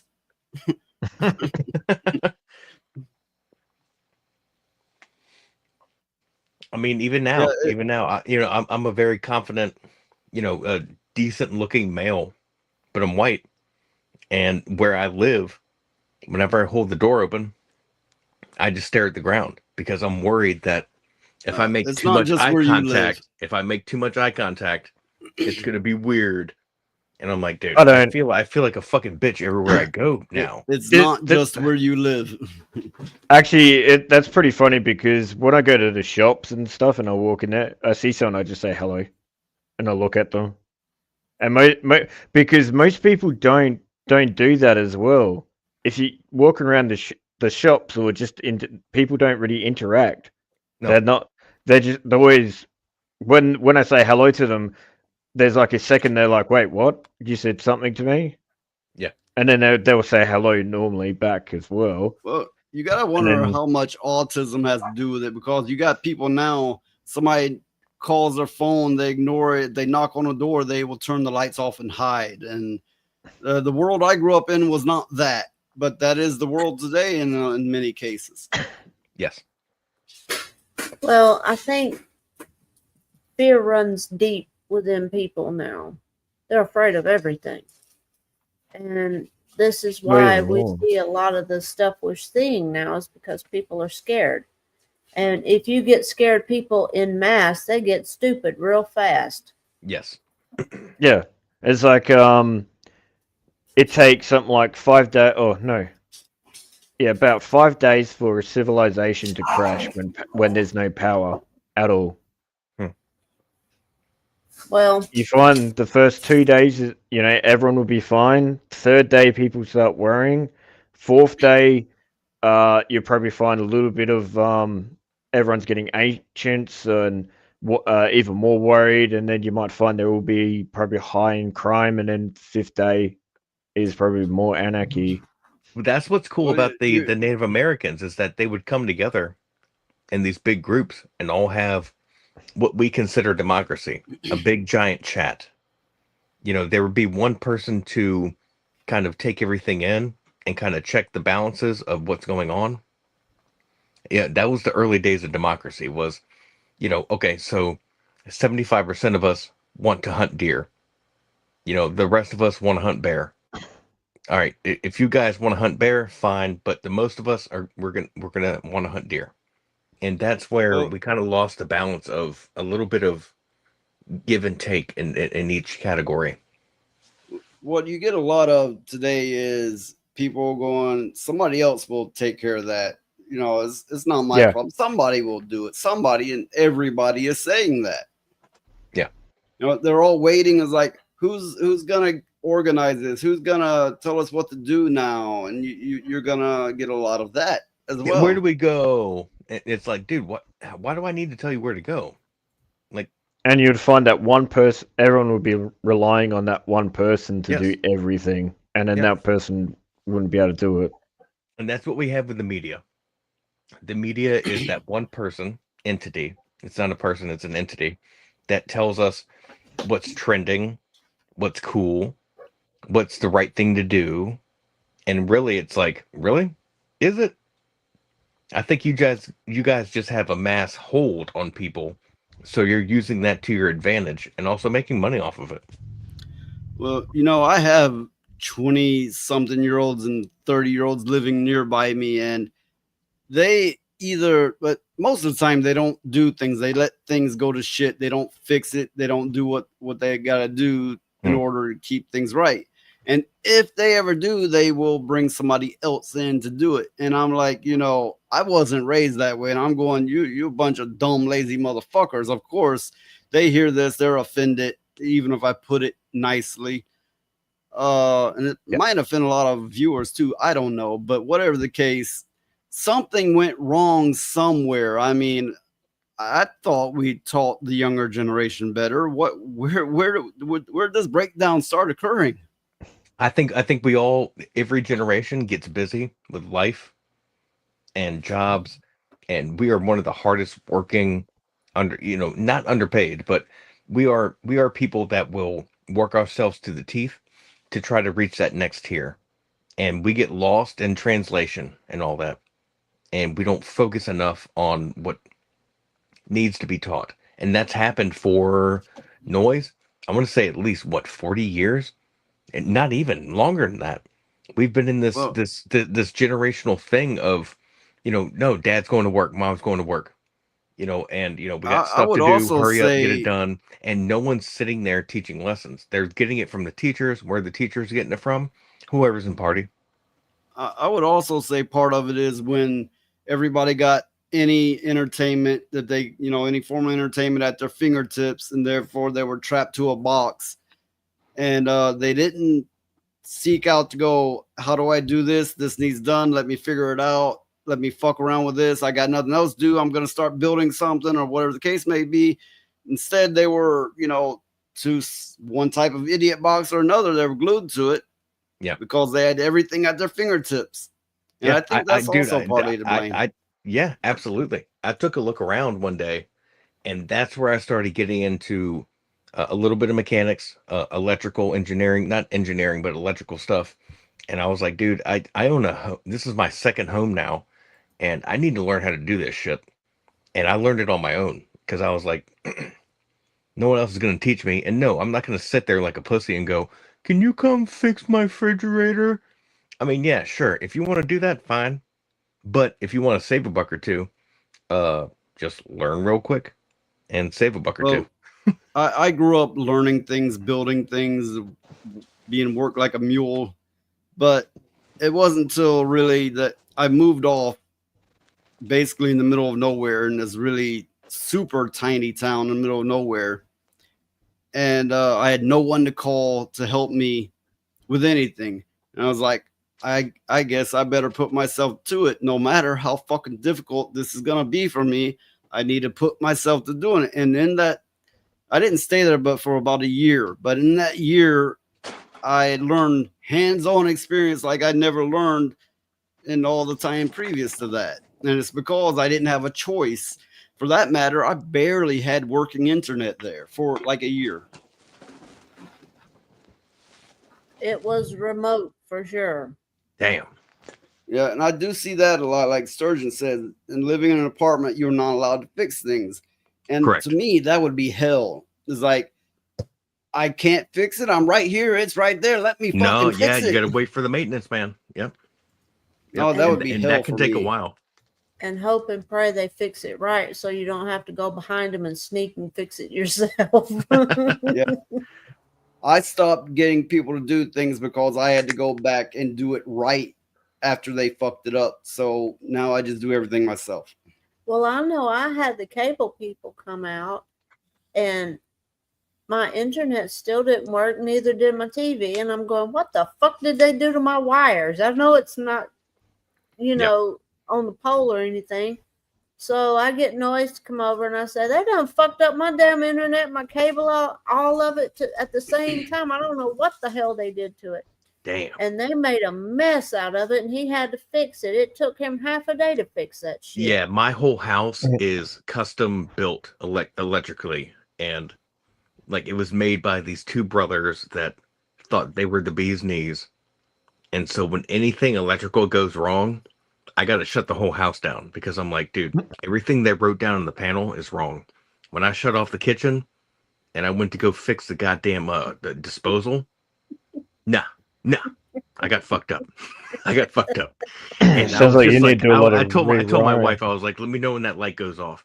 And I went downstairs and just shut the whole house down. I was like, okay, we're Every good now. place I move into, what I usually end up having to do is I replace the entire breaker box because it doesn't carry the current that I need. Yes, then- I've had to ground many plugs in my day because I moved into a 1952 house and there was like 3 grounded and the other plugs in the house were not grounded. They were like 2-prong 1960s plugs. Yeah, it was awful. It was not awful. It was annoying. Yeah. Yeah, I mean, Yeah, you it's got awful. the space for the breakers, and the breakers, it depends on what the box supports, but, it goes up to a certain amount. And in some cases, you don't want to over voltage it. It takes a lot of know-how. You don't fuck with that shit unless you are confident in what you're doing. Yeah, you got to pay attention, man. Yeah, this isn't like throwing a sledgehammer into a wall. This is, well, even if you do that, you can get fucked up. So make sure that power's off. I That's all I remember can my say. grandmother's house. She didn't have a breaker box. She had a fuse box. Damn, there you go. And Oh, yeah, I've dealt with those, yeah. and ever so often somebody would the plug ones- something in that wasn't the When I was a supposed- kid, there was those little round fuses. that Yeah. There were Yes. glass and a little metal on them. You screw Yep. them in. Yeah. And ever so often, because she didn't believe in using separate plugs for things. Oh no, not her. She had a bunch of shit plugged into one plug. Oh, no. It'd be like the TV and the radio. Oh, that makes my and palms maybe- sweat. Yeah, the air conditioner. And in the kitchen it Yeah. would be the stove. If you're gonna do that, at least have it first a box that will trip off, with safety measures in it. But Yeah. she didn't. She'd have the stove and the washing machine and the refrigerator all plugged into one plug. Oh, man. I said, Granny, you're Oh. gonna burn the house down. And she said, I don't care, I'm Sturgeon's- old, let it burn. Sturgeon says the last house he was in, a bunch of outlets weren't grounded and the breakers would keep getting triggered. Yep. Mhm. Yep. Because even if you buy those 2 prongs that go into 3 prongs, you don't know if that outlet is ready to handle that much power. So you have to get in there, open it up, and ground it. Yeah. But yeah, I mean, she didn't care. Well, the house that she lived in was built like in the 1800s. Oh, shit. And they had, when they bought it, they had renovated it, and at that time you didn't need that many plugs because you didn't really have that much electric stuff. Yeah. Well, over the years she didn't add no plugs. She just plugged it into what Well, she had. It's like, oh you my know, god. I grew up when I was a kid, my father would have me wired things, and it was nothing so strong that like just straight up kill you. But he would have me wire them live. And I'd be like, this is live. This is going to shock the shit out of me. He's like, oh, no, it's nothing. Don't worry about it. And then every time I got shocked, he would laugh his fucking ass off. Oh, man. That's rough. Yeah, it is. Sometimes it'd be like, no, it's not live. And then I'd find out it was. Actually, No, that's actually why I pretty shut the whole funny. house down. Oh, go ahead. I was gonna say that's pretty funny because I had a mate that used to work as an electrician in one of the steel companies over here, and they said they told him to work on a live I can't remember, switchboard. Oh God, And- like a breadboard yeah. or something. Yeah, Fuck something like that. And yeah, he was actually going to do that. And when he told us the story, we said, "What the fuck are you thinking, man? Like, why would you do such a stupid thing? You should have told him to go F off, or I want this in writing that you're making me work on a live Yeah. thing." But oh no, Hell there's no. not enough money in the Oh, yeah, world. okay. In America, as I understand it, in America, the current is not as strong. The wiring in, like, I guess Europe, I don't know. It's But in other 120 and countries, 160. I think 160 in Europe, 120 in America. yeah, they're stronger there. Yeah. I don't know if that includes Australia. I'm not 100% sure. I'm not an electrician. Well, Dude, it's enough to make you take a step back. Yeah, after you get shocked, you'll Yeah. feel it in your fingernails, and you'll taste burnt and metallic in your mouth. Yeah, the metal taste. Yep. Yeah. Yeah, well, I don't think my mate would be smelling that. If something went wrong, he'd be not here anymore. yeah. Bacon. What's worse, what's bad too, is those damn electric fences. And for laughs, people tell, "Oh, you can go touch that fence, and it won't hurt you." Blah blah blah. Oh, you get rednecks to piss on them just to see if it would shock them. Yeah, just You know how many times because. I walked up to one to just take a look at the cattle and touched it because I didn't pay attention to the signs or those Mhm. little yellow tabs, and I'd be like, "Oh, don't touch that." Yep. It's like if the horses and the cows will not touch that damn thing, Yeah. it's a good idea to pay attention. Stay away. Horses and cows, they'll just step on the fence and push it down if it's not electrified. Yeah. Yes. Yep. I know we had a dingbat horse one time. It didn't care if it got shocked or not. It'd just run right through the damn thing. I'm going to use this as energy. Yeah. It didn't care. It'd run right through it. And it would always be on a Sunday and right before church. And we'd be in our church clothes and stuff, and the damn horses would get out. We'd have to run them all over the damn neighborhood. It was like, these damn horses. I'm getting sick of messing with them. Oh, R2D2. Okay, 230 volts. Okay. Ooh, that's bad. I think it's in America, it's half that, so it's not near the chance of it straight killing you. Yeah. No. But yeah, I mean, it's just enough to pop you back. Yeah. It can kill you. It's just not as likely. But there have been many who have died from it. Unless you're like my idiot brother to stick a fork in the damn power box outside to get free electricity. Oh shit. But to be fair, they do have 230 here as well, but only the heavier appliances use that.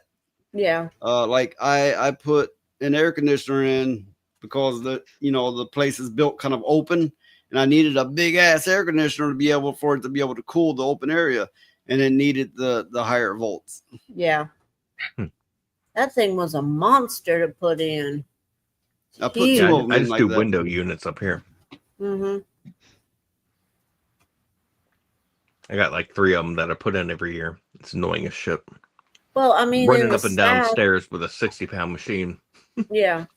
in the South, I mean, every couple of years you're having to replace your air conditioners. Well, these big ass window units, and the I don't know, this big motherfucker weighs a lot more than 60 pounds. Mhm. Yeah. Oh, they got This big one's ones, man. Yeah. huge.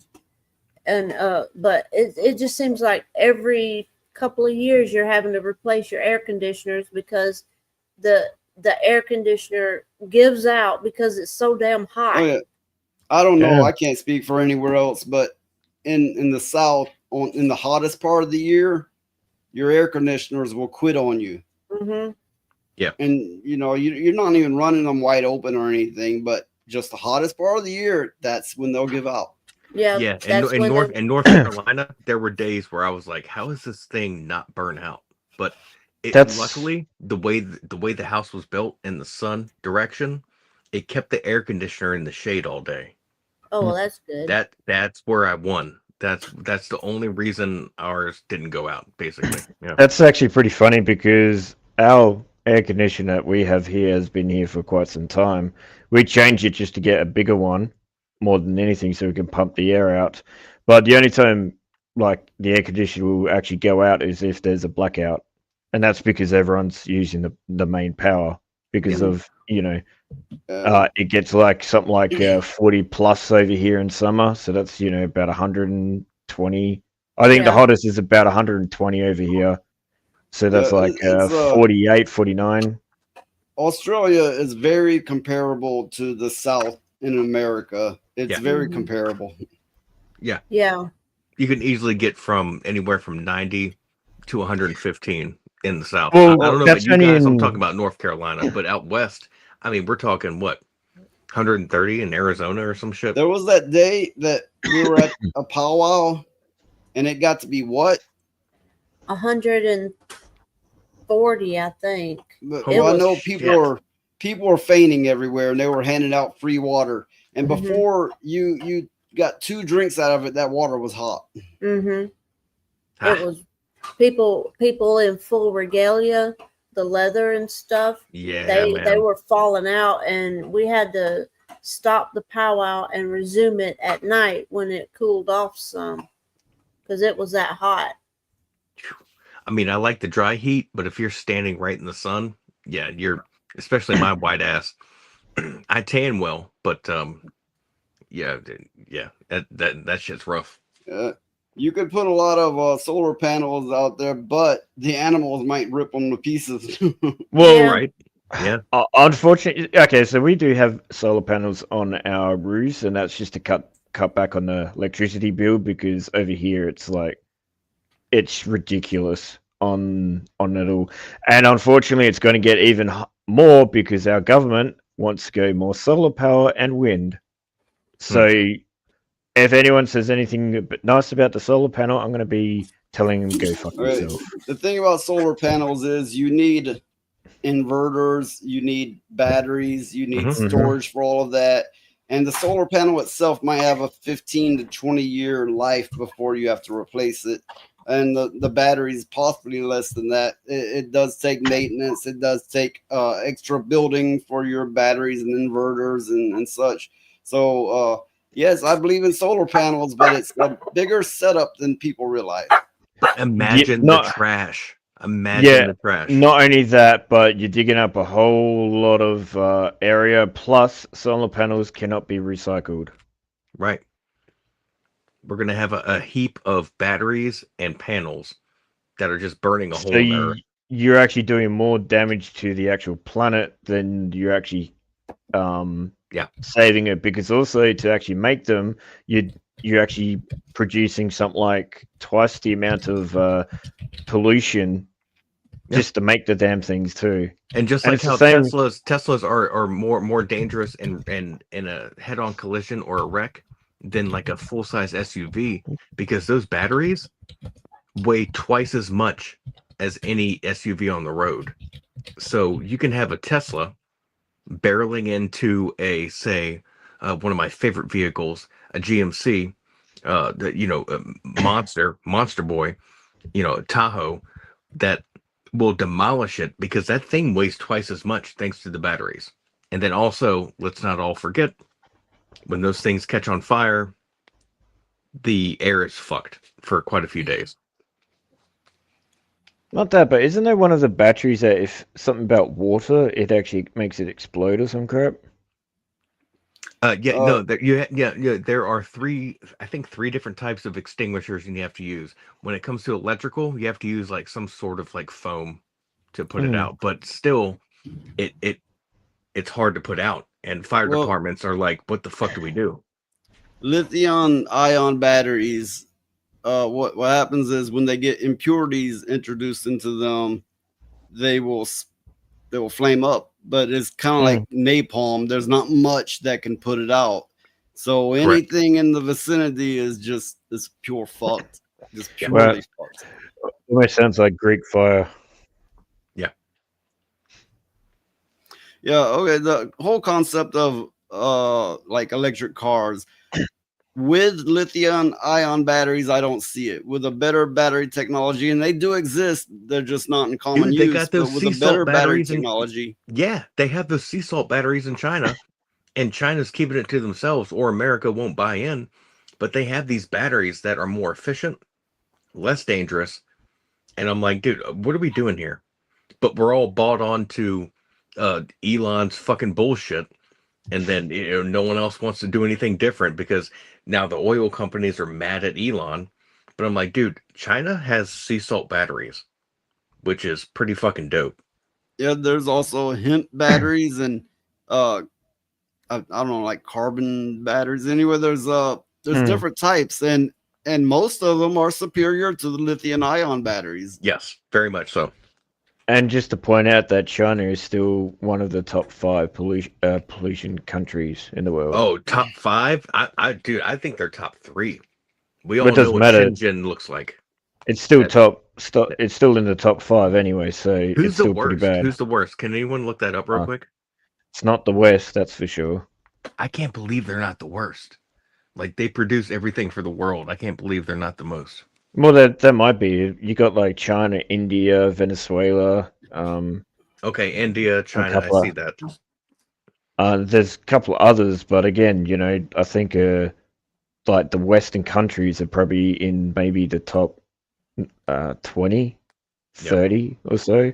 We're not even to the point of what. Oh, dude, I've watched documentaries of people in the like maybe 40s, 50s, where mechanics to drain the engines, they would just push them into local creeks and rivers and let the river drain out the fluids.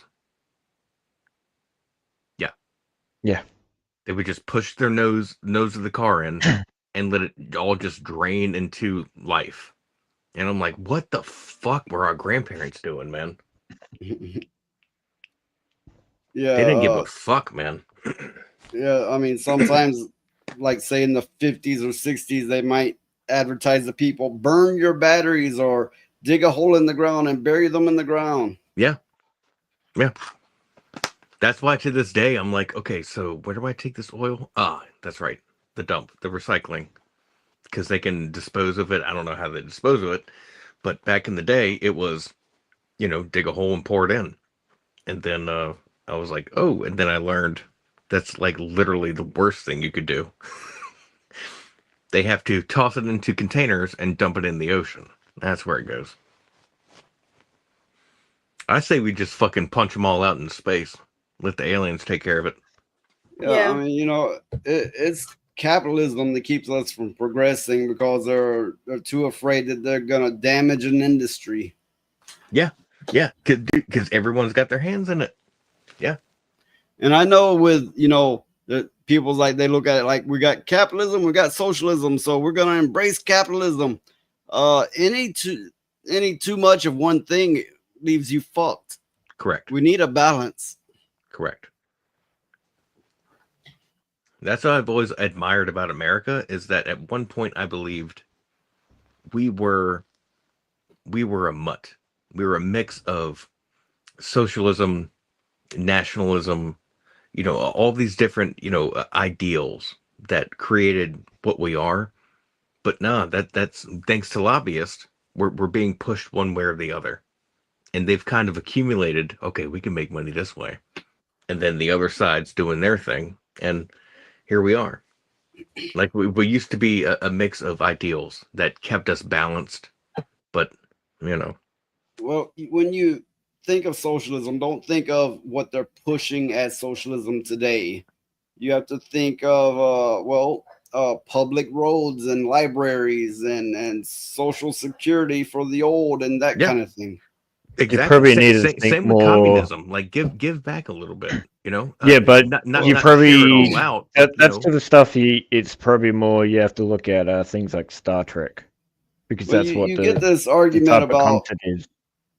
you get this argument about there's countries that have free or partially free or free in some way medical care, and then you have America where in many cases you're just fucked.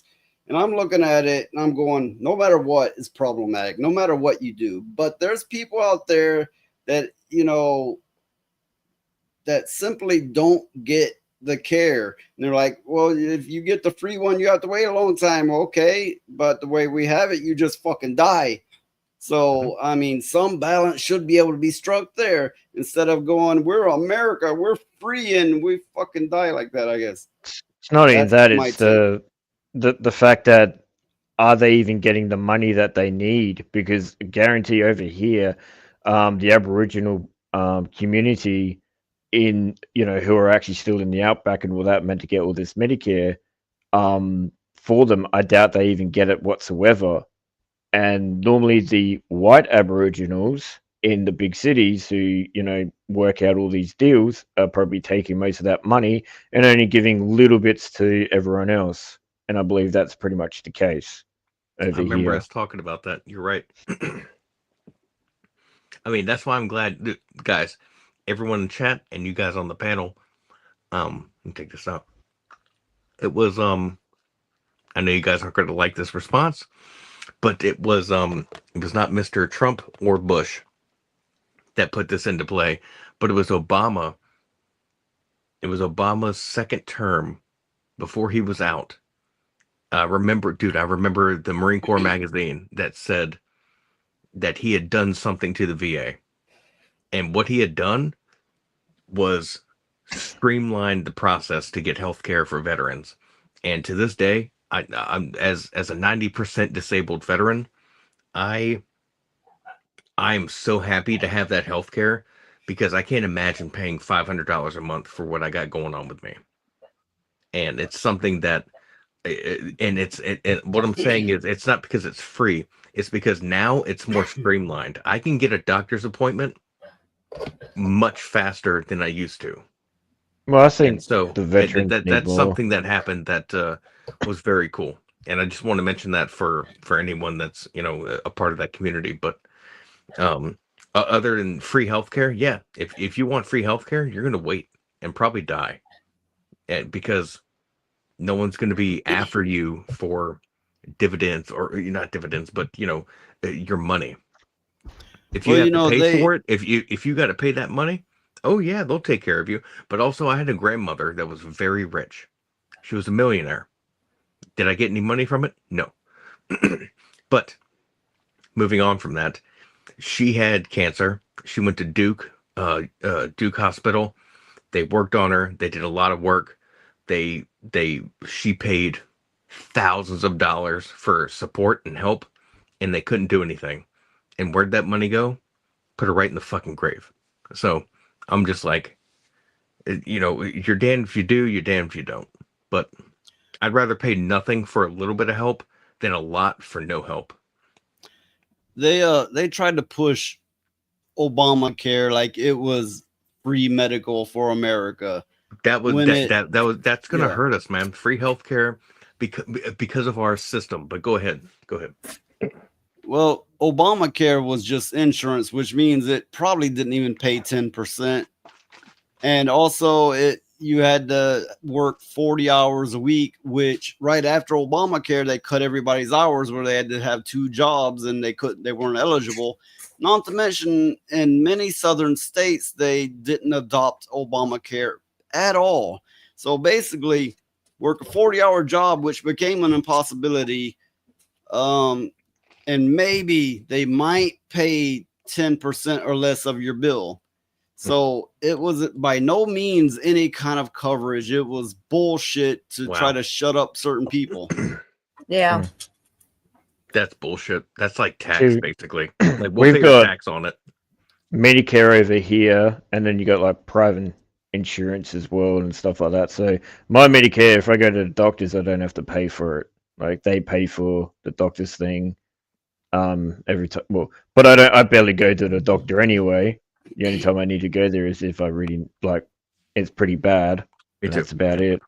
Well, they have And then Medicaid and Medicare here, but it only covers you if you're of a certain age or, you know, or you qualify by having underage kids and you're a woman or, you know, certain ways. Mhm. But it won't cover a good many operations. It won't cover most medicines. It most definitely doesn't cover any kind of dental. Thank you. It's so thin, you know, you don't get much out of it, period. No. Yeah, see, Not to even mention, over it's here, very hard to qualify for. yeah, over here, even the Medicare does actually reduce some of the medications over here as well. And then if you're unemployment, so Centrelink, that's what it is over here. That would actually reduce all medication down to about $7 something. So if something was like a $50 for that person under Centrelink, it's like $7 for them to pay because they don't, you know, they're not unemployed. They have no job. They can't get one. That sort of thing. Yeah, well, here they have Medicare, and it will, for the medicines it covers, it'll do that, but you can't get it for just being unemployed. That doesn't, you know, that won't qualify you. So there's a couple good points here. It's largely destroying our economy because of a lot of things. A lot of people claiming free healthcare, or people that immigrated here a few days ago and didn't pay into it. And from Sturgeon, California gave health care to all the illegal migrants. Now the state is billions with a B in debt. Mm-hmm. Yeah. So And the yeah, problem they'll be is- like, you know, the immigrants come, they're like, here, have some health care. To the rest of us, fuck you. You were born here. That's why I've Yeah. always gotten along with like immigrants, not immigrants, but maybe they didn't have a card and you could tell. Like I used to work in DC, Maryland, and these people were straight from Mexico, but they worked their ass off and they also paid taxes. And I was like, well, dude, I'm not going to say shit. It's not like it's not like these guys that just work these, you know, cash to play sort of jobs. It was people that actually paid into the system because look, if you're here and you're not supposed to be, I'm not going to say shit. But as long as you pay into the system, as we all are, that's fair. That's fair. Come on in, you know, but you know, do you need citizenship? I don't know, but just pay your taxes because the rest of us, if you're not, we're paying for you to do nothing, basically. Like when you cut your finger off, we got to pay for it. Whereas I cut my finger off, and if you're working a real tax job, we're all paying for a little bit of help, a little bit of workman's compensation, if you will. You know, It's true. Some of these Mexicans, because that's what we got the most of in America, that's, you know, not native to here. Some of them. And before you go on, I just want to mention to you guys and chat, my uncle is Mexican. He was a cowboy out in Mexico, out in the western portion of Mexico, a gaucho, I believe they call. I love the guy. He cooks great food. He has been so nice to me. He is illegal, and I would stand and fight for him any day. Okay. Anyway. You know, what I was gonna say is some of them do truly bust their ass. They kill themselves working.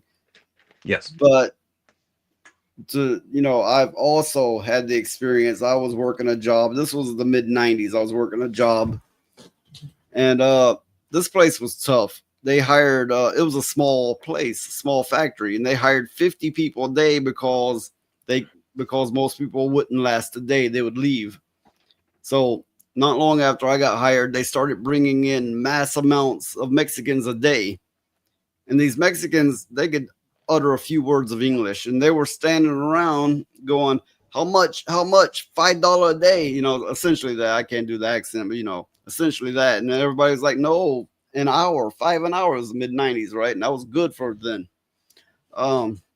They didn't know how much they were getting paid, but the thing is, 10 of them didn't do the job that one of us regular workers would do. In this instance, yes, there's people out there, Mexicans out there that will truly bust their ass. They'll outwork all of you, you know, but in this case, no, 10 of them couldn't do the fucking work that one of us could do. Yeah, see, that's what I hated when I was working. Like, you had all these Filipinos and stuff like that in one of the companies I won't mention. Yeah, they didn't know how much to get paid and, you know, all that sort of stuff. They got treated like shit. But the thing is that a couple of them, when I worked with them, was fine. But sometimes when they did a job, like after the job's done and all that sort of stuff, sometimes we had to come back and actually fix their mess, what they did. And that pit, you know, when you have to do that, you're already done 8 hours. Then you got told, oh yeah, you need to stay back because of this job. And you're like, God damn it. There you are for like another, you know, for 12, 16 hours in the day, sweating your fucking ass, getting all grease and oil all over you because fuckers don't know how to do something. The whole factory was bitching about because they were bringing in like 50 Mexicans a day. And the reason is, I mean, we'd help them, you know, we'd try to get them to understand things, talk with them, whatever. But the problem is they were holding us back. We couldn't get shit done. Interesting. Yeah, but as I said, there's some that will, you know, make you look like you're standing still because they're running circles around you. But in this instance, that wasn't the case.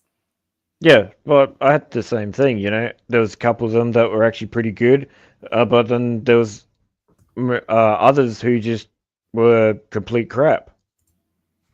Yeah. Like I said, you know, they did the work, and then next thing you know, you find out you have to stay back and fix up their fuck up. So Sturgeon says, I know and work with a lot of illegal people. I don't have a problem with them, but the current Democrats messing up our society using them for votes. I'll believe that to be true. Yes. I think that's pretty much around for everywhere, though. So Archulito says, same thing's happening here at Valkyria. We have a thing called the Deliveroo economy now.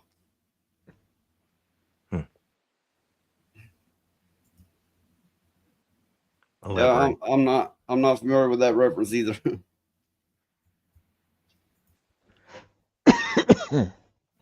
Okay, is everybody about ready to wrap this stream up? We can do it if you want. Wrap it up. Send more food to pick. It's about 1:20, 1:21 my time. Yeah. Does anyone have anything to promote? Negative. The only thing I have to promote is one day Roadkill is going to be streaming, so when he does, go watch him and subscribe. I'm just glad you didn't mention man, you made me Fuda. blush, brother. Thank you, man. Oh yeah, I was, but then it's like, nah, not yet. No, maybe that was next nice time. of you, man. That was nice of you.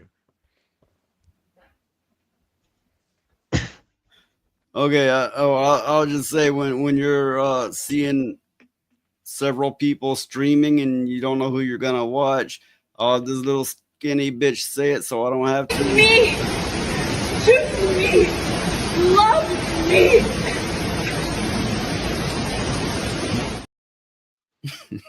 I don't know why she's screaming and then starts twerking.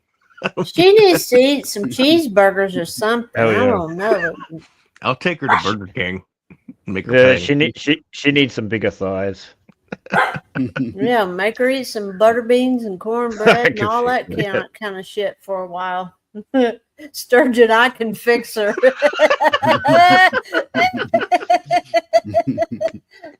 Sturgeon, I don't think you can fix that. I will love her. Oh my goodness. Okay, and I will say I want everybody out there to keep bringing the noise because we all sure as fuck will. Indeed. That's all for now. Hell Bye, family. Bye, everyone. everybody. Catch you, everyone. Enjoy yourselves.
Shoo-be-ba-ba-ba-ba-doo.